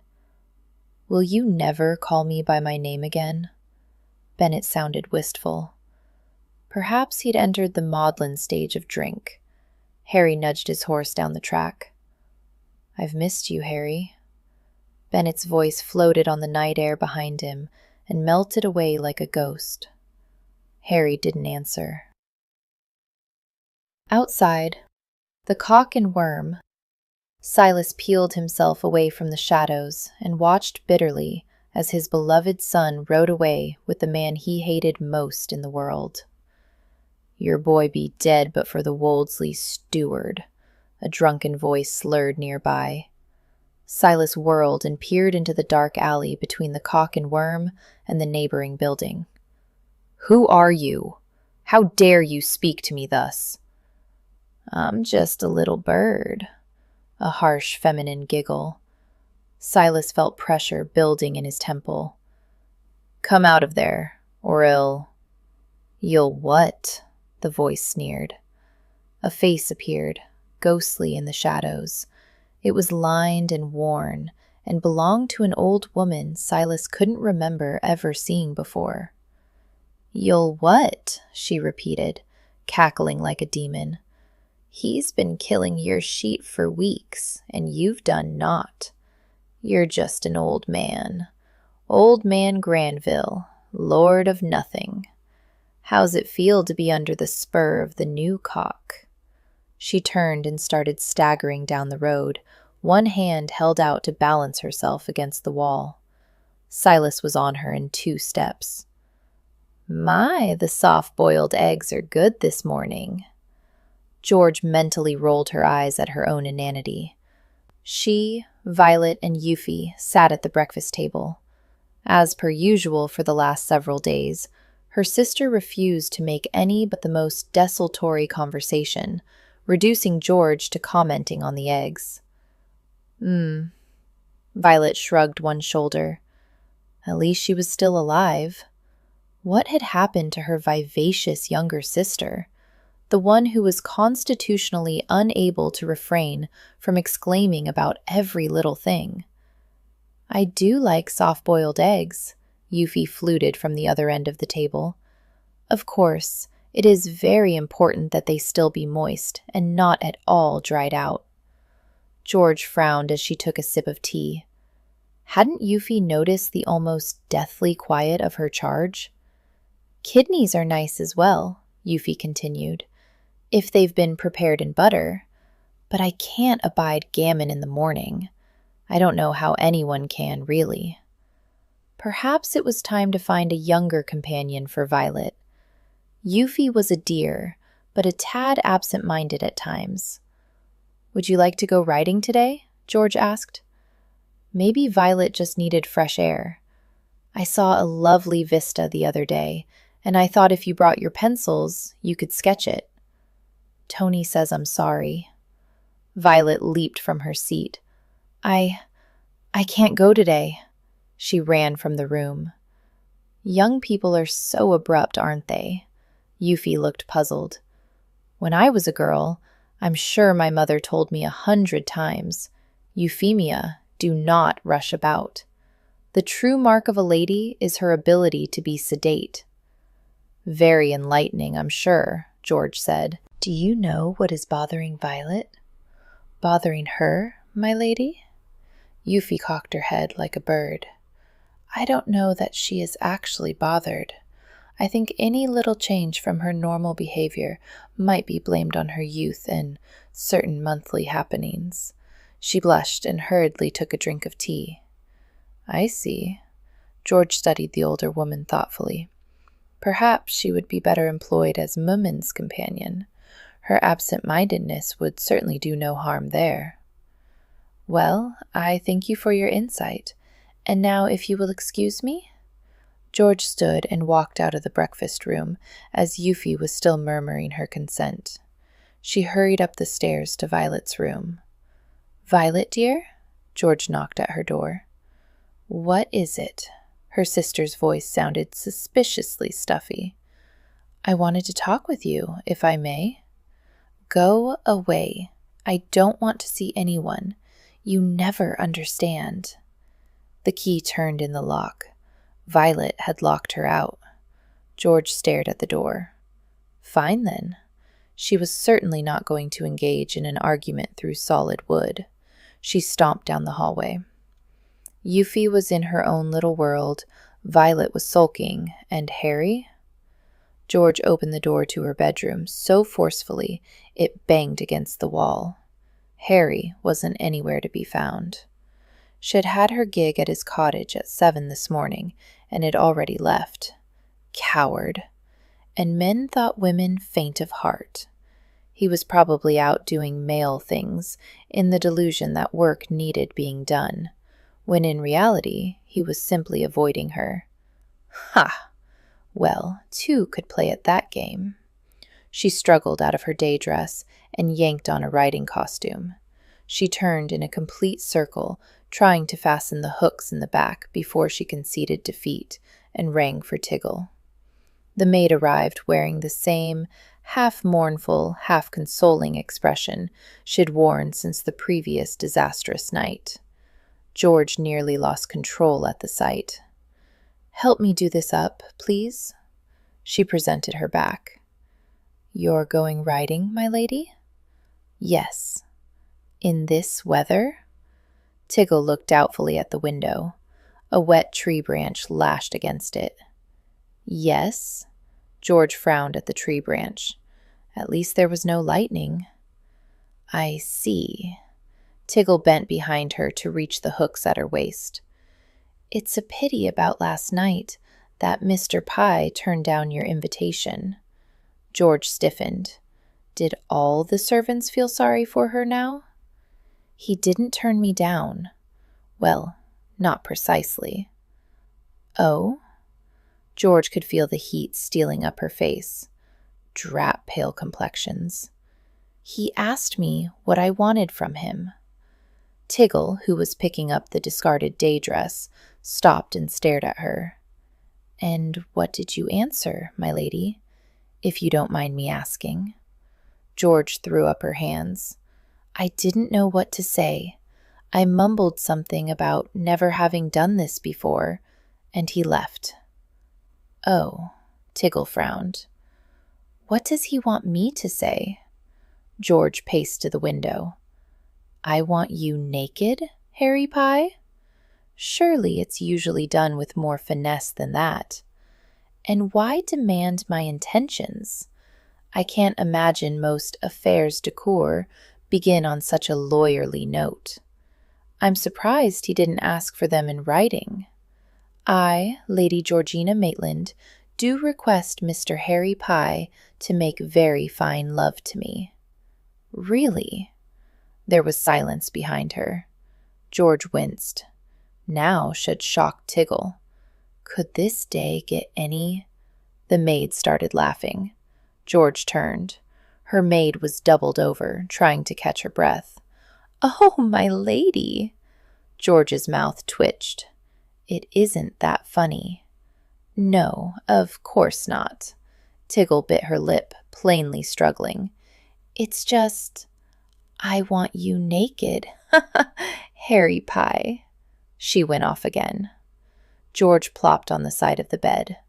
What am I going to do? I'm sorry, my lady. Tiggle sat beside her, the dress still in her arms. Is that what you want from Mr. Pye? An affair? Yes. George wrinkled her nose. I don't know. If I'd met him at a ball, I wouldn't have asked him for an affair. She would have danced with him, then flirted and exchanged witty banter. He would have sent flowers the next morning, and maybe asked her to drive in the park. He would have courted her. But a land steward wouldn't be invited to the balls you attend, my lady, Tiggle said soberly. Exactly. For some reason, this simple fact had George blinking back tears. Well then, Tiggle sighed, and roses since there isn't any other choice. Maybe you should just tell him what you've told me. She smiled without meeting George's eyes and left the room. George flopped back on her bed. I wish, she sighed. If wishes were horses, then beggars would ride. Harry closed the door to his cottage and leaned his head against it. He could still hear the rain beating on the wood. The grain was rotting in the fields, and there wasn't a damn thing he could do about it. Despite Lady Georgina's kind offer of loans for the tenants, they would lose a great deal of money, a great deal of food, if the harvest failed. Not only that, but more dead sheep had been found on Granville land today. The poisoner was growing bold. In the last week, he'd struck 3 times, killing more than a dozen sheep. Even the most loyal of the Wolseley cottagers looked at him with suspicion now. And why not?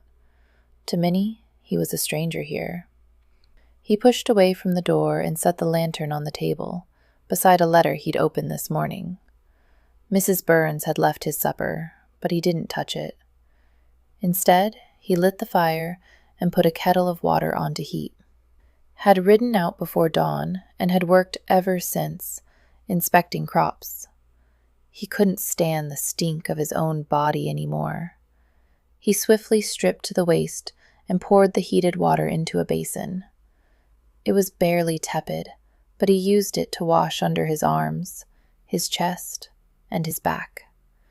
Finally, he poured clean water into the basin and dunked his head and face in. The cool water ran down his face, dripping off his chin. It seemed to wash away not only the filth of the day, but all the mental ills as well, the frustration and anger and helplessness. Harry caught up a cloth and toweled his face. There was a knock at the door. He froze, the cloth still in his hand. Had Granville's men finally come for him? He put out the lantern, drew his knife, and stole to the door. Standing to one side, he flung it wide. Lady Georgina stood outside, the rain dripping from her hood. "May I come in?" Her gaze lowered and caught at his bare chest. Her blue eyes widened. Harry felt his cock harden at her reaction. "I didn't think you waited on my permission to enter, my lady." He turned back to the table to put on his shirt. "Sarcasm doesn't become you." She walked in and shut the door. He uncovered his supper bean soup and sat to eat it. Lady Georgina dropped her cloak untidily on a chair. He felt her glance at him before she wandered to the fireplace. She touched each of the animal carvings with a fingertip, and then came back toward him. He spooned up some of the soup. It was cold now, but still tasty. She trailed her fingers across the table, stopping at the letter. She picked it up.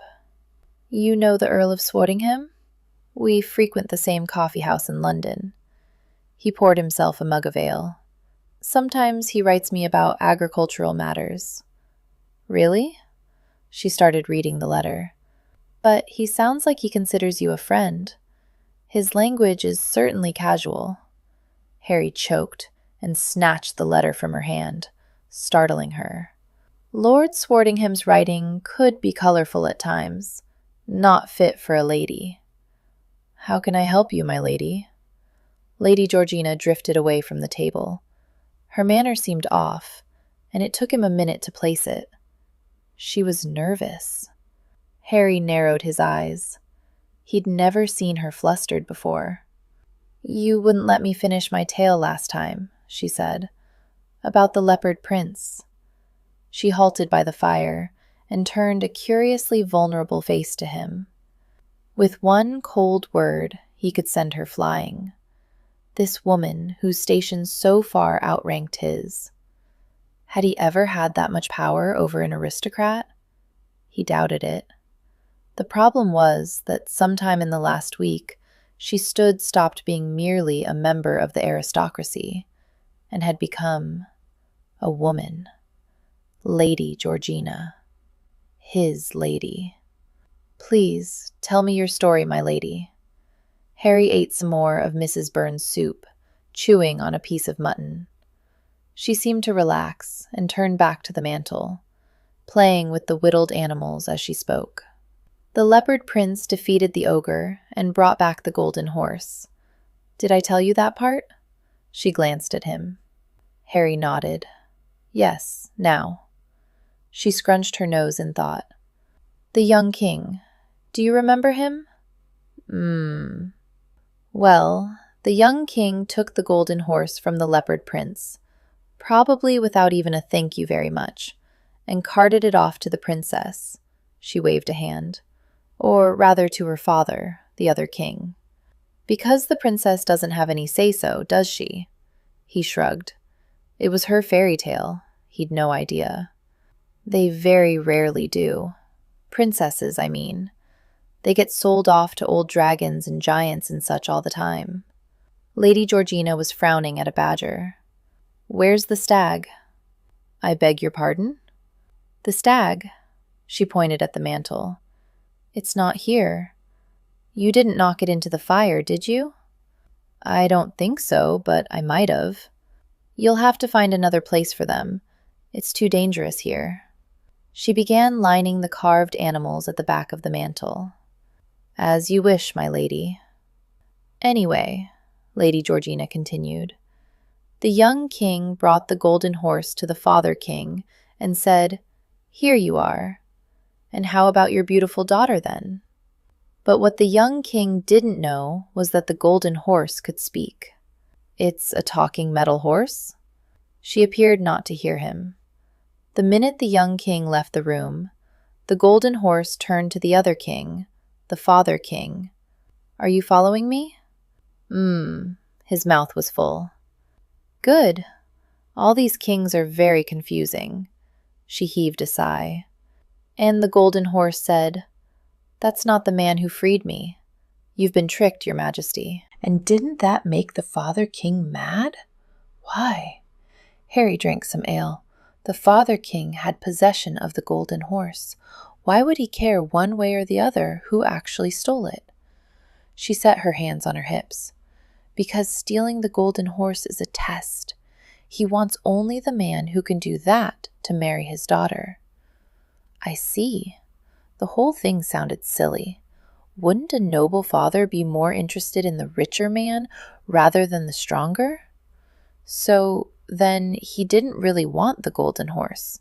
He probably wanted the golden horse as well, but that's neither here nor there. But what is important, Lady Georgina glared at him, is that the father king marched straight back to the young king and said, See here. The golden horse is all very well, but what I really want is the golden swan that belongs to a very nasty witch. So if you want the princess, off you go to get it. What do you think of that? It took a moment for Harry to realize that the last was said to him. He swallowed. There seemed to be a lot of golden animals in this fairy tale, my lady. Yes, Lady Georgina said. That did occur to me, too. But they can't very well be anything else, can they? I mean, it wouldn't do to have a copper horse or a lead swan. She frowned and switched a mole with a sparrow. He watched her thoughtfully. Is that all, my lady? What? She didn't look up from the little animals. No, there's lots more. But she didn't elaborate. He pushed the remains of his supper away. Are you going to tell me the rest? No, not right now anyway. He got up from the table and took a step closer. He didn't want to frighten her. He felt as if he had his own golden swan within reach. Then, will you tell me why you've really come, my lady? He asked. He could smell the perfume in her hair, an exotic scent like spices from distant lands. She set a thrush next to a cat. The bird toppled over, and he waited while she carefully righted it. "I need to tell you something. Besides the fairy tale." Her face was half turned away, and he could see the glistening trail of a tear on her cheek. A kind man, an honorable man, would leave her alone. He would pretend he didn't see the tears and would turn away. He would not trespass upon her fears and desires. But long ago, Harry had lost what little honor he'd ever had, and he had never been kind. He touched her hair with a fingertip, feeling the soft strands. "What do you need to tell me?"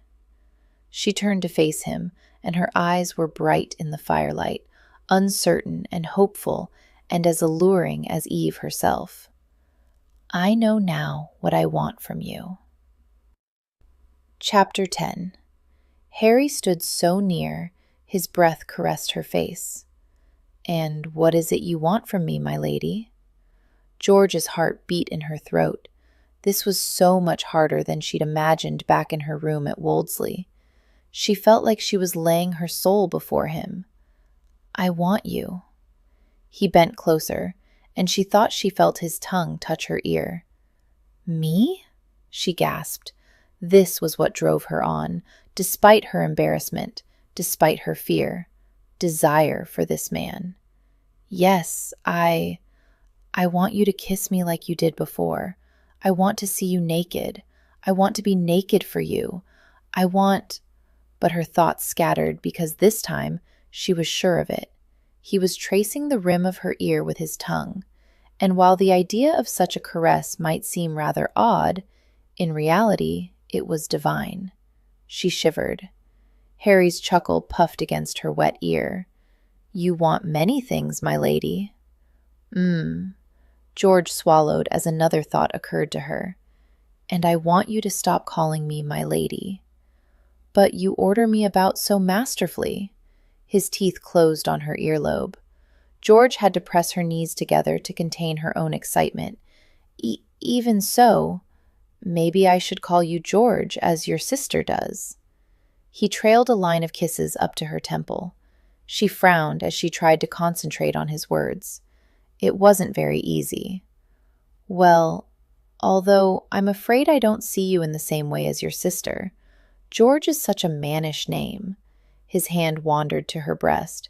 "And I don't find you mannish at all." One thumb brushed her nipple. She almost stopped breathing.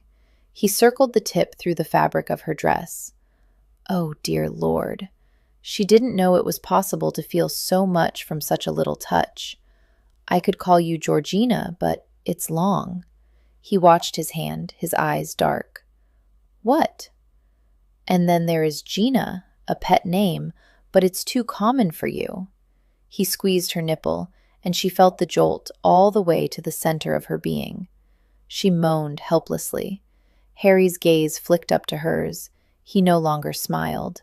"So, you see, I think I'll have to continue calling you my lady." His head dipped. His mouth was on hers before she could even think, biting, licking, sucking. His kiss, if such a ravenous devouring could be called a kiss, overwhelmed her senses. She tunneled her fingers through his hair and hung on for dear life. Oh, thank the Lord! She'd begun to think she would never taste him again. She suckled his tongue, murmuring her enjoyment. He made a sound, a growl, and placed a hand frankly on her bottom and pulled her roughly against himself. She would have bet her life that the hard rod she felt poking into her lower belly was his manhood. Just to be sure, she rubbed against it, and his rod now had almost all of her attention. He rewarded her daring by shoving a knee between her legs. The effect was so exciting that she almost forgot about the rod. He'd somehow found that spot, that little place that could bring her so much pleasure. He rubbed that spot with his leg while thrusting his tongue repeatedly into her mouth. She nearly whimpered at the sensation. Did he know? Did all men have a secret understanding of that part of a woman's anatomy? George pulled at his hair until Harry's lips broke away from hers. His knee continued its maddening motion. She looked into his eyes, heavy-lidded and burning green, and saw devastating knowledge. Harry knew exactly what he was doing to her. It wasn't fair. He would have her lying in a puddle of want before she could even discover him. "Stop." The word came out more a gasp than a command, but Harry stilled at once. "My lady?" "I said I wanted to see you." George dismounted his knee. That really was the only word for it. Harry spread his arms wide. "Here I am, naked." For the first time, there was a trace of unease in his face. "As my lady wishes." But he made no move. She saw it in his eyes. She'd have to undress him herself. She bit her lip, excited and uncertain at the same time. "Sit there." She pointed to the armchair by the fire. He obeyed, lounging back, his legs sprawled.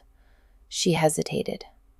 "Am yours to do with as you wish, my lady," he said. The words came out a purr, as if a great cat had granted her leave to pet it. If she balked now, she'd never find out. She knelt and carefully undid the buttons on his shirt. His hands were draped casually over the chair's arms, and he made no move to help. She reached the last button and spread the halves of his shirt wide, examining him. The lines of his neck tendons ran down into the hills of his shoulders, smooth and taut. Below, he had small brown nipples, puckered like her own. She touched one with a fingertip and then traced the bumpy ridge of the surrounding dark circle. He made a sound. Her gaze flicked to his. His eyes glowed under lowered lids, and his nostrils were flared. Otherwise, he was still. She looked back to his bare chest. In the center grew dark hairs, and she brushed over them to feel their texture. They were smooth, damp underneath with his sweat. She followed the trail of hair down to his belly, where it encircled his navel. How strange. And the hair skimmed lower. It must meet up with. She searched the placket of his trousers for the buttons that closed it. His manhood stood up stiffly within the fabric. From the corner of her eye, she saw his hands grip the chair arms, but he let her have her way. She found the buttons. Her hands trembled, and one button popped off. She undid the placket and slowly peeled it back while struggling to draw breath. It stood up all by itself, larger than she'd ever imagined, poking through his small clothes. The statues lied.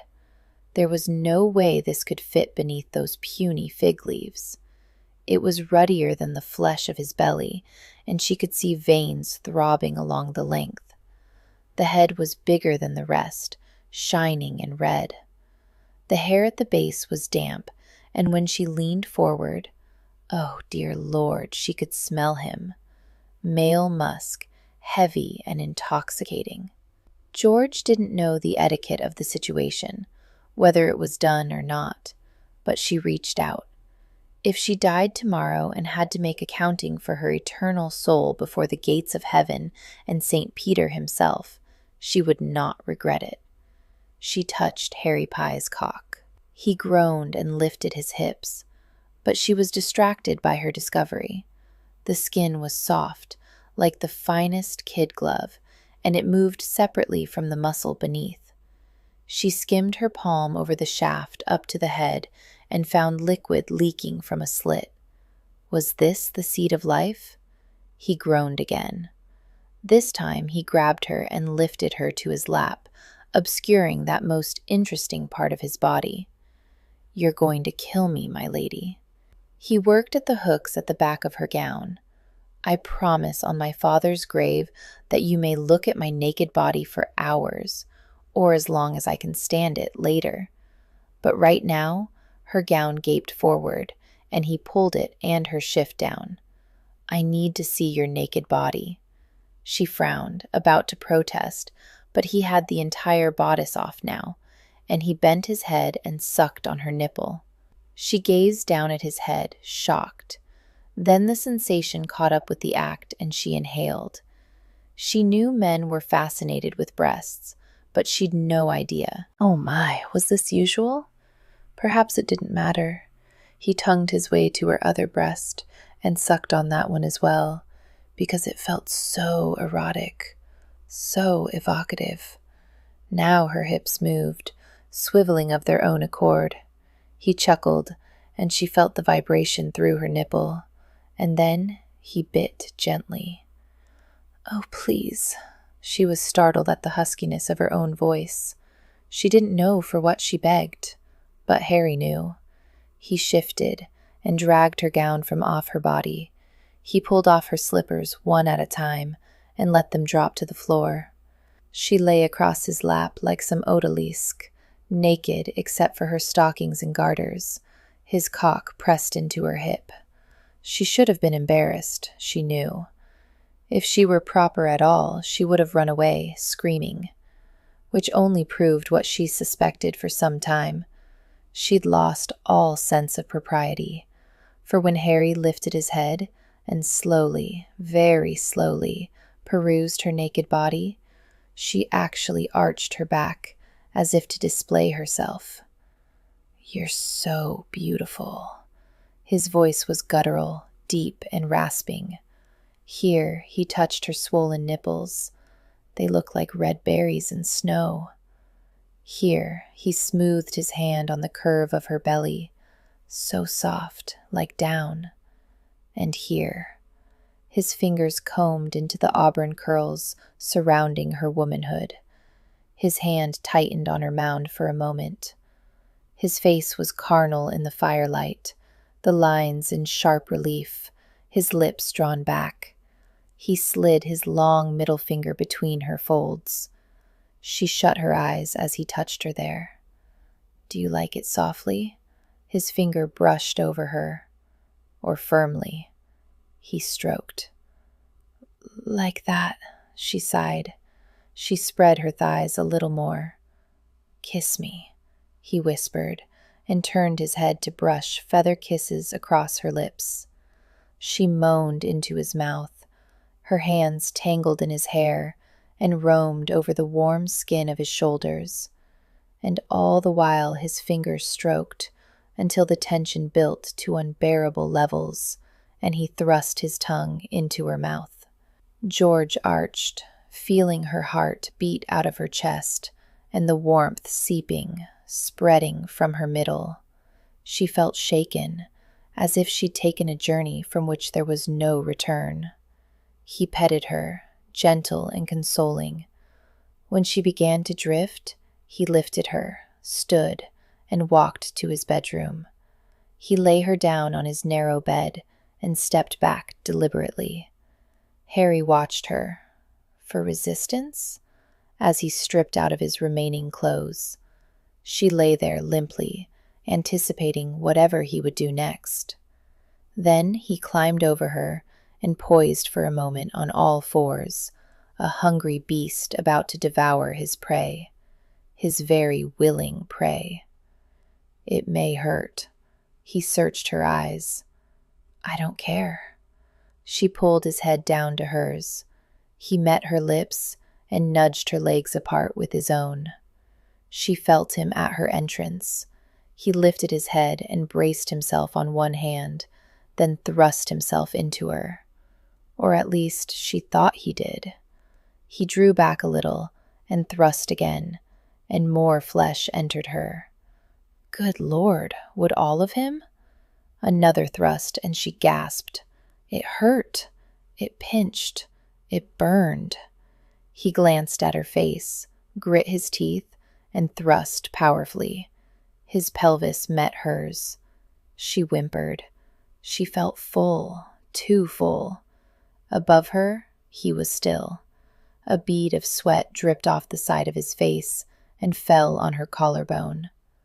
All right? It was a grunt. No.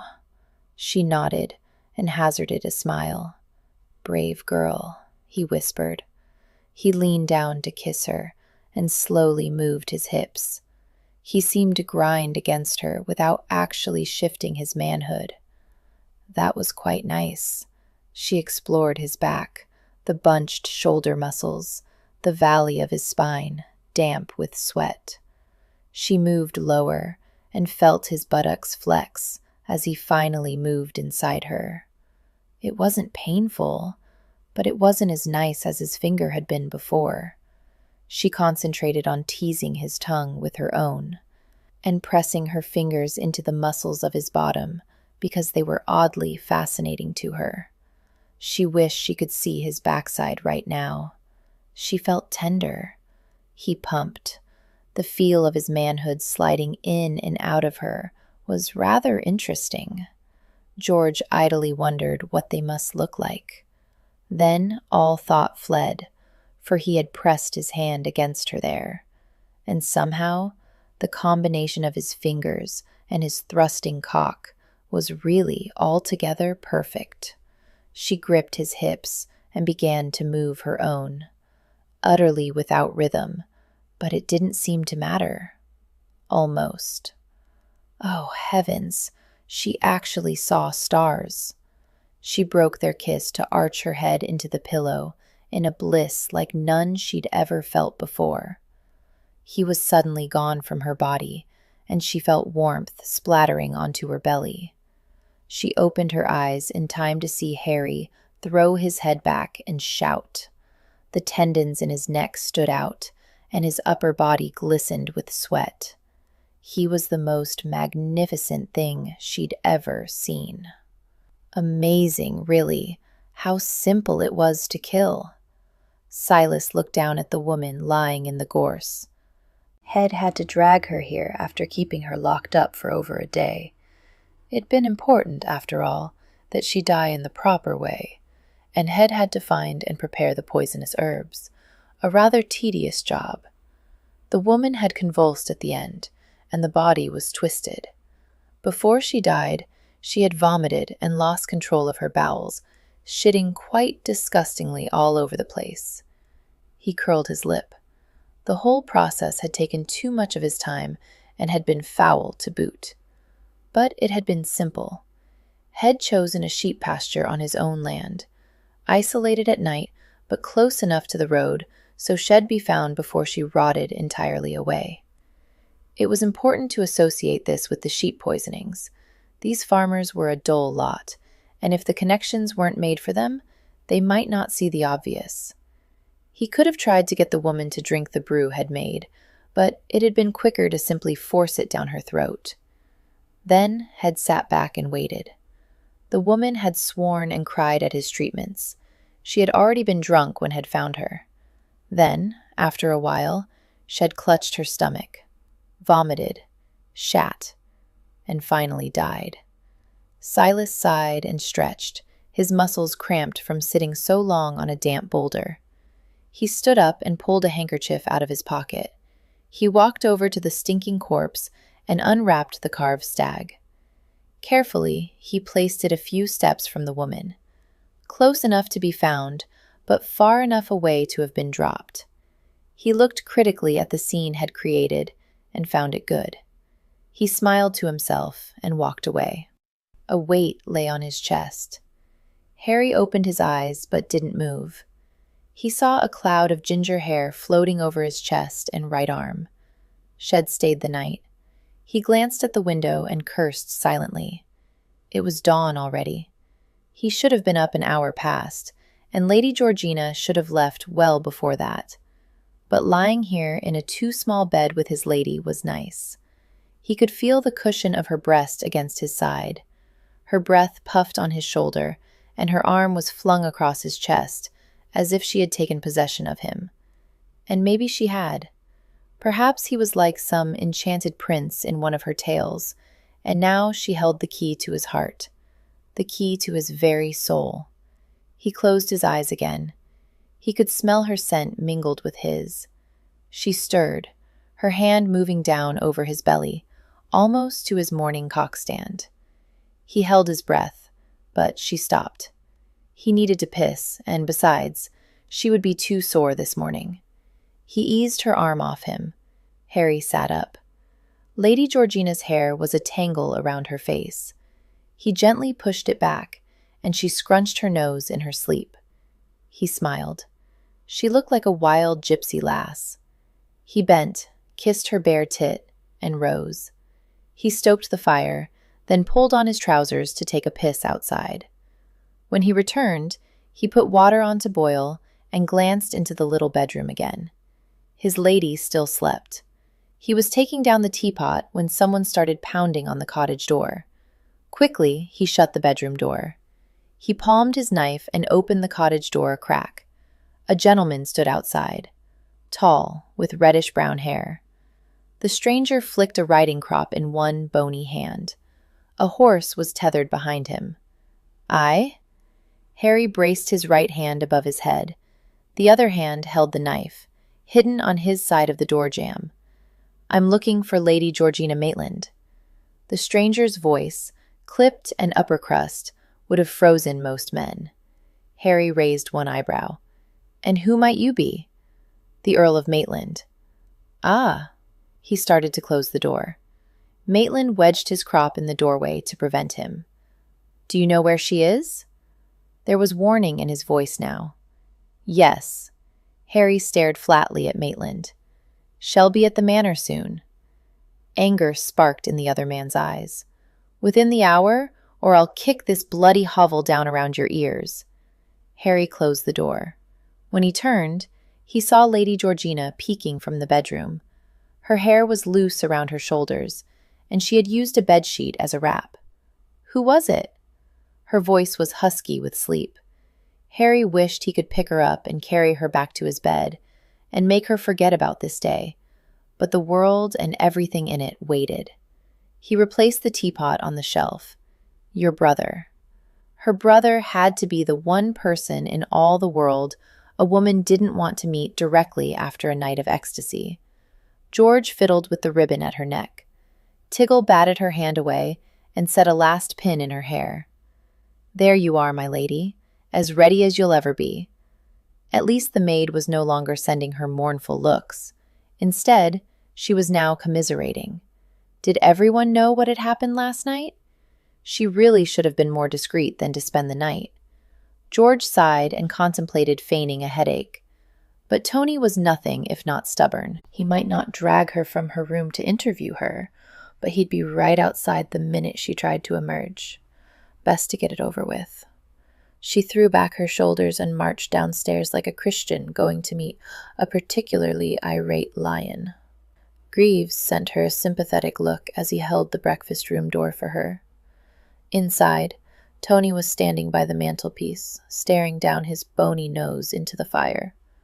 He evidently hadn't touched the food on the sideboard. Tony was the spitting image of their late father, tall and angular, with a face dominated by prominent cheekbones and heavy eyebrows. The only difference was the auburn hair he'd inherited from their mother. That, and the fact that he was a much nicer man than father had been. Usually, anyway. George noticed that Violet was conspicuously absent. She had a very good idea why, too. She'd corner the minx later. "Good morning, Tony." George strolled to the sideboard. Buttered kippers. Even Cook knew. She helped herself to a large serving. She was going to need her strength. "George," Tony greeted her coolly. He advanced swiftly to the door and flung it open. 2 footmen looked at him, startled. "We won't be needing you. Make sure we're not disturbed." The footman bowed. "Yes, my lord." Tony closed the door and yanked down on his waistcoat to straighten it. George rolled her eyes. When had her brother become this stuffy? He must have been practicing in his room at nights. "Are you having breakfast?" she asked as she sat down. "Cook has made some lovely kippers." Tony ignored her pleasantry. "What could you have been thinking?" His tone was unbelievably dour. "Well, really, if you want to know the truth, I wasn't thinking at all." She took a sip of tea. "I mean, not after the first kiss. He does kiss very well." "George, if you didn't want to know, why ask?" You know very well what I mean. Don't play the flibberty-gibbet with me." George sighed and put down her fork. The kippers tasted like ashes in her mouth anyway. "It's no concern of yours." "Of course it's my concern. You're my sister and you're unmarried. Do I poke into your affairs? Do I ask about what ladies you see in London?" Tony crossed his arms and stared down his large nose at her. "It's not the same, and you know it." "Yes," George poked a kipper, "but it should be." He sighed and took a chair opposite her. "Maybe so, but that isn't how the world works. We don't deal with how society ought to be, but rather how it is. And society will judge you rather harshly, my dear." She felt her lips tremble. "Come back to London with me," Tony said. "We can forget about this.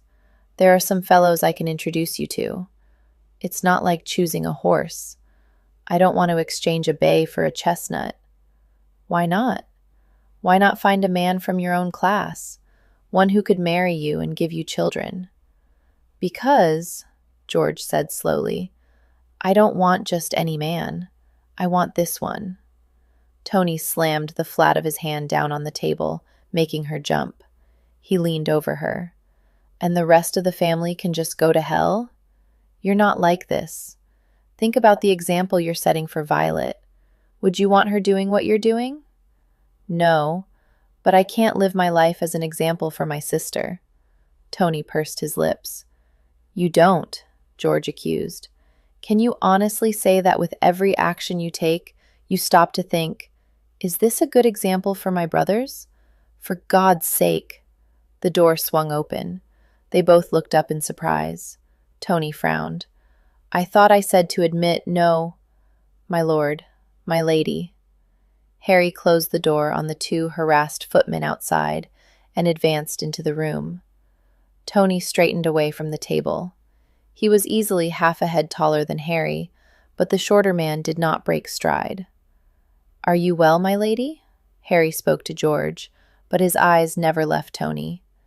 "Yes, thank you, Harry." She'd assured him back at the cottage that Tony would never hurt her, but he must have decided to see for himself. "Would you like a kipper?" A corner of Harry's mouth twitched upward, but Tony forestalled his answer. "We have no need of you. You may go." "Tony!" George gasped. "My lord." Harry inclined his head.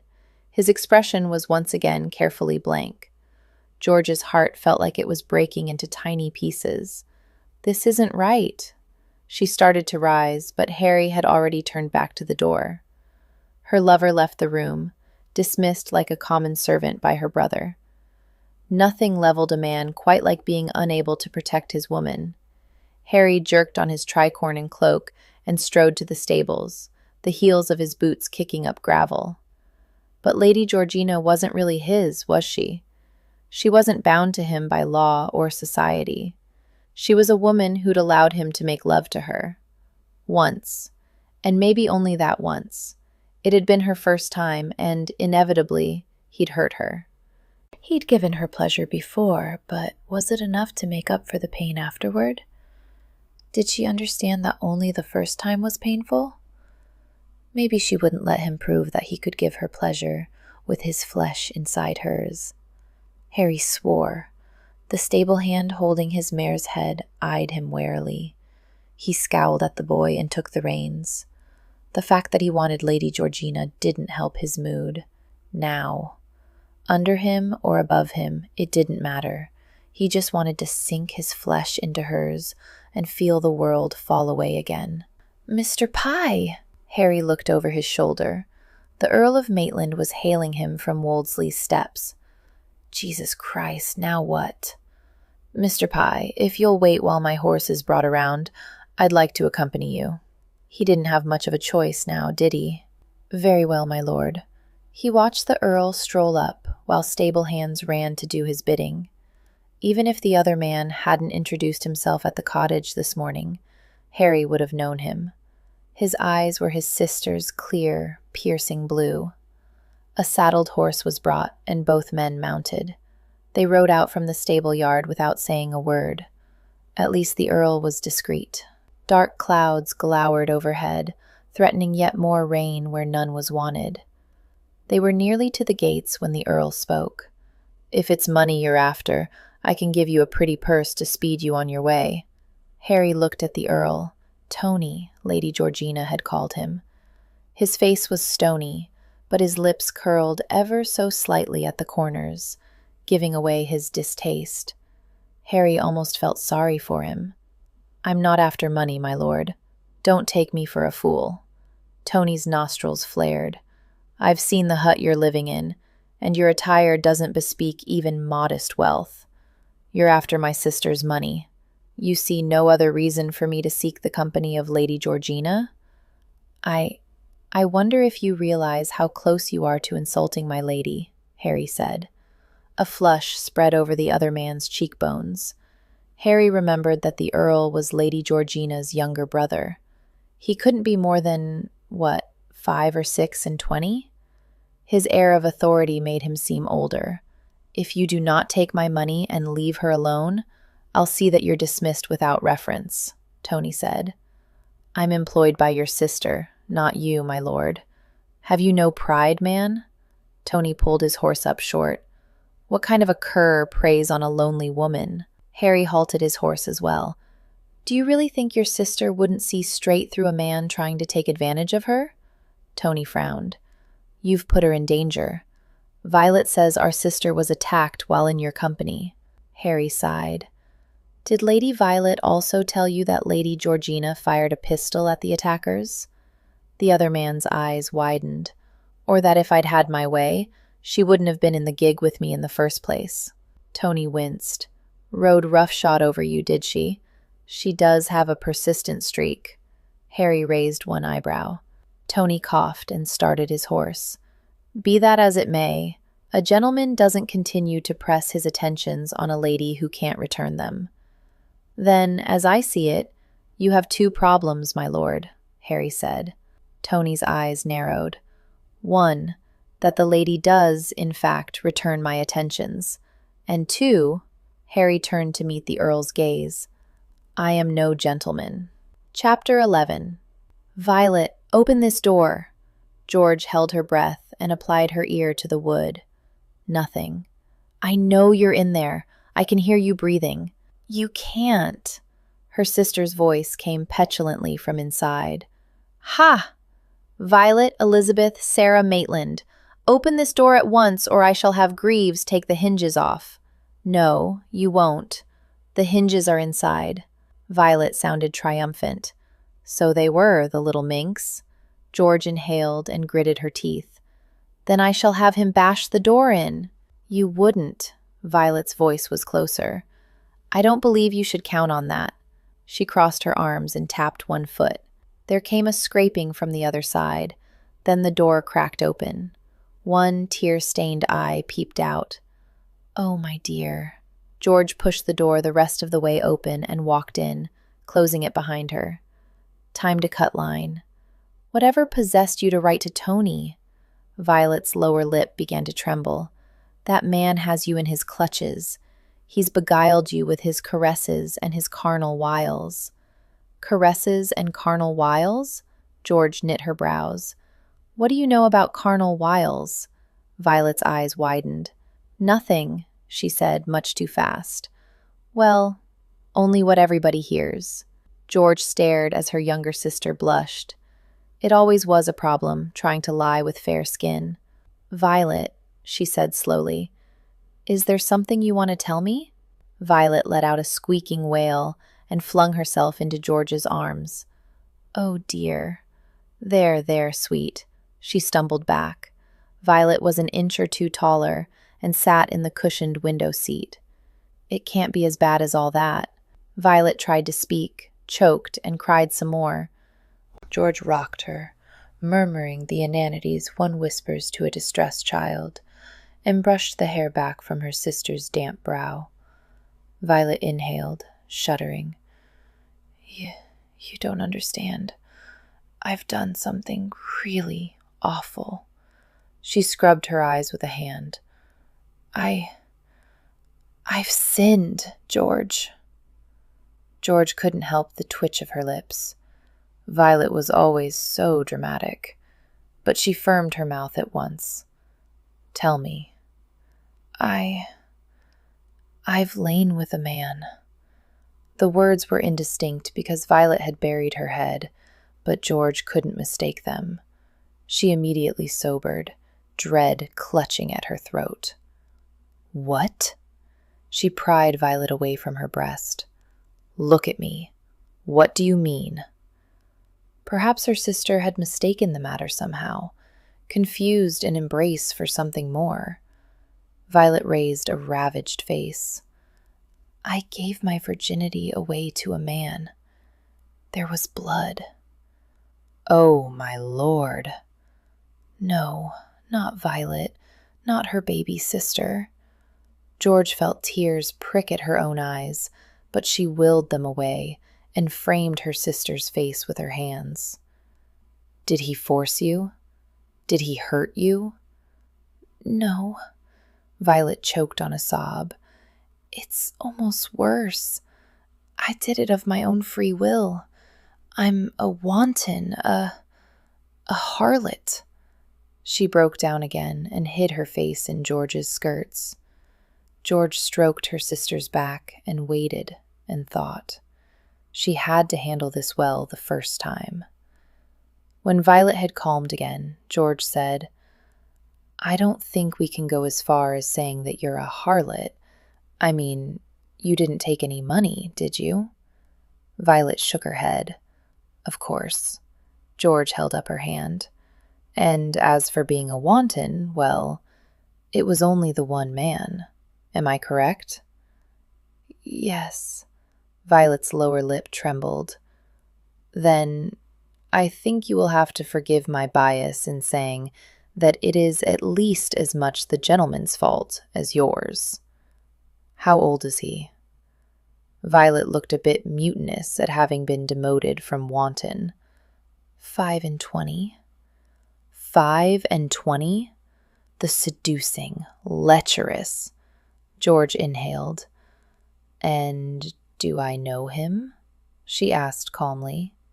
Violet pushed away from her sister. I won't tell you. I'll not be made to marry him. George stared, her heart stopping in her chest. Are you increasing? No! Violet's horror was unfeigned, thank goodness. George blew out a relieved breath. Then why do you think I would make you marry him? Well, maybe not you, but Tony. Violet got up and paced around the room. He's been writing me letters. Tony has? No! Violet turned to glare at her. Him! Oh, him. George frowned. What about? He wants me to marry him. He says he loves me. But, George... Violet picked up a candlestick from the bedside table and gestured with it. I don't love him anymore. I did. I mean, I thought I did. That's why well, you know. Quite.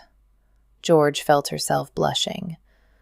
But then, afterward, I started noticing how far apart his eyes were, and that he says ain't in such an affected way. Violet shrugged and set the candlestick down on the dresser. And then it was gone, the love or whatever. I don't hate him. I just don't love him. I see. Is that how you feel about Mr. Pye? Violet asked. Are you over him now? George had a vision of Harry Pye, his head arched back, the tendons in his neck straining as he convulsed over her. A slow heat invaded her loins. She caught herself dropping her eyelids. She snapped them open, sitting up straight at the same time. Not exactly. Oh. Violet looked forlorn. Maybe it's me, then. I don't think so, sweetheart. Maybe it's that you're only 15. Or, she added hastily, when Violet stuck out her lip, Maybe it's that he's just not the right man for you." "Oh, George." Violet flopped backward onto her bed. "I'll never have another suitor. How would I explain that I've lost my maidenhead? Perhaps I should marry him. No other man will ever have me." Violet stared at the canopy over her bed. "I'm just not sure I can bear the way he takes snuff for the rest of my life." "Yes, that would be torturous," George murmured. "But I'm afraid I'll have to put my foot down and forbid you to marry him. So you're saved. You're a peach." Violet smiled tremulously from the bed. "But he said he will have to reveal all if I don't become his bride." Ah, if she ever got her hands on the blackmailing bastard. "Then I think you will really have to tell me his name, sweetheart." "I know." She held up her hand as Violet started to protest. "But it's the only way. What will you do?" her sister asked in a small voice. George met her eyes. "We'll have to tell Tony who he is, so Tony can convince him that you aren't interested in marriage." "But Tony, George?" Violet flung her arms wide across the bed, unconsciously taking the position of a martyr. "You know, the way he inspects one so coldly down his nose. It makes me feel like a worm, a squashed worm." "Yes, dear, I am aware of his look," George said. "I was the recipient of it just this morning, thanks to you." "I'm sorry about that." Violet looked contrite before reverting to her own dilemma. "Tony will make me marry him." "No, you're maligning Tony now," George said. He leaned into her, his weight keeping her pinned to the wall as they both drew deep, shuddering breaths. George felt heavy, listless, like she'd never be able to move her limbs again. She stroked his shoulder, rubbing at the bite marks she'd made. Harry sighed against her hair. He let her legs fall to the floor as he steadied her. "I wish I could carry you to my bed, but I fear you've just drained me, my lady." That as she pulled away enough to look her in the eye. "If you mean to stay the night?" "Yes." George tested her legs. Wobbly, but adequate. She made her way to the small bedroom. "I'll stay the night." "And your brother?" he asked from behind her. "My brother does not control my life," George said loftily. "Besides, I snuck out the servants' entrance." "Ah." He had followed her into the bedroom, and she saw now that he carried a basin of water. She raised her eyebrows. "I should have done this last night." Was he embarrassed? Harry set down the basin beside the bed and helped her remove her gown and chemise, then knelt to take off her shoes and stockings. "Lie down, my lady." George lay back on the bed. For some reason, she was shy now, when she hadn't been before during their wild lovemaking. He took a cloth and dipped it in the basin, wringing it out. Then he stroked it down her neck. She closed her eyes. The wet cloth left coolness and goosebumps in its wake. She heard him dip and wring out the cloth again, the trickle of the water somehow erotic in the room's stillness. He washed down her chest, over her breasts, and across her belly, leaving a trail of cold heat. Her breath was coming faster now, anticipating what would come next, but he started again at her feet, trailing the cloth up her calves. Gently, he spread her thighs and washed the inner curves. He wet the cloth, and she felt the coolness against her mons.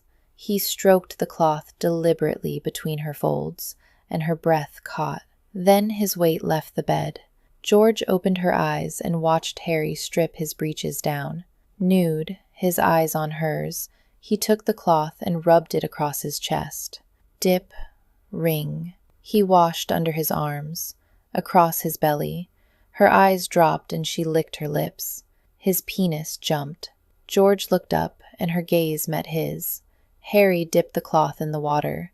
He lifted his manhood to wash the heavy sack underneath. Another dip in the basin, and he drew the wet cloth up his cock, pulling the cloth around, leaving the skin glistening. He scrubbed the rag in his pubic hair and then threw it to the floor. Harry advanced on the bed, his penis stiff. George couldn't take her eyes off him. He placed one knee beside her, making the bed dip. The ropes holding the mattress creaked. "Are you going to finish your fairy tale, my lady?" She blinked. "Fairy tale?" "The Leopard Prince. The young king." He brushed his lips over her collarbone. "The beautiful princess. The golden swan." "Oh, well," she scrambled to think. Harry's mouth was wandering to the underside of her left breast. "I think we'd got to when the father king told the young king to get," she squeaked. He'd reached the nipple. Her breast was already tender from their play before. Harry lifted his head. The golden swan held by the nasty witch. He blew cool air on the wet nipple. George gasped. "Yes, of course. The young king sent the Leopard Prince after it." "Of course," Harry murmured to the other nipple. "And the Leopard Prince turned into—" Ah! He had sucked that nipple into his mouth. He let it pop out. "A man," he prompted, and blew. George went under for a few seconds. "Yes." And the Leopard Prince held his emerald crown in his hand. He was trailing kisses down her abdomen, and wished for— Yes? Was he licking her belly button? A cloak to make him invisible. Really?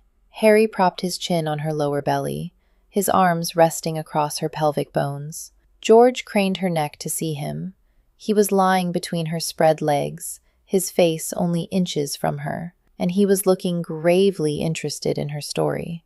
"Yes, really." She let her head drop back on the pillow, and he put on the cloak and went and stole the golden swan without the nasty witch even knowing. And when he got back, what was Harry doing down there? He gave the golden swan to— Oh, my lord. Harry finished leisurely licking up through the flanges of her woman's place, then kissed that spot. He raised his head. "Is that part of the fairy tale, my lady?" he inquired politely. George tunneled her fingers in his silky hair. "No, I'm through telling the story for now." She pulled his head back down. "Do not stop." She thought he may have laughed, as she seemed to feel a vibration, but then Harry lowered his mouth, placed it over her nubbin, and sucked on it. And, frankly, after that, she no longer cared. "What do you dream about at night?" Lady Georgina asked him a long time later. Harry tried to focus his mind. His body was a dead loss. His limbs were leaden, almost liquid with fatigue, and he was struggling to stay awake. "I'm sorry. Are you asleep?" His lady obviously wasn't. He could feel her fingers stroking through the hair on his chest. He made a heroic effort. "No." He opened his eyes, wide. "What did you say?" "What do you dream about at night?" "Rats." He suppressed a shudder. "Nothing." He winced. That wasn't what a gently born lady wanted to hear. "Besides you," he added hastily. "No." She tapped him on the shoulder. "I'm not fishing for a compliment. I want to know what you think about, what you want, what you care for." What he cared for? At this time of night? After he'd loved her, not once, but twice? Ah. He felt his eyelids drifting shut and struggled to open them again. He was just too tired for this. "I'm afraid I'm a simple man, my lady. I think mostly about the harvest. What do you think?" Her voice was intent. What did she want from him? He stroked her hair as her head lay on his chest and tried to think, but it was too great an exertion. He let his eyes close and said whatever came to mind. "Well, I worry about the rain, as you know, that it won't stop in time this year, that the crop will be ruined." He sighed, but she was quiet beneath his hand. "I think about next year's planting, whether we should try hops this far north." "Hops?" He yawned gigantically. "For ale. But then we'd have to find a market for the harvest. It would be a good cash crop, but would the farmers have enough of their own to keep them through the winter?" She traced a circle on his breastbone, her touch almost tickling. He was waking up now as he thought about the problem. It's hard to introduce a new crop to the farmers. They're set in their ways, don't like innovations. How would you convince them then? He was silent a minute, considering, but she didn't interrupt. He had never told anyone of this idea. Sometimes I think that a grammar school in West Dikey would be a good idea. Really? If the farmers or their children could read, were educated even a little, innovation might be easier. And then each generation would be more learned, and they, in turn, would be more open to new thoughts and ways of doing things. It would be an improvement measured in decades, not years, and it would affect not only the landowner's income, but also the lives of the farmers themselves. Harry was wide awake now, but his lady was silent. Perhaps she thought educating farmers a foolish idea. Then she spoke. We'd have to find a teacher, a gentleman who was patient with children. Her "we" warmed him. Yes, someone who likes the country and understands the seasons. The seasons? The hand on his chest had stilled.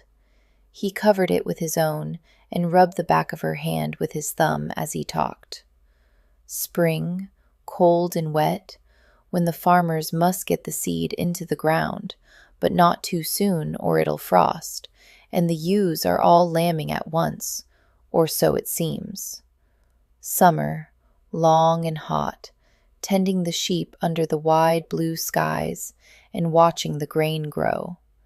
Fall, hoping for the sun to shine so the harvest will be good. If the sun shines, the people celebrate and there are festivals. If it doesn't, they go about with thin, fearful faces. And winter, long and dreary, the farmers and their families sitting by a little fire in the cottages, telling tales and waiting for spring. He stopped and squeezed her shoulder self-consciously. The seasons. You know so much, she whispered. Only what goes on in this part of Yorkshire. I'm sure you could find many who would think that little enough. She shook her head, her springy hair brushing against his shoulder. But you're aware. You know how the people around you think, what they're feeling. I don't. What do you mean? He tried to see her face, but her head was tilted down against his chest. I get caught up in silly things, like the cut of a gown or a new pair of earrings, and I lose track of the people around me. I don't think about whether Tiggle is being courted by the new footman, or how Tony is doing all by himself in London. You wouldn't know it to look at Tony. He seems so big and strong and in control, but he can get lonely. And Violet, she sighed. Violet was seduced this summer at our family home in Leicestershire, and I didn't know. I never even suspected. He frowned. Then how did you find out? She confessed just this morning. Her face was still hidden, and he tried to brush the hair away from her eyes. If it was a secret, if she didn't want to tell you before now, it would be hard to know. Children of that age are very mysterious sometimes. She bit her lip. But I'm her sister. I'm the closest one to her. I should have known.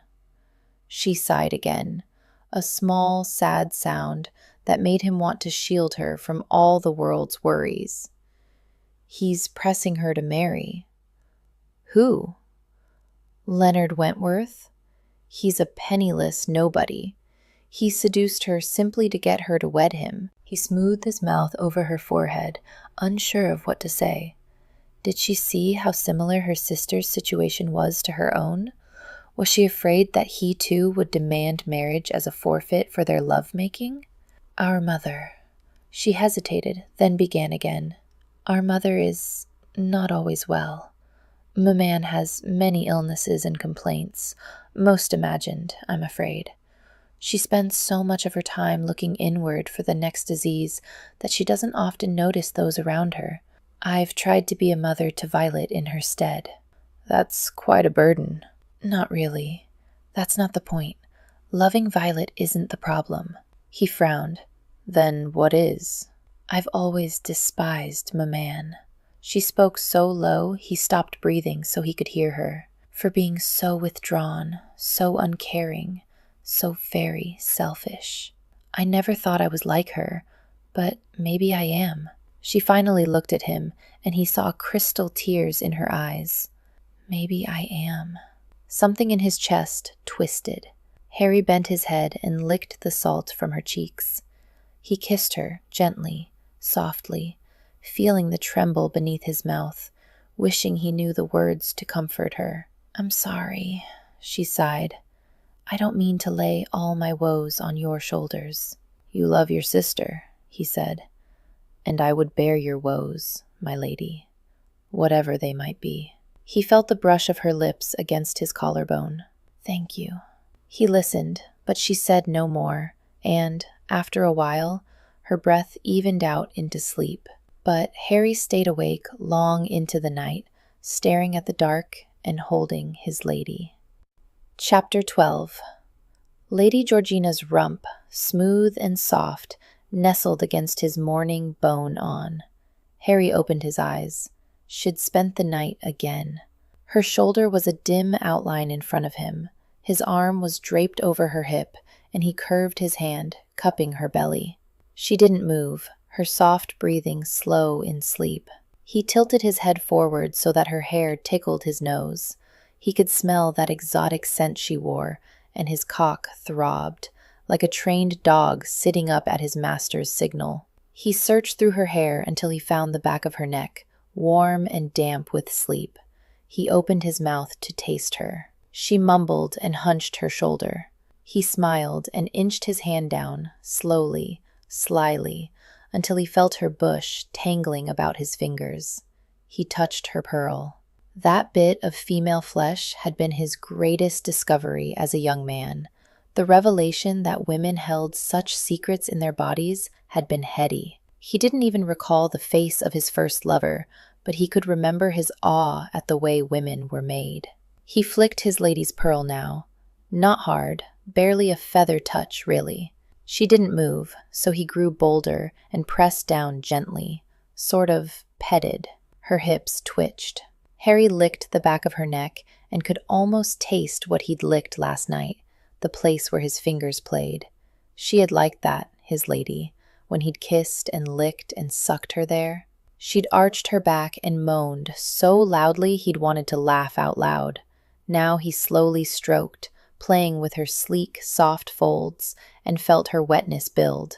His cock was almost aching, as hard as he could ever remember it. He lifted her upper leg and draped it over his hip.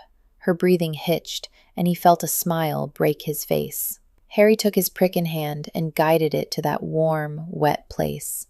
He flexed his arse and slid in, so tight, so smooth, he wanted to groan in pain and in pleasure. He shoved again, gently but steadily, and slid farther in. One more time, and the hair around his cock met her bum. She was panting. He lowered her leg and finally had to groan aloud. So perfect. Harry reached around and found her pearl again. He pressed. Christ, he could feel her squeezing around him. Instead of thrusting, he ground against her, pressing that part of her until she squeezed again. Harry, she moaned. Shh, he whispered, kissing the back of her neck. She was pushing back against him, so impatient. He grinned and ground some more. Harry, dearling, tup me, Harry. And he thrust hard, in surprise and in pure lust. Good God, he never thought she'd know that word, let alone say it. Oh, yes, she breathed. He was humping now, nearly out of control, and her moans were so erotic. Each time was better than before, and he thought uneasily that it was possible he could never get enough of her, that he'd always want her this much. But then he felt her spasm around him as he gripped her hips, and that thought fled. It was so agonizingly good that he nearly forgot. He was almost too late, but in the end, he pulled his cock out of her in time and spent, shuddering, in the sheets next to her. He stroked her hip and tried to calm his breathing. "Good morning, my lady." She turned to face him. Her face was flushed and sleepy and satisfied. "Good morning, Harry." Lady Georgina pulled his face to hers and kissed him. It was a light, gentle touch, but it made something in his chest contract. Harry knew suddenly that he would do anything for her. His lady. Lie, steal, kill, relinquish his pride. Was this how Daw had felt? He sat up and grabbed his trousers. "Are you always this active in the morning?" she asked behind him. "Because I must tell you that some do not consider it a virtue." He stood up and pulled on his shirt. "I'm sorry, my lady." He finally turned to face her. She was propped on one elbow, the bed linens about her waist. Her orange hair cascaded around her white shoulders, tangled and wanton. Her nipples were pale rose brown, darker pink at the tips. He'd never seen a more beautiful woman in his life. He turned away. "I'm not exactly disappointed, more like tired," Lady Georgina said. "I don't suppose you ever just lay around in bed in the morning." "No." He finished buttoning his shirt. He started into the other room and heard a faint scrape. He stopped. It came again. He looked back at her. "I thought your brother didn't mind." Lady Georgina looked as indignant as a naked woman could. "He wouldn't dare." Harry merely raised an eyebrow and closed the door to the bedroom. He crossed to the cottage door and opened it. On the step huddled a small bundle of rags. "What?" The mop of hair raised its head, and Harry stared into the face of the boy he'd seen at the Pollard cottage. "She went drinking and didn't come back." The boy said it flatly, as if he'd been expecting to be abandoned someday. "You'd best come in," Harry replied. The boy hesitated, then stood and ducked inside. Lady Georgina poked her head around the corner of the bedroom door. "Who is it, Harry?" She caught sight of the small shape. "Oh." Boy and lady stared at each other. Harry put the kettle on for tea. She recovered first. "I'm Lady Georgina Maitland from the manor. What's your name?" The boy merely stared. "Best to nod when a lady talks to you, lad," Harry said. She frowned. "I hardly think that's necessary." But the boy tugged his forelock and dipped his head. Lady Georgina sidled into the room. She'd thrown a bed linen over her gown from the night before. Harry remembered he'd torn the bodice. "Do you know his name?" she whispered in his ear. He shook his head. "Would you like tea?" "I don't have much else. Some bread and butter." Lady Georgina brightened, whether at the offer of food or something to do, he wasn't sure. "We can make toast," she said. Harry cocked an eyebrow, but she'd already found the bread and butter, the knife, and a bent fork. She hacked at the bread and sawed off a shapeless lump. All three of them stared at it. She cleared her throat. "I think cutting may be more of a man's job." She handed the knife to Harry. "Now, don't make the slices too thick, or they won't toast and they'll have that awful spongy bit in the center. And it's important they're not too thin, or they'll burn, and I detest burnt toast, don't you?" She turned to the boy, who nodded his head. "I'll do my best," Harry said. "Good. I'll butter. And, I suppose," she looked critically at the boy, "you can toast. You do know how to toast bread properly, don't you?" The lad nodded and took the fork as if it were the sword of King Arthur. Soon there was a pile of crusty bread, dripping with butter, in the center of the table. Lady Georgina poured tea, and the three of them sat down to break their fast. "I wish I could just stay here," she said, licking butter from her fingers. "But I suppose I shall have to return to the manor, at least to dress properly."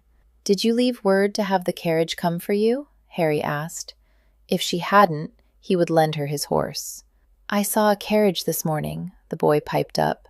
"You mean waiting on the drive?" Lady Georgina asked. "No." The boy swallowed a huge mouthful. It was going up the drive at a gallop. Fair flew by, it did. Lady Georgina and Harry looked at each other. "Black with red trim?" she asked, the color of Tony's carriage. The boy reached for his fifth piece of toast and shook his head.